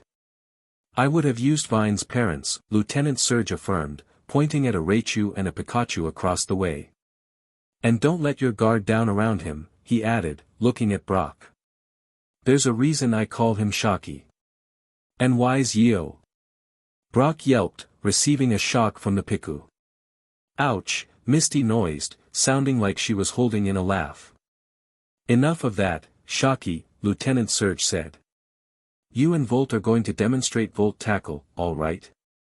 Piku, Shocky noised, following Volt to a clear spot in the room. You're not going to have that Raichu attack that Piku, are you? Misty asked, borderline appalled. Just watch, Lieutenant Surge ordered. Volt planted himself on the floor as Shocky sprinted away. When he got far enough, he turned around and charged Volt, screaming a war cry. And then he was enveloped in yellow electricity, and crashed square into Volt. Volt sneezed, rubbed his nose, and then patted Shocky on the head. Volt's old enough and strong enough that he just absorbs electrical attacks, Lieutenant Surge explained. And physical attacks don't do much anymore. Now then, he said, turning his attention to Pikachu. Think you can manage? Pika. Pikachu said, jumping off of Ash's shoulder and running over to Volt and Shocky. So what do I do? Ash asked, watching the complete Pikachu line have an animated conversation. You three, Lieutenant Surge said, indicating all of them, are going to be learning some self-defense. I took some at Cerulean City, Misty said. Why do we need that? Ash asked. In response, Lieutenant Surge rolled up a sleeve. There were huge scars lancing up and down his arm. Your Pokémon will do their level best to protect you, but sometimes, they get tied up in a battle, Lieutenant Surge explained. You have to be sure that when that happens, you can protect yourself too. For example. He grabbed Ash and pinned him in a headlock against his chest. Would your Pokémon risk attacking me when they could hit you? Ash gave that some thought. Well. You're not serious. Ash's training style is eclectic, Brock supplied. Lieutenant Surge sighed. Right. Well, let's start with how to get out of a headlock. Pikachu and Ash flopped into the bed, exhausted. You look well, Darkrai observed. Ash managed to get his face out of his pillow. While Pikachu was learning Volt Tackle, Lieutenant Surge was training me. And how did the move session go? I didn't get it, Pikachu ummed. We have to go back, Ash said. We've got a week until the SS and leaves, and Lieutenant Surge thinks it'll take the whole week. What, did you think there'd be some beeping and then he'd just know it? Darkrai asked. That would be nice, Pikachu muttered, not opening his eyes. I don't want to learn this stuff, Ash said.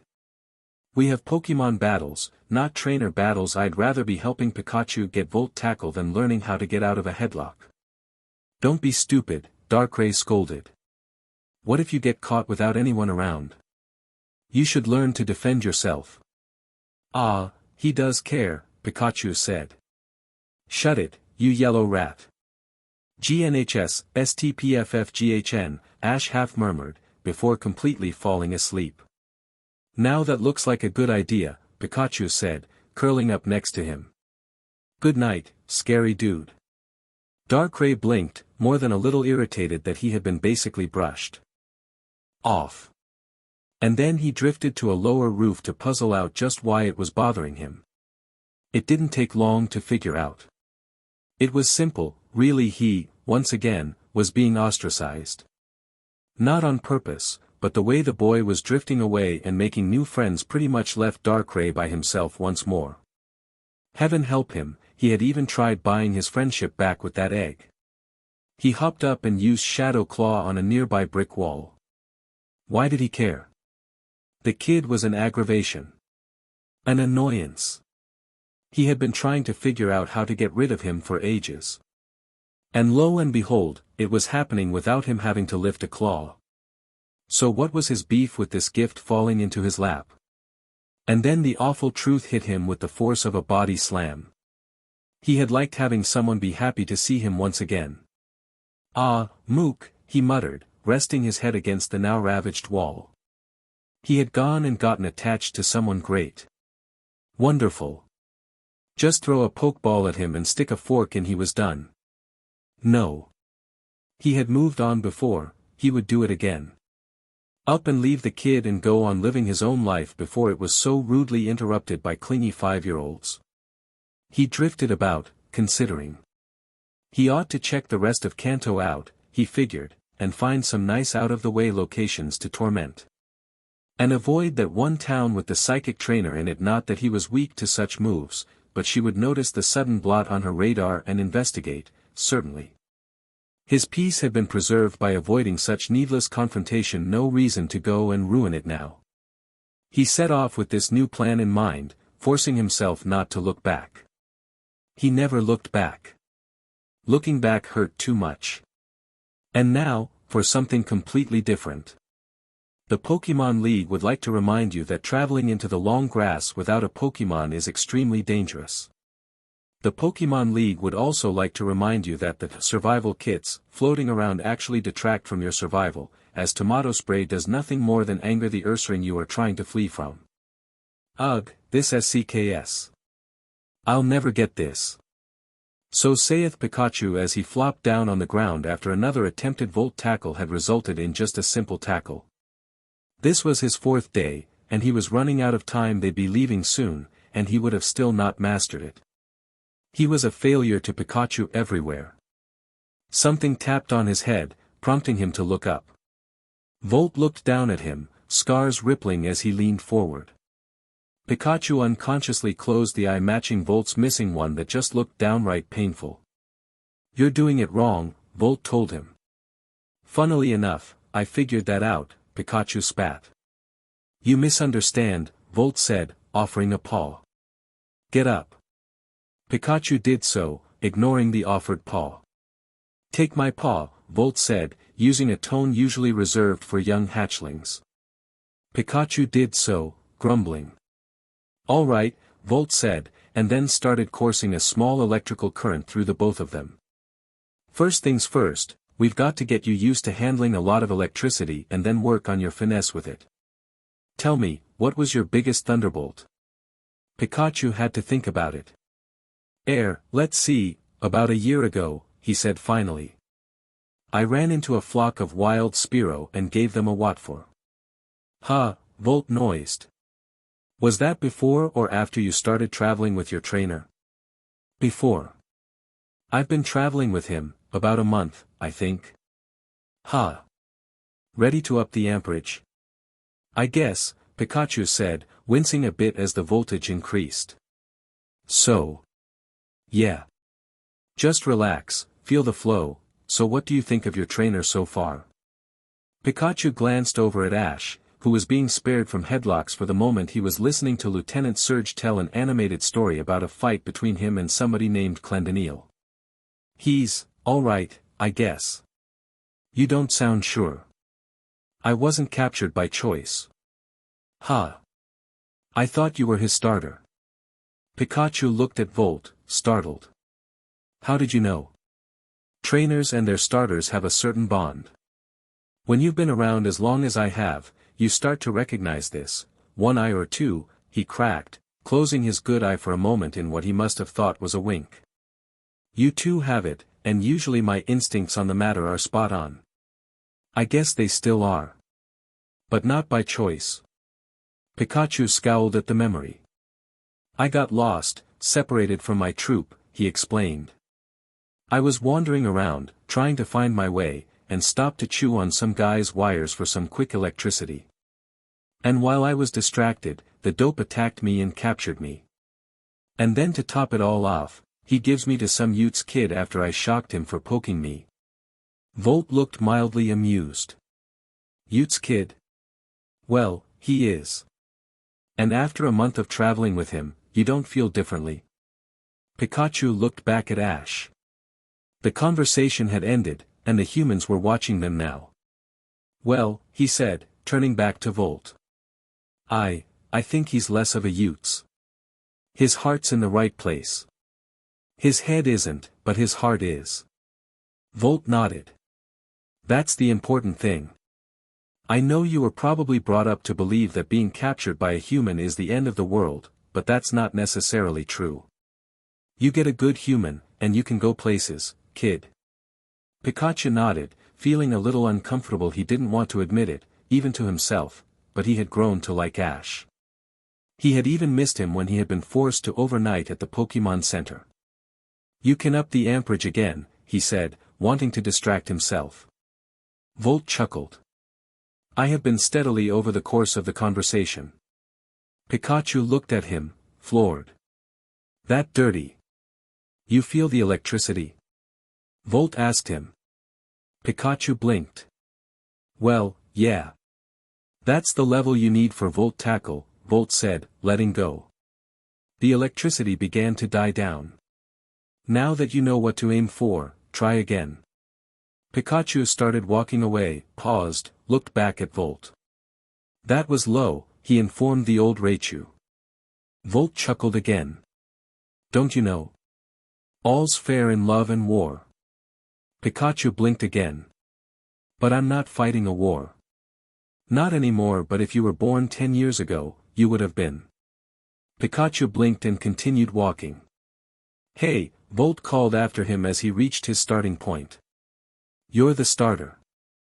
That means you have more responsibility than any other Pokemon. You have to lead your team, because they will look to you for guidance, and you have to protect your trainer, because he will trust you more than anyone else.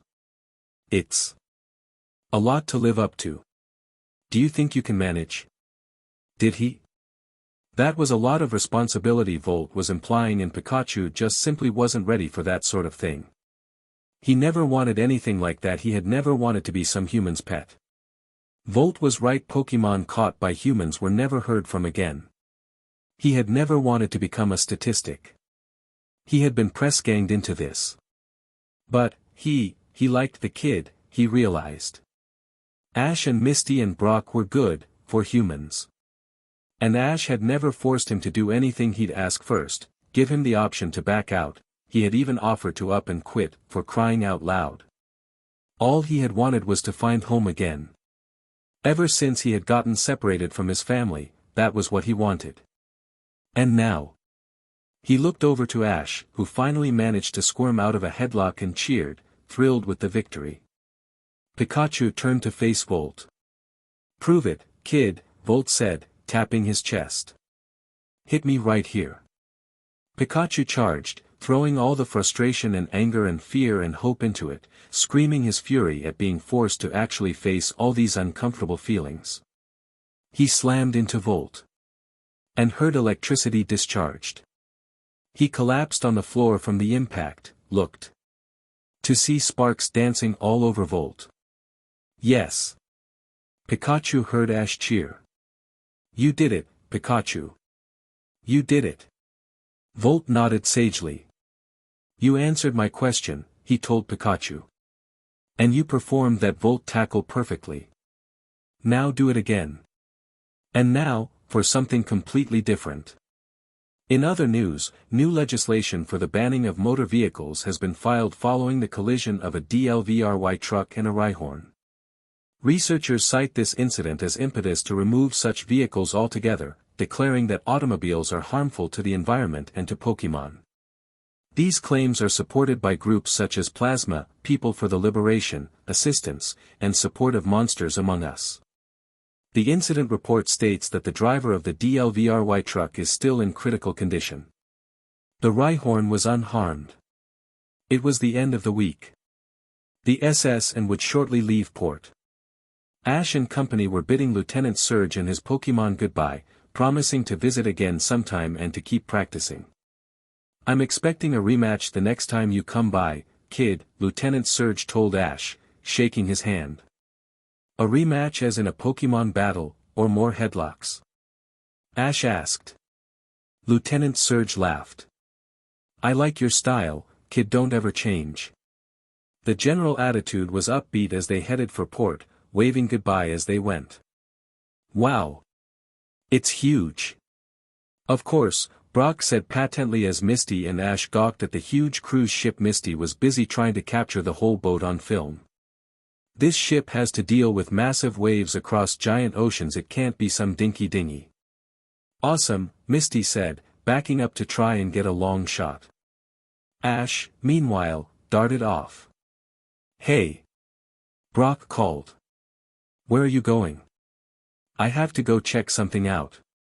Ash called back quickly. Okay, bye. Brock couldn't help but make a bemused expression as he watched Ash dash off. So, I've been giving it some thought, Misty said, still trying to get the perfect angle. And I came up with an idea for our acronym. Let's hear it, Brock said. Absurdly Speedy Hairbrain. Brock gave it some thought. It's got some charm, but I think we could come up with something better. I'll keep thinking then. Ash ran around the corner, scrambled through the bushes, and hit the brakes before he shot clear and out over the water. There, he said, after a moment of looking, and ran over and slid on the grass so he could see under the truck. It was rusted red with flat tires, but even in its dilapidated state it was a rarity. Vehicles were uncommon, initially from the demands of the war, but eventually because they became unpopular. Cars and trucks were expensive, and those that were privately owned were often vandalized. It would explain why this one was hidden. But in actuality, this vehicle was well known, and so was what was supposedly hidden beneath it. Ash glanced around, even going so far as to stick his head under to check behind the tires, at the protest of Pikachu, who obviously did not trust this thing, but there was nothing except an old stale cookie, which Ash pocketed after a moment of debate. Other than that, nothing. Not even a hint of something even being there. Ash sighed and backed out, leaning against the dilapidated truck. It had been a bit of a stretch to expect that Mew would be under there, but it was worth a shot. He could hear Darkrai sneering now. He sighed again, absently watching the clouds scud across the sky. Pika. Pikachu noised, poking him in the arm before jumping into his lap. I drove him away, didn't I? Ash asked. I mean, I've been ignoring him, I haven't been making an effort, I can understand why he'd leave. Pikachu was silent. I miss him, Ash continued. Heh, I can hear him now, too, you should have thought about that earlier. He sagged again. He had been hoping Darkrai would come along like he usually did, finishing his sentence or making a snide comment about his statement. Okay, so Darkrai wasn't the best friend in the whole wide world, but when he was Ash's only friend for so long. Pikachu patted his arm, then hopped onto his head and then the hood of the truck. Ash looked to see Pikachu pressing his face against the windshield. I guess we could look inside, Ash mused, standing up and pressing his face against the side window. Nothing. He tried the door. Locked. Nothing in the truck bed, either. Ash sighed again. Darkrai would have probably broken the window by now. Pika. Ash looked to see Pikachu on top of the truck, looking down on him with cheeks sparking. Pikachu launched into what sounded like a tirade, waving his paws around and occasionally pitching his voice deeper. Ash couldn't understand the words, but he could get the gist. Pikachu was talking about Darkrai, and not in a flattering way, either. I think I get what you're saying, Ash said to him. But look at it this way, say you lived with your troop all your life, and no one liked you but your parents. And then one day this big creepy Pokemon with an attitude like barbed wire comes along and starts paying attention to you. Sure, you realize that he could be nicer, but you end up so starved for attention that you'll take it when it comes. Pikachu was quiet at that. Then he jumped at Ash, forcing him to catch him in his arms, then liked Ash on the face. Yeah, Ash murmured, rocking the now purring Pikachu. I just miss him, and I can't shake the feeling that if I had done more, he wouldn't have left. Cha, Pikachu noised, rubbing his head against Ash's cheek. Pikachu, do me a favor, if you ever leave, please give me advanced warning. He couldn't help but chuckle a bit at the electric shock Pikachu gave him. Pikachu's ears perked as the electricity died down. He jumped onto Ash's head, sitting at attention. And then Ash heard the whistle too. What was that? Ash wondered. There was absolutely no way his mother was in Viridian City. Pikachu jumped off his head and darted through the bushes. Hey! Hey, Pikachu! Ash yelped, running after him. Wait for me. Here he comes, Brock said, pointing.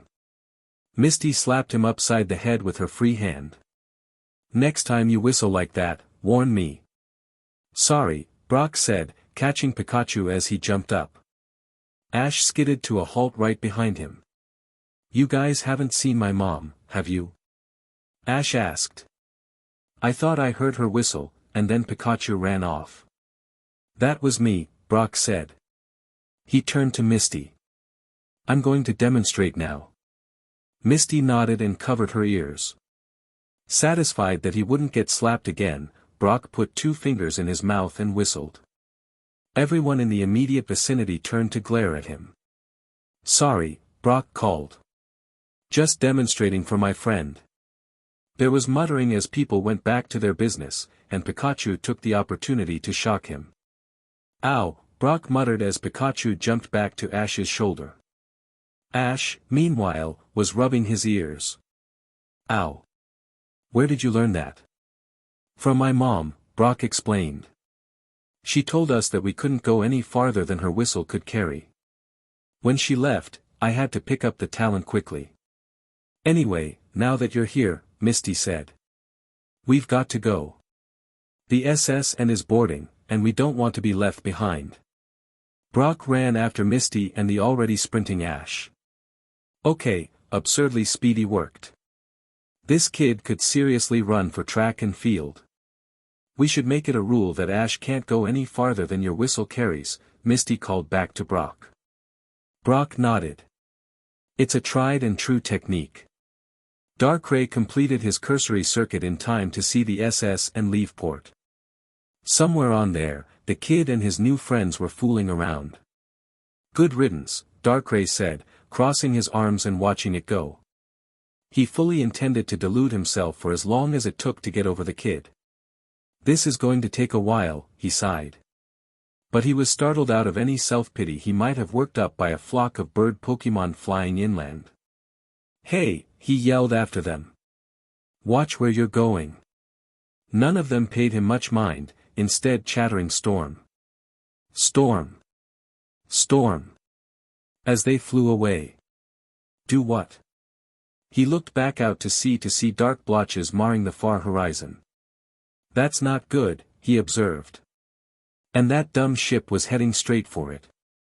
Ah, Mook, he groaned, already starting forward. No. He clenched his claws and flew in a different direction. Let the kid's new friends bail him out. He was done. And now, for something completely different. The creators of Wreck-It Rhyperior are pleased to announce that a sequel is in the works. Mark your calendars now so as to avoid missing it. Brought to you by Fandango, where the sight of Eradicate is a good thing. The uniformed man at the gangplank took their tickets and exchanged them for room keys. After goofing off on deck and reenacting scenes from the movie Titanic, although Misty pointed out that probably wasn't wise, considering that ship's fate, the first thing they did was head for their rooms. Well, one room, since Ash was the first one to reach the door and unlock it. Oh, Ash noised upon entering. Very, very posh. Misty guessed. High class. Brock offered. Expensive, Ash settled on. Look at that bed, he said, depositing his backpack and flopping backwards onto the bed. Oh ho ho, this feels good. Let me see, Brock said, sloughing his backpack before flopping down next to him. Oh, this does feel good. Misty joined them. It doesn't beat my waterbed, she said after a few moments. You have a waterbed? Ash asked, awed. I lived in a water-type gym, of course I did. I want one, Ash muttered. Pikachu noised, rubbing his face against the soft sheets. You have to admit, this does beat a dirt bed, Brock said. Or a brick bed, Ash added. Wake me when we get there, Misty said. Ash forced himself up. We can sleep later. I heard one of those guys say that this was a trainer cruise. That means this ship is chock full of trainers to battle. Ready, Pikachu.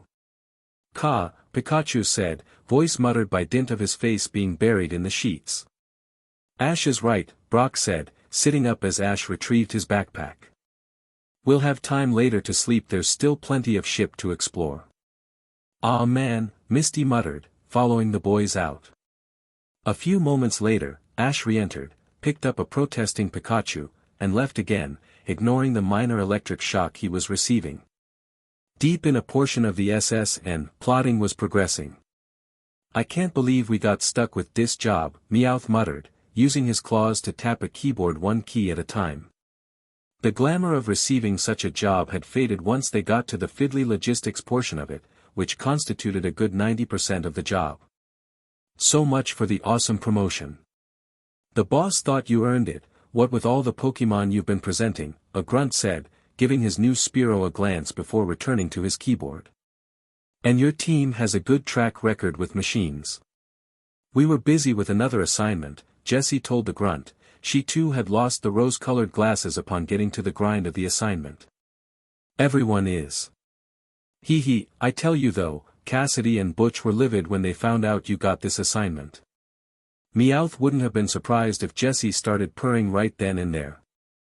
She and Cassidy had a rivalry that apparently started before he had met her. He decided right then and there that female Pokemon were bad enough to try to figure out he wasn't even going to try fathoming female humans. The machines are ready to go. James declared happily, emerging from a side room. Perfect. Jessie said. Now we just wait for these trainers to weaken each other's Pokemon, and then they'll be ripe for the taking. Meowth couldn't help but chortle as he rubbed his paws. He just loved it when a plan came together. Ash tried very hard not to be dismissive of the trainers that he faced in the main room.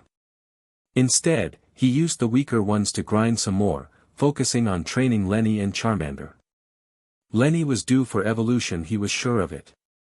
But after beating an older man's Raticate he had to switch in patches for it. The challenges he received died off considerably. After he noticed that people were pointedly avoiding him, he gave up and hit the buffet. Get your fill? Misty asked as he came over to their table. Of? Ash asked, confused. Battling, I can tell you didn't get your fill of food, she said, indicating his overfilled plate as he sat down. Ash ignored her for a moment of silence before digging in. I stopped getting challenges, so I figured I could eat some. Wow, this is good. I understood maybe every fifth word of that. Don't talk with your mouth full, Brock scolded. And don't eat so fast you'll choke. Ash shrugged, he hadn't yet. And besides, if he dallied in eating, Darkrai would often employ Shadow Sneak to steal his food when Ash's mother wasn't looking. Ash swallowed, great. He had almost forgotten. Misty glanced over at some outburst, scowling. Ash took a moment to take a drink of Poke-Cola. Boy, that kid's loud, Misty observed. Ash leaned to see who she was looking at. He just managed to divert his head in time so his spit take didn't spew all over Misty or Brock. I told you you'd choke yourself, Brock said, thumping Ash on the back as he coughed and spluttered. What is it? Misty asked. Ash finally managed to inhale and answer. Gary Oak. Before Misty could react, Ash was up and running, Pikachu just managing to jump off the table and onto his shoulder as he passed. Ash fished in his pocket as he approached Gary, taunting yet another poor sap. Hey Gary! Ash hollered, finding what he was looking for. He threw the nugget at Gary as he turned, startled. Gary caught it out of reflex and held it up.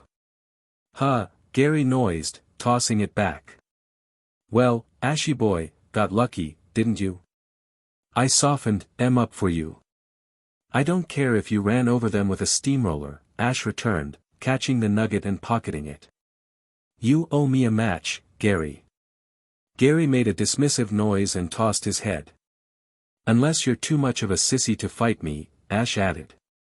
There was a round of ooze at this so the little kids did have some purpose.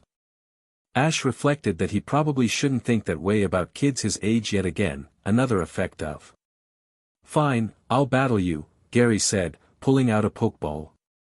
But no crying when you lose. Okay, the average Pokemon detected in the main hall has low HP. We should be able to attack soon. Why or how they quantified something so simple as exhaustion is beyond Meowth, Meowth muttered, feet on the counter and arms crossed behind his head. Wow, Jessie noised. I didn't know you knew all those big words. Fine, insult me, why don't ya? Should we commence the attack? A grunt asked. Meowth looked around before remembering that they were technically the point team on this. Wow, from the outhouse to the penthouse. And all because of that creepy mystery Mon, Darkrai. That Clefable's dire warning still gave him the heebie-jeebies. Let's wait until these two finish their battle, James said, pointing at a screen. They look like the last two with a full team. After that, then we strike. Full team versus full team, alright with you? Sure is. Fine then. Gary called, flinging a pokeball. Grow lithe. I choose you. An orange and cream dog materialized. Okay, grow lithe or fire, Ash muttered. Charmander, go. Charmander appeared on the field. Is that such a good idea? Ash heard Misty ask. It's fire against fire, Brock told her. There aren't any advantages, but there aren't any weaknesses either. Charmander. Open with smokescreen. Ash called. Grow lithe. Use odor sleuth. Gary ordered. Great, Ash muttered. It would be a bit much to hope that all that Grow lithe smelled was smoke. Okay, next move. Charmander. Ember. Ash called.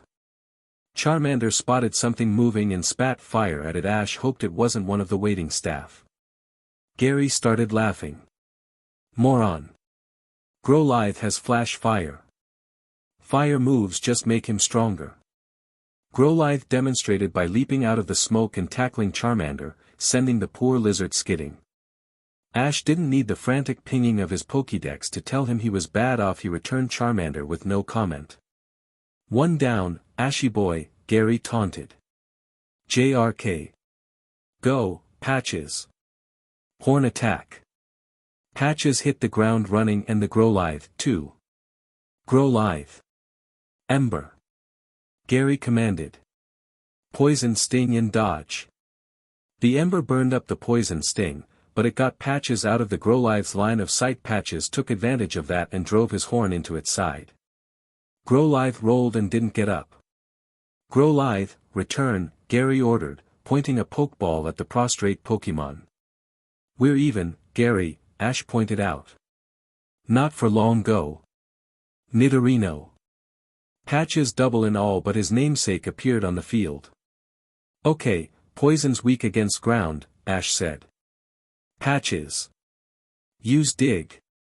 Patches looked at the floor and then back at Ash, confused. Osh, Misty emmed as Gary laughed. You have to be aware of your surroundings. You're in a cruise ship, Brock explained upon seeing Ash's expression. There's no ground for Patches to dig in. Nidorino. Gary gasped, recovering. Use horn attack. Ack. Poison sting to distract it. Ash called. Patches spat the needles at the Nidorino's face before dashing away. He narrowly dodged the goring horn aimed at him. Double kick now. Ash said. Patches put two perfect Nido footprints on the other Nidorino's rear end. It skidded past Ash from the extra impetus, then recovered and ran around him, readying for another charge. It wasn't paying attention, it was so mad. Double kick to the face. Ash yelled. Patches hesitated a moment before obeying the order, dropping to his stomach to avoid the horn before slamming a foot into the Nidorino's face. Patches looked as astonished as Gary as the opposing Nidorino fainted. All right, Patches. Ash cheered as Gary returned his Nidorino. Don't get cocky, Gary scolded, sending another Pokemon out. Ash blinked at the gray Pokemon before him. A Machop. Great, no type advantages, but no weaknesses either. Poison sting. Ash said. Cross chop. Gary ordered. The attacks collided, and Patches fainted, but the Mach-Hop was bristling with poison needles. And Ash knew just the follow-up. A paras?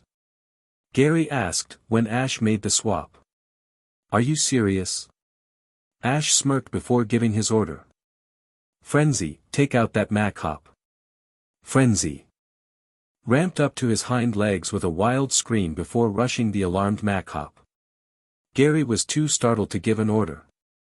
Not that the battle lasted long enough to justify one. Gary scowled as he switched in a Zubat.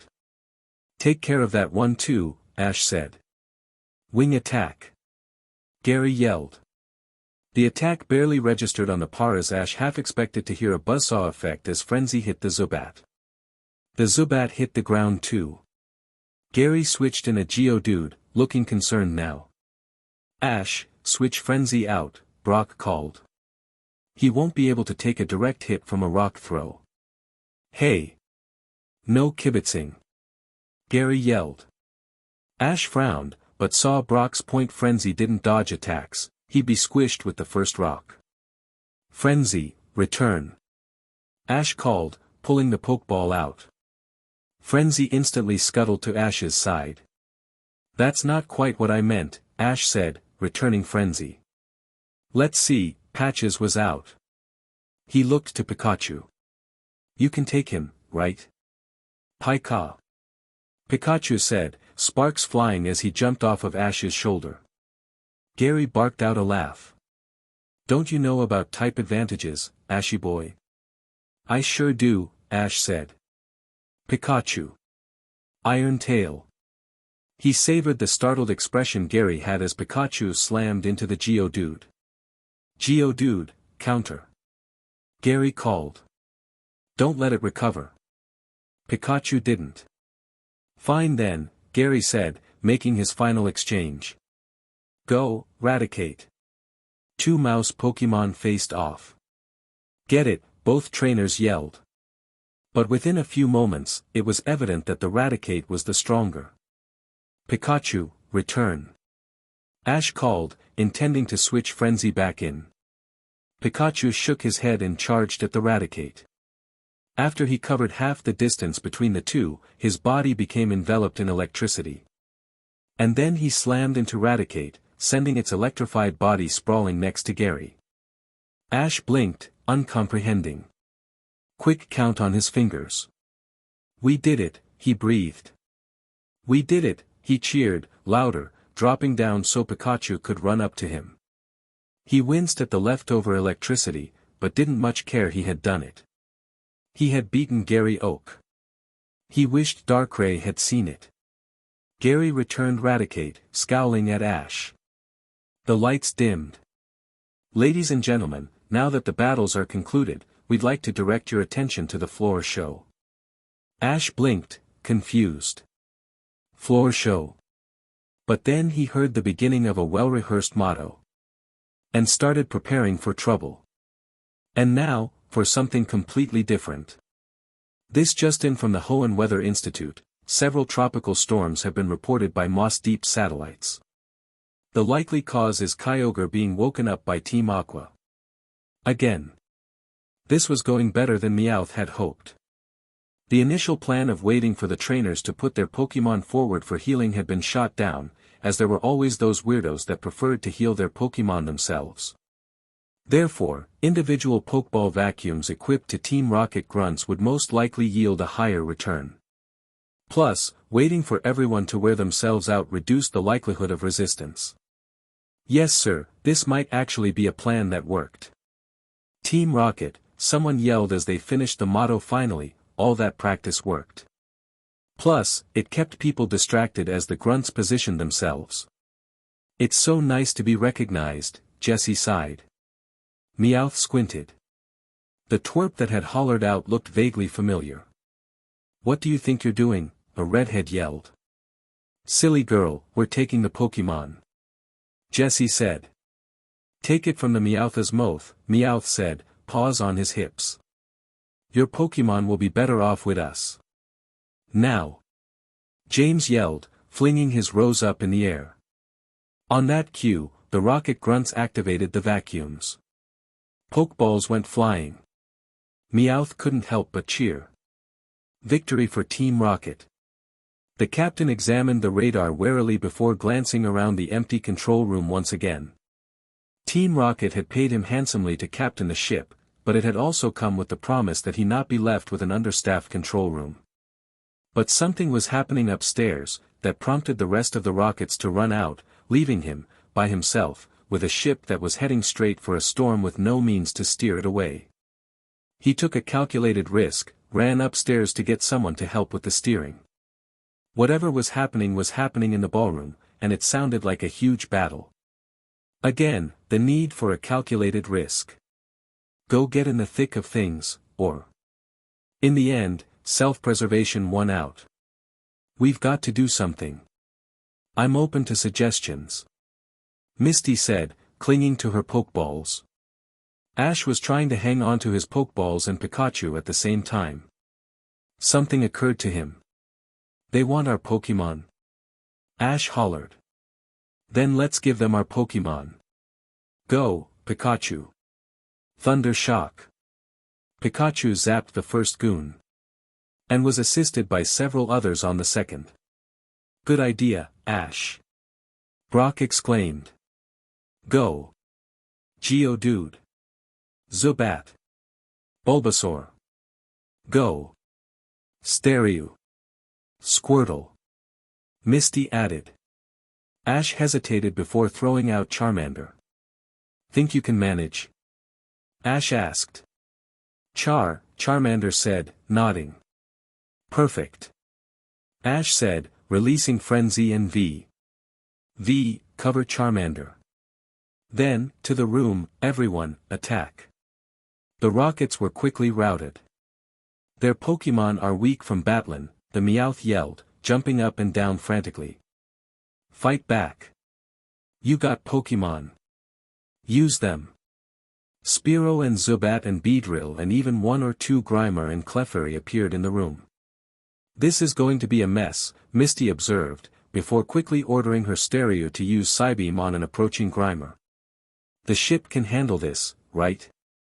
Ash asked Brock. It should, Brock said, not sounding convinced. Pikachu spotted one of the Clefairy and aimed a thunderbolt at it, chattering angrily.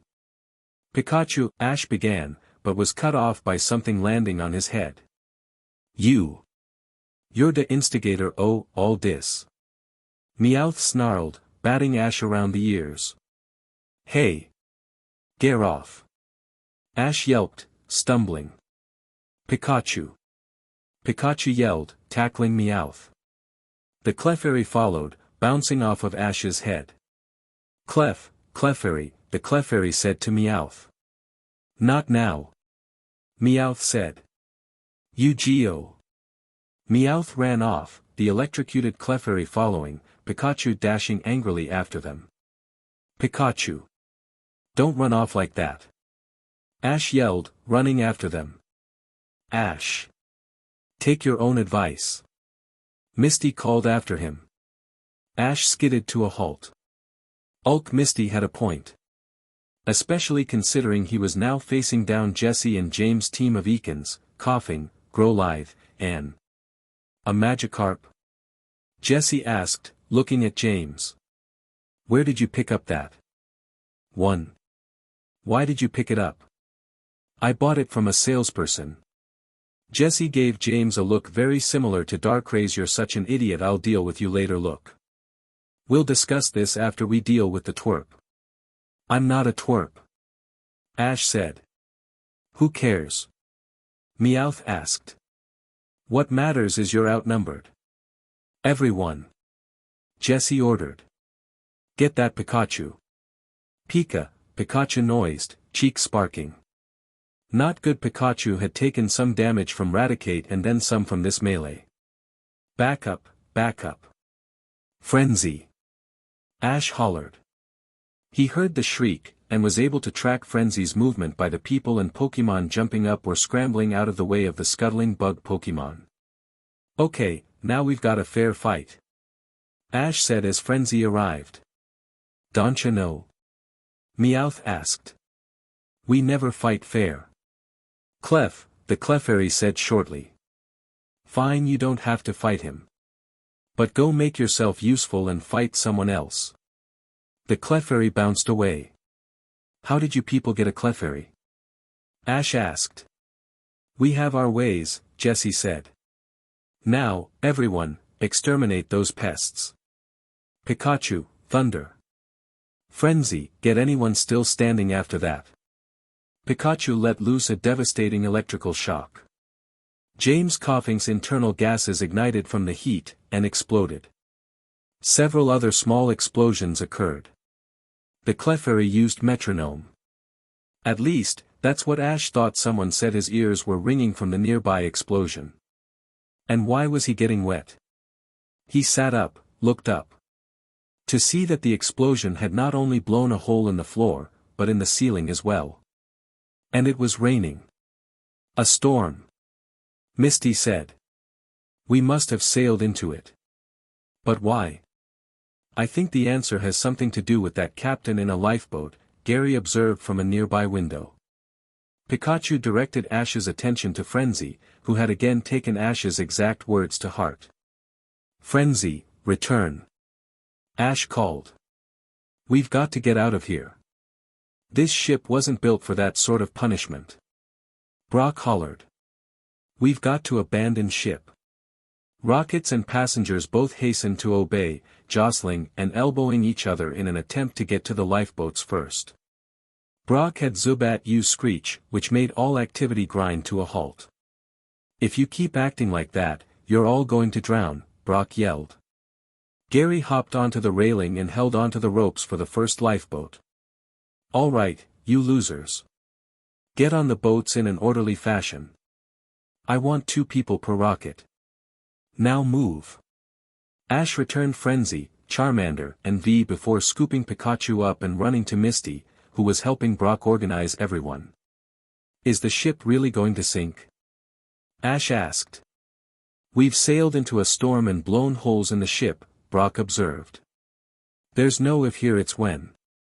I say we have about 20 minutes, Misty said.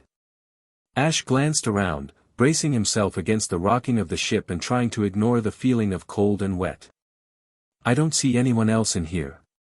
Yeah, once you get people heading in the same direction, it gets easier, Misty observed. Now come on, let's go. Ash started after her, but skidded to a halt when something occurred to him. Wait. What about our stuff? Things aren't worth your life. Brock said, running back to him and flinging him into a fireman's carry. Yeah, I wait. We have to get your bag at least. I'll buy new food supplies. The egg's still in there. That did make Brock skid to a halt. Ah, Mook, he muttered, already performing a 180 to head for the stairs. Wait. Where are you 2 going? Misty yelled, running after them. Jessie, James and Meowth were joining the press of people heading for the lifeboats when a larger wave knocked them to the floor. AAA. James yelped, scrambling to his feet and running after a rolling gold ball. My Magikarp. Come back. James, I'll buy you a new one. Jessie yelled after him, getting to her feet. Now let's go.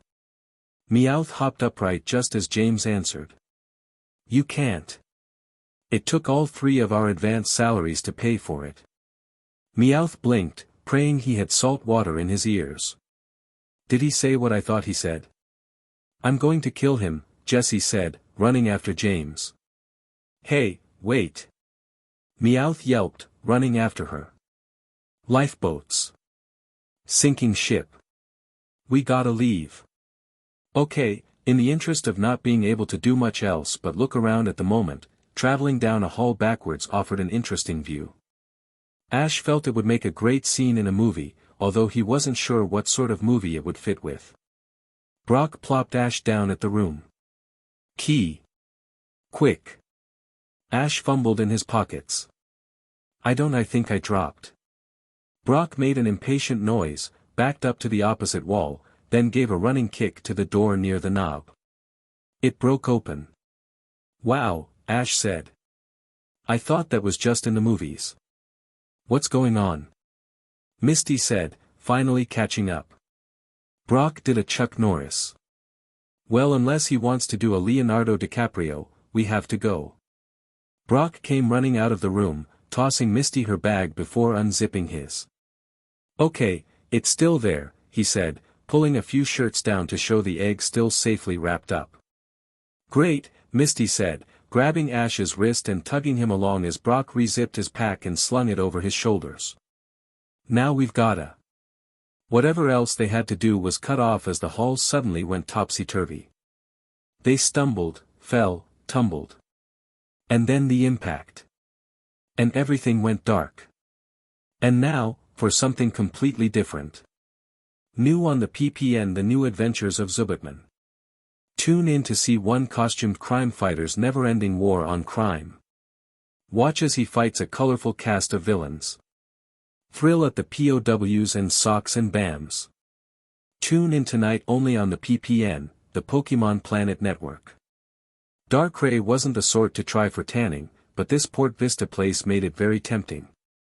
He had raised quite a bit of cane over in Vermilion, and had moved on shortly after he didn't need the local gym leader trying to track him down. But a sleepy little tourist trap like Port Vista was perfect, or at least, it would be, if it weren't for all the Pokemon Rangers loitering around. Joy. He didn't have fond memories of Rangers. Hence why he was hiding in an old attic for a closed store, trying to determine where to go to next. He had almost decided and was already making plans to skedaddle when he noticed a troop of police officers run by. What, did they know he was here already? A Pokemon Ranger ran up. "We've got the life raft," the ranger said. "I'm getting some paramedics, they're dehydrated." "We got the message," the lead officer said, waving. "The other's on." "Are you sure it's from the inn?" "The life raft says so, one of the passengers says the inn sunk." Darkrai blinked. That didn't mean anything new. No one said that everyone didn't get off. "He probably didn't," Darkrai muttered. "His luck is indeed that bad." "Ash? Ash! Wake up!" Ash jolted upright, then instantly regretted it. "Ow," he muttered, rubbing his back. "What happened? I feel like a Rhyhorn sat on me." "That was Brock," Misty said, pointing. "He was on top of you." "I like how you neglected to mention that you were on top of the both of us," Brock said. Guys," Ash noised, ignoring Misty's spluttering. "Why is the ceiling carpeted?" They looked up. Ash," Misty said. "I think that was the floor." That took a moment to fully sink in. "Please tell me we aren't flipped over," Ash said finally. Brock looked out a nearby porthole. I have worse news," Brock said. "Not only are we flipped over, we're sunk, too." "We're sunk." What a strangely appropriate term for how screwed they were. Meowth had recovered first, seen their situation, and slapped Jessie and James awake quickly. "Ow! What was that for?" Jessie demanded, picking Meowth up by the scruff of the neck. "We're sunk," Meowth declared. "Look around." They did so. "Everything's on the ceiling," James said. "Not everything," Meowth pointed out. "Just the stuff that was bolted to the floor." Jessie was up on her feet immediately. "The ship's flipped. And we're stuck on it. And it's all your fault," she yelled, flinging Meowth at James. Hey. Don't throw me." Meowth yelped. James caught him and used him as a shield. "Great. My fault." James squawked. "How is this my fault?" "You blew," Jessie said, pointing and obviously straining to avoid busting a blood vessel. "All 3 of our advanced salaries, on a stupid Magikarp that is literally worth a dime a dozen." "But the guy said it was a poke goldmine," James protested. "For crooks like him. A rocket fell fair a swindle," Meowth observed. Fair shame. Well, James said, scrambling upright and tucking Meowth under his arm. What about that rumor that they evolve into Gyarados? And at the very least, I could sell the Pokeball at solid gold. A solid gold Pokeball won't work, Meowth shot. It's probably just gold-plated. And you are going to try to have the patience to train a Magikarp? Jessie pointed out, prompting James to hold Meowth up as a shield again. Face it, you blew all our money and got us stuck in a watery grave. That last statement sobered everyone up. We can't die here, Meowth sniffled finally. I'm too young to die. I'm not ready. James wailed. Hold me, Meowth. Meouch. You're holding me too tight. It was Jessie's turn to employ double slap. Get a grip, you two, she scolded. He's got a grip on me. Meowth complained. We won't get anywhere sniveling like this, Jessie observed, pulling her Pokeball out. We've got to try to escape. Go, Ekans. Use acid on the ceiling. Ekans appeared and obeyed with a hiss. If we're flipped, that means that up is down. Jessie observed. So we go through the floor and get out of here. Wait, don't. Meowth yelped. Ekans made it through. And water started flooding in. We're probably in an air pocket. Meowth said. And punching more holes in the hull ain't gonna help us. We have to leave. James yelled. But the water was too powerful, and the room was quickly flooded.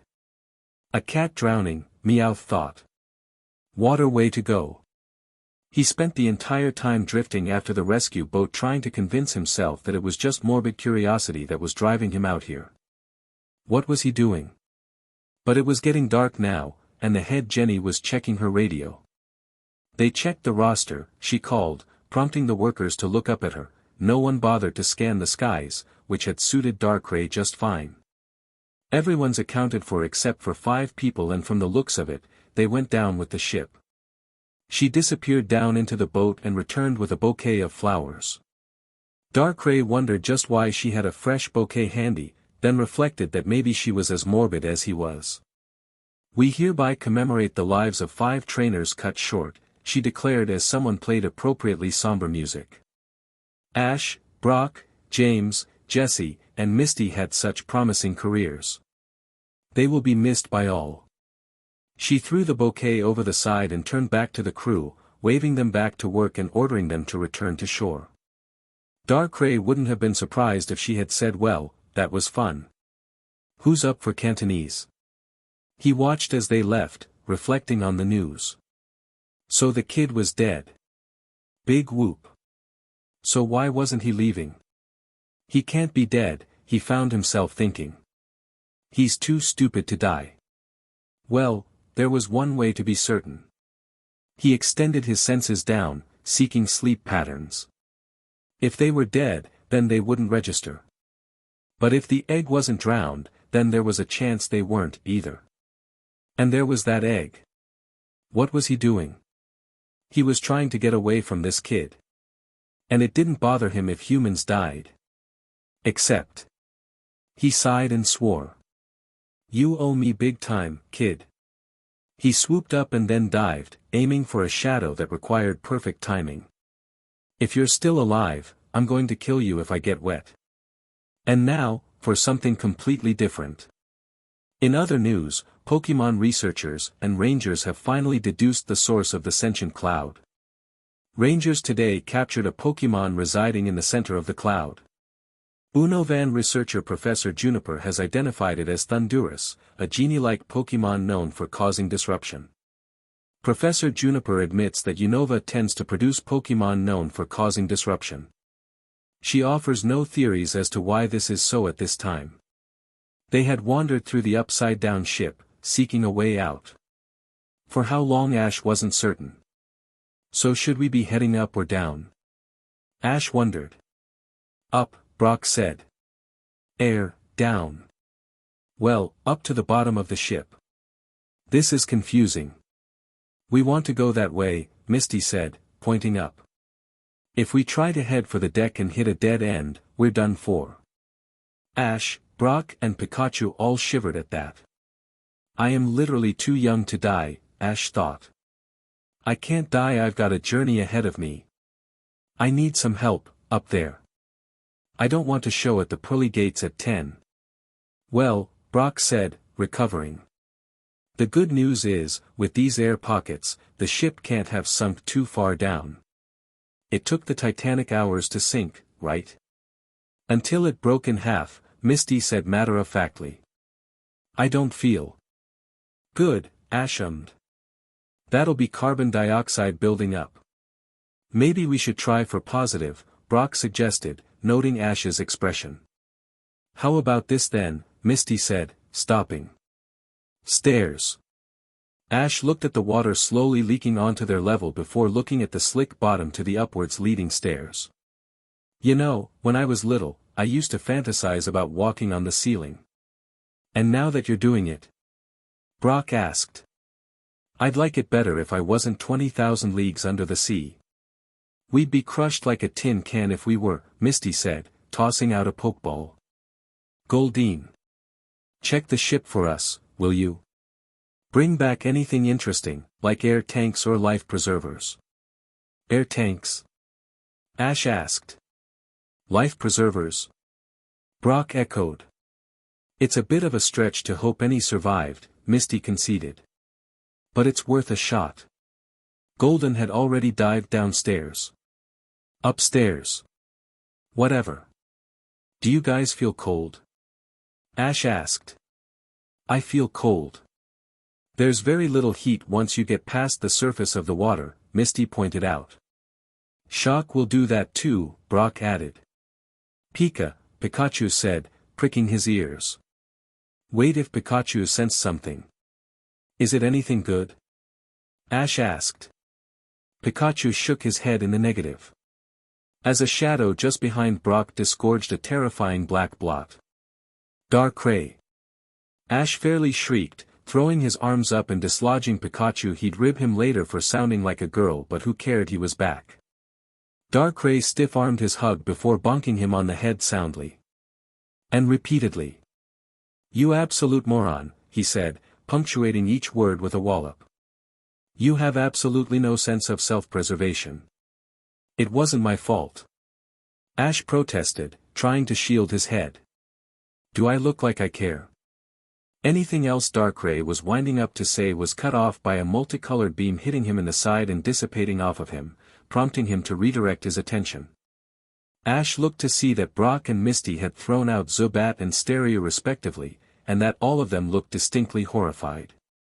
Ash noised. I can explain. What is that thing? Misty fairly hollered. Excuse me? Darkrai asked, bristling. Ash quickly positioned himself between him and them. Misty, Brock, this is Darkrai. He's a friend of mine. Darkrai, you've seen Misty and Brock. Excuse me?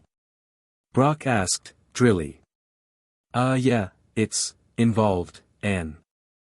Misty was looking between him and Darkrai rapidly before finally settling on looking angrily at him. You, she hissed, are in so much trouble. The complete oddity of her statement floored him for a moment. We're in an upside-down ship under a ton of water with no conceivable way out, Ash said. Gee, you think? Wow, Darkrai said, back to his dry self. The kid snapped. I knew this day would come, Brock said sagely. You know, he wasn't like this until he met you people. You shut up. Misty yelled, rounding on Darkrai. You come in here and start attacking Ash. I was beating him on the head, Darkrai observed. There was no danger of injury. And then what? Just what were you planning on doing? He's going to help us escape, Ash said. Right, Darkrai. Ash hoped that Darkrai's pensive position was just sarcasm. It wasn't doing much for an angry Misty in an enclosed space. How? She asked, through gritted teeth. Shadow sneak, right? Ash asked. Like how you got here, you could use it to get us out. I'm not going anywhere with that thing. Yeah, no, Darkrai said. There's a chance it could kill you, considering the distance needed. And besides, I've decided I don't like her. What? Any good news? Ash asked, hoping to defuse the situation. You have company. They looked to see that Goldeen had returned and shoved 3 soggy bundles onto the stairwell. Ash blinked, recognizing the white uniforms. Aren't they those Team Rocket guys? In response, those Team Rocket guys spat up water, coughing and spluttering and generally recovering from being half-drowned. Are we dead? The Meowth asked. No, but that can be easily remedied, Darkrai said. You don't talk, Misty said, pointing. Maybe they are dead, Ash suggested. And they're just waterlogged zombies. Like the Jellicent victims. What are you doing watching a movie like that? Brock asked, sounding appalled. In response, Ash pointed at Darkrai, who started humming. The other 2 Team Rocket members, meanwhile, had recovered enough to notice the company they were in. You. Jessie said, pointing at Ash. You, this is all your fault. My fault? Ash asked. How is this my fault? If you hadn't started all that battling, we would have been gone, the ship wouldn't be full of holes, and we wouldn't have sailed into a storm. And if you were the one with the egg, we wouldn't be in this situation, Misty added. Help, Ash said, turning to Brock and Darkrai, both with their arms crossed. You're a magnet for disaster, Darkrai pointed out. I take some credit, Brock said. I wouldn't have left the egg in the room if I thought the ship was going to sink. If you thought the ship was going to sink, you wouldn't have gotten on it to begin with. Touché. This is partially your fault, too, Meowth added, pointing at James. For paying buku bucks for a stinkant Magikarp.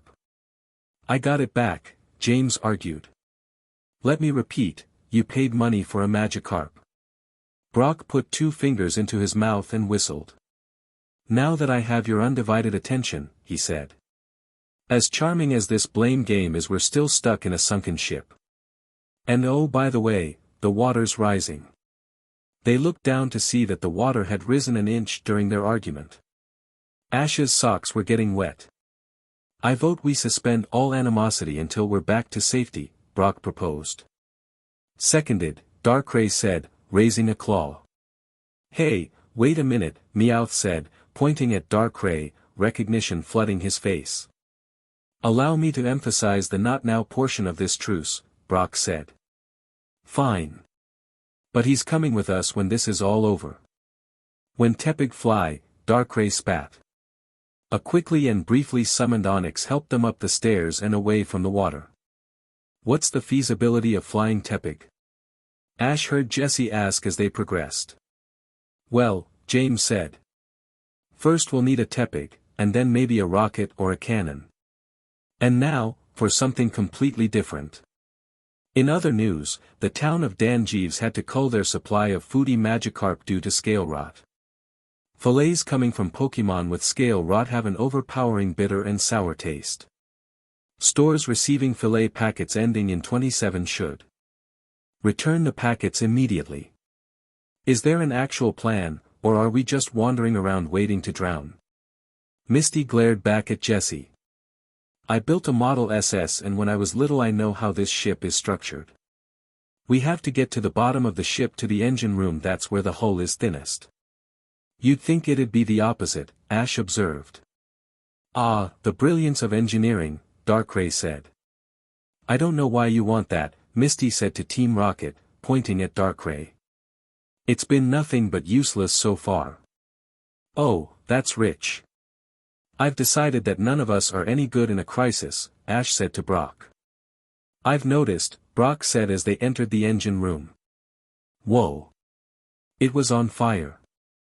That's not a good ding, Meowth observed. Don't worry, those are electric turbines, James said. It's not like it's gas or anything like that. It's burning up all the air, Misty pointed out. Okay then, now we can worry. Darkrai had already lifted Ash and Brock to the next room. "Bye," he said airily, waving back at the rest of them. "Hey!" Misty snapped.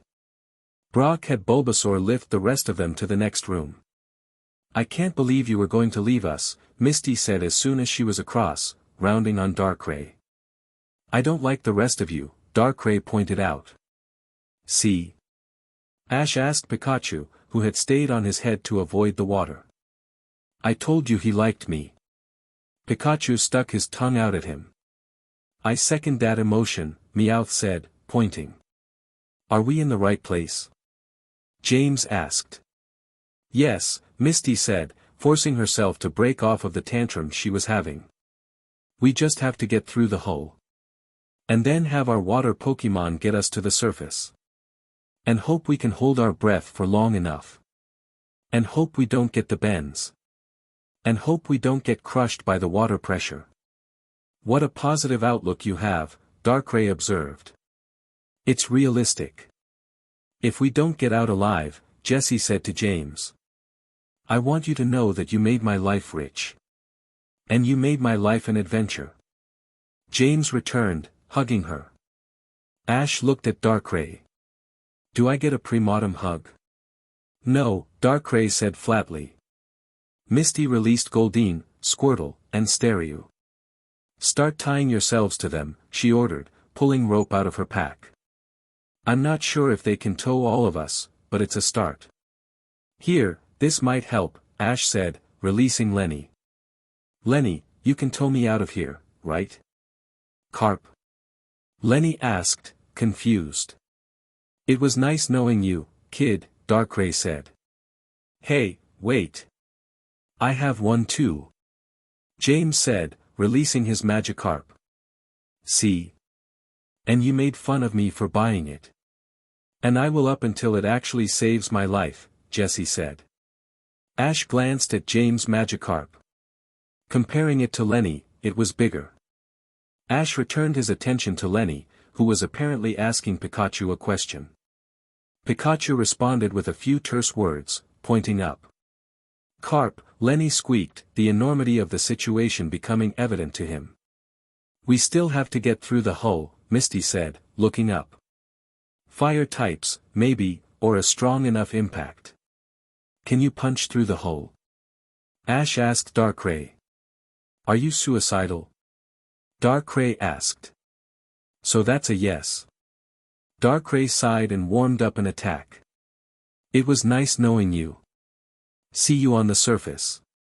"That's the positive thinking," Meowth said. "Keep an eye on them," Misty said to Staryu who, possessing no eyes, seemed confused. Darkrai released the charged focus blast. And the hull ruptured. Ash's first observation was that the water was cold. Darkrai had hit a shadow ahead of the spray, that much he had seen before being doused. Pikachu clung to him as Lenny frantically swam, beating against the torrent. It wasn't working, they had gotten out, but they weren't going to make it. His lungs were burning. And then there was a flash of light. Misty and Brock surfaced, paddled frantically for a piece of flotsam as Squirtle and Goldeen swam beside them, supporting them as they scrambled on. After gulping down lungfuls of air, they looked around. "I don't see Ash," Misty said, worried. "I don't see anyone," Brock said. Misty quickly undid their ropes. "Squirtle, Goldeen. Go help them." They dove immediately. And Squirtle jumped back out and into Misty's arms as something absolutely huge broke out of the water. "Gigaritos." Misty stammered, looking at the big blue sea serpent. And then they noticed the kid hanging by a rope off of one of its horns. "Hey, guys." Ash managed as soon as he caught his breath. "Look." Lenny evolved. "Wonderful," Misty ummed, sitting on her knees. "Where's Team Rocket?" Brock asked, helping Ash onto the flotsam as Lenny leaned over. In response, Goldeen and Staryu surfaced and shoved Team Rocket onto the flotsam. "Are you okay?" Ash asked as they spluttered and coughed. "Wet," Meowth ummed. "Wet again. I told you that Magikarp couldn't hack it." Jessie said. It wasn't its fault. James protested. It was hauling 2 people and a Meowth. Face it, you wasted your money. You can't blame the Magikarp, Ash said. Gyre, Lenny agreed, now voicing his thoughts in a deep rumble. The Magikarp started crying. Now what's wrong? Meowth asked. See? James asked. You hurt its feelings. It's a fish, Jessie argued. Meowth, meanwhile, was looking at Pikachu. I don't think my Pokenee's that rusty, he said, pointing at the sobbing Magikarp. And I don't think the sobbin's doing dat, can you understand it? Pikachu said, looking confused. Aha. Hey. Hey, he snapped, bonking the Magikarp on the head. Say it plain, I can't understand you when you're crying like that. The Magikarp slowed to sniffling and explained itself. What did it say? Ash asked, sitting next to them and feeling invested now. No clue, Meowth said. It's like. He looked to Pikachu. What's a good human phrase? Like it's talking around a mouthful of Grimer. Wait. He listened further. And then turned beet red. You, he snarled, rounding on James. I'm gonna feed you ta dat Gyarados. Not only did you blow all our money on a Magikarp, you blew all our money on a foodie. On a what? Ash asked. You do know where your meat comes from, right? Brock asked. At best dat ding's worth $2 fair fillets. Meowth continued, beating his paws against a cowering James. You. Wasted. Our. Money. I'm sorry. I'm sorry. James wailed. Jessie sat cross-legged away from them, looking fit to combust. I suppose the good news, she fumed finally, is if we're stuck here too long, we could eat it. Gyarados. Lenny thundered, prompting Jessie to bolt to the other side. That's not necessary, is it? Ash asked Meowth, who had also bolted. Meowth smoothed his fur before answering.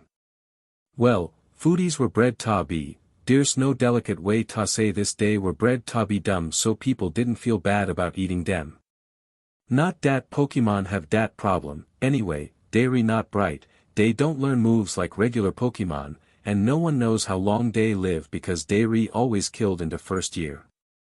They not training Pokemon. The Magikarp was crying again. But you can't just get rid of it. Misty protested. Look at the poor thing, it's crying. I don't think I'll be able to feel right about eating meat from now on, Ash said to Brock.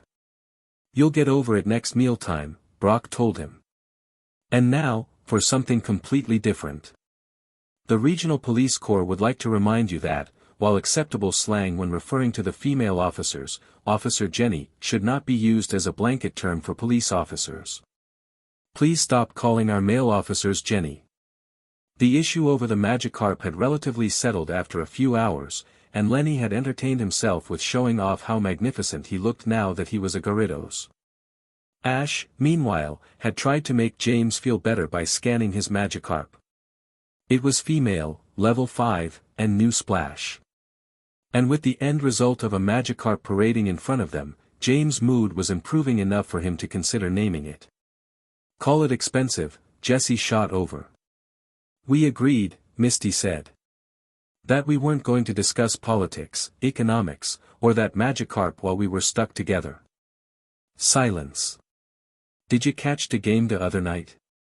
Meowth asked the group at large. The one that went into overtime?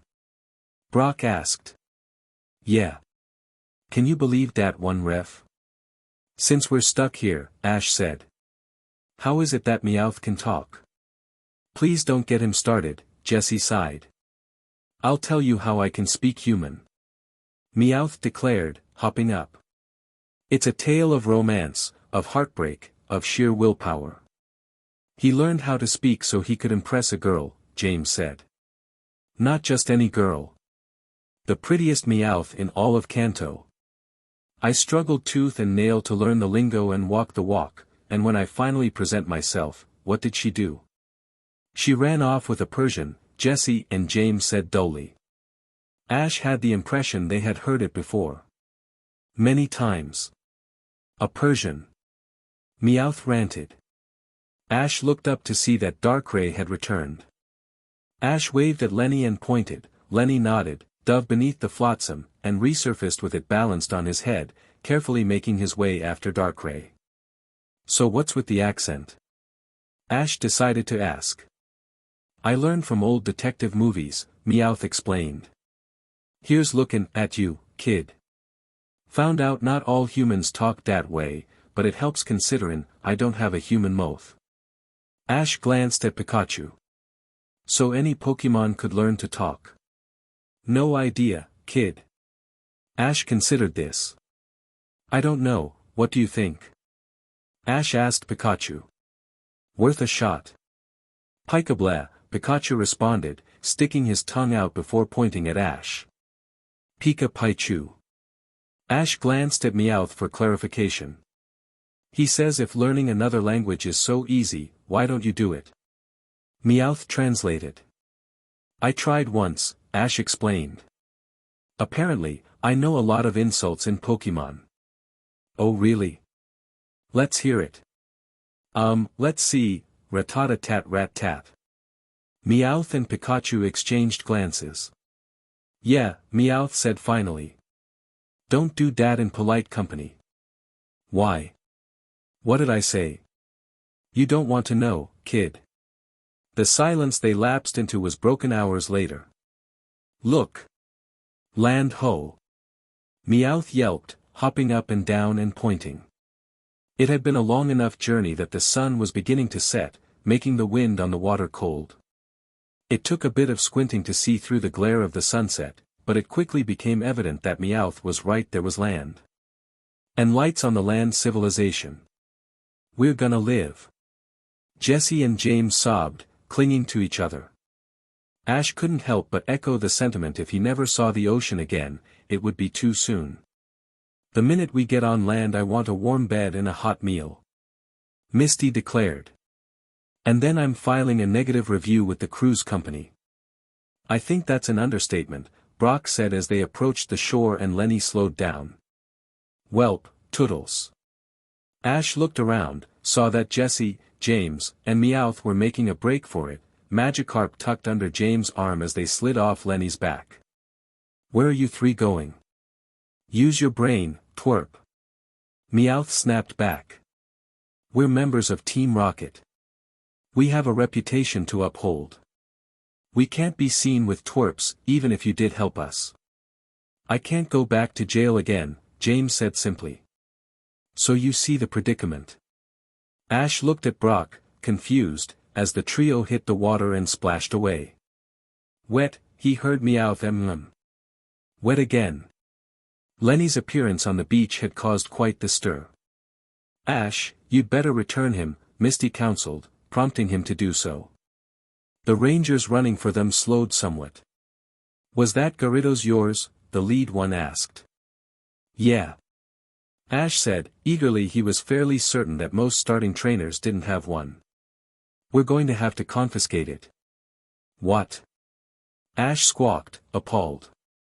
The ranger winced a bit at his volume. The tentacle had been stirring up the local Pokemon if you caught it here. I didn't catch him here.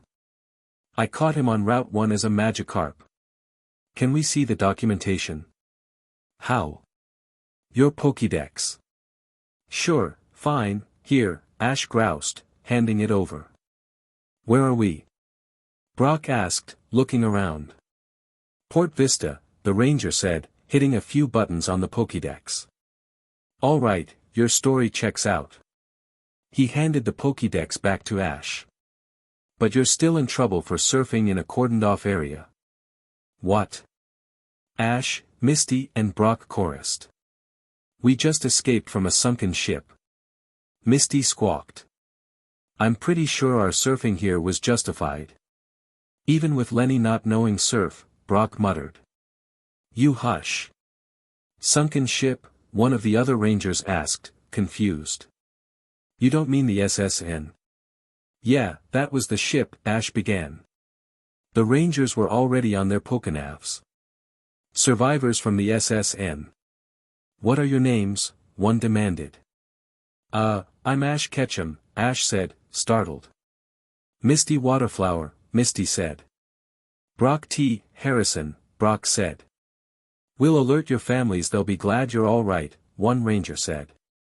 In the meantime, let's get you indoors and fed. I'd love that, Ash said, mouth salivating at the sound of food.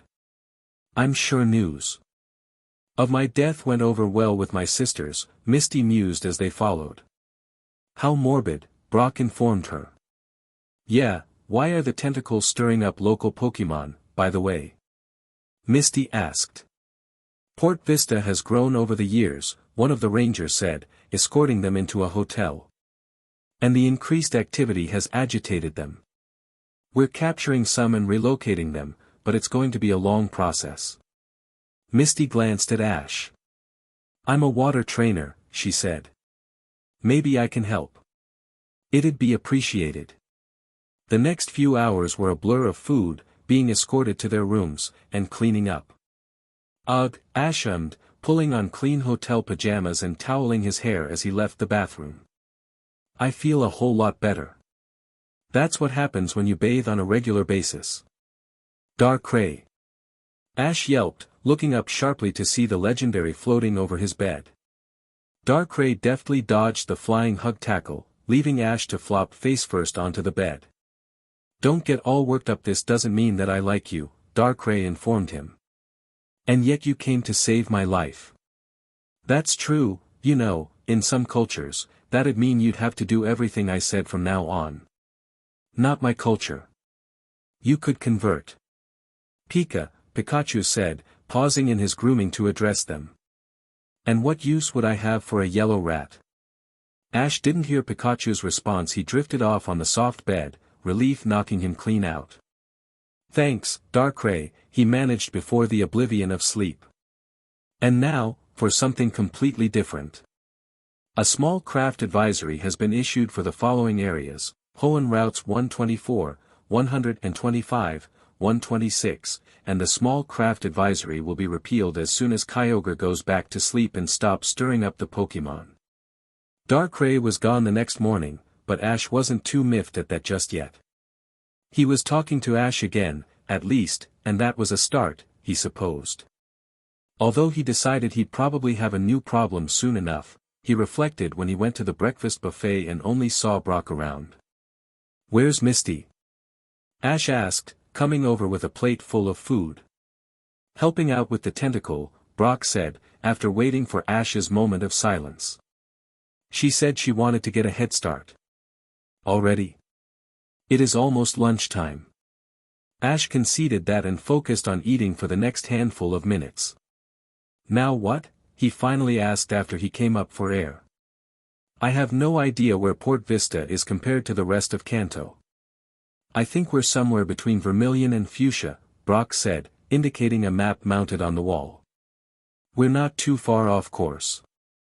Ash stared at the map. I guess I could challenge the Fuchsia City Gym, he decided. Fuchsia has a gym, right? Brock nodded. It specializes in poison typing, and its leader is Koga the ninja. A ninja gym? I didn't get it either. But that's so cool. Aha. I think Patches is the only one who can handle poison types well, Ash said, thinking. So we'll have to get everyone up a few levels before that. Ash, slow down, Brock counseled, waving a hand in his face. I don't know about you, but I plan to take a few days off at least. Ash was aghast at that. What? Why? Because we just had what we in the business like to call a near-death experience, Brock said, leaning back in his chair. It's the sort of thing people have to come to terms with, and it's better to do that now instead of in the heat of something dire. But you are going to have to come to terms with it instead of dodging it like Misty's doing right now. Ash noised, looking at Pikachu before returning his attention to Brock. And how are you coping with it? For starters. Spending a good chunk of last night and this morning sending thank yous skyward. Next I plan to visit a library and then, I don't know, make a sand castle and have some ice cream. Little things. Ash sighed and tried very hard not to sulk. Ash, calm down, Brock advised. The league conference isn't until this time next year. You have plenty of time to stop and smell the Rosalia. Fine, Ash noised.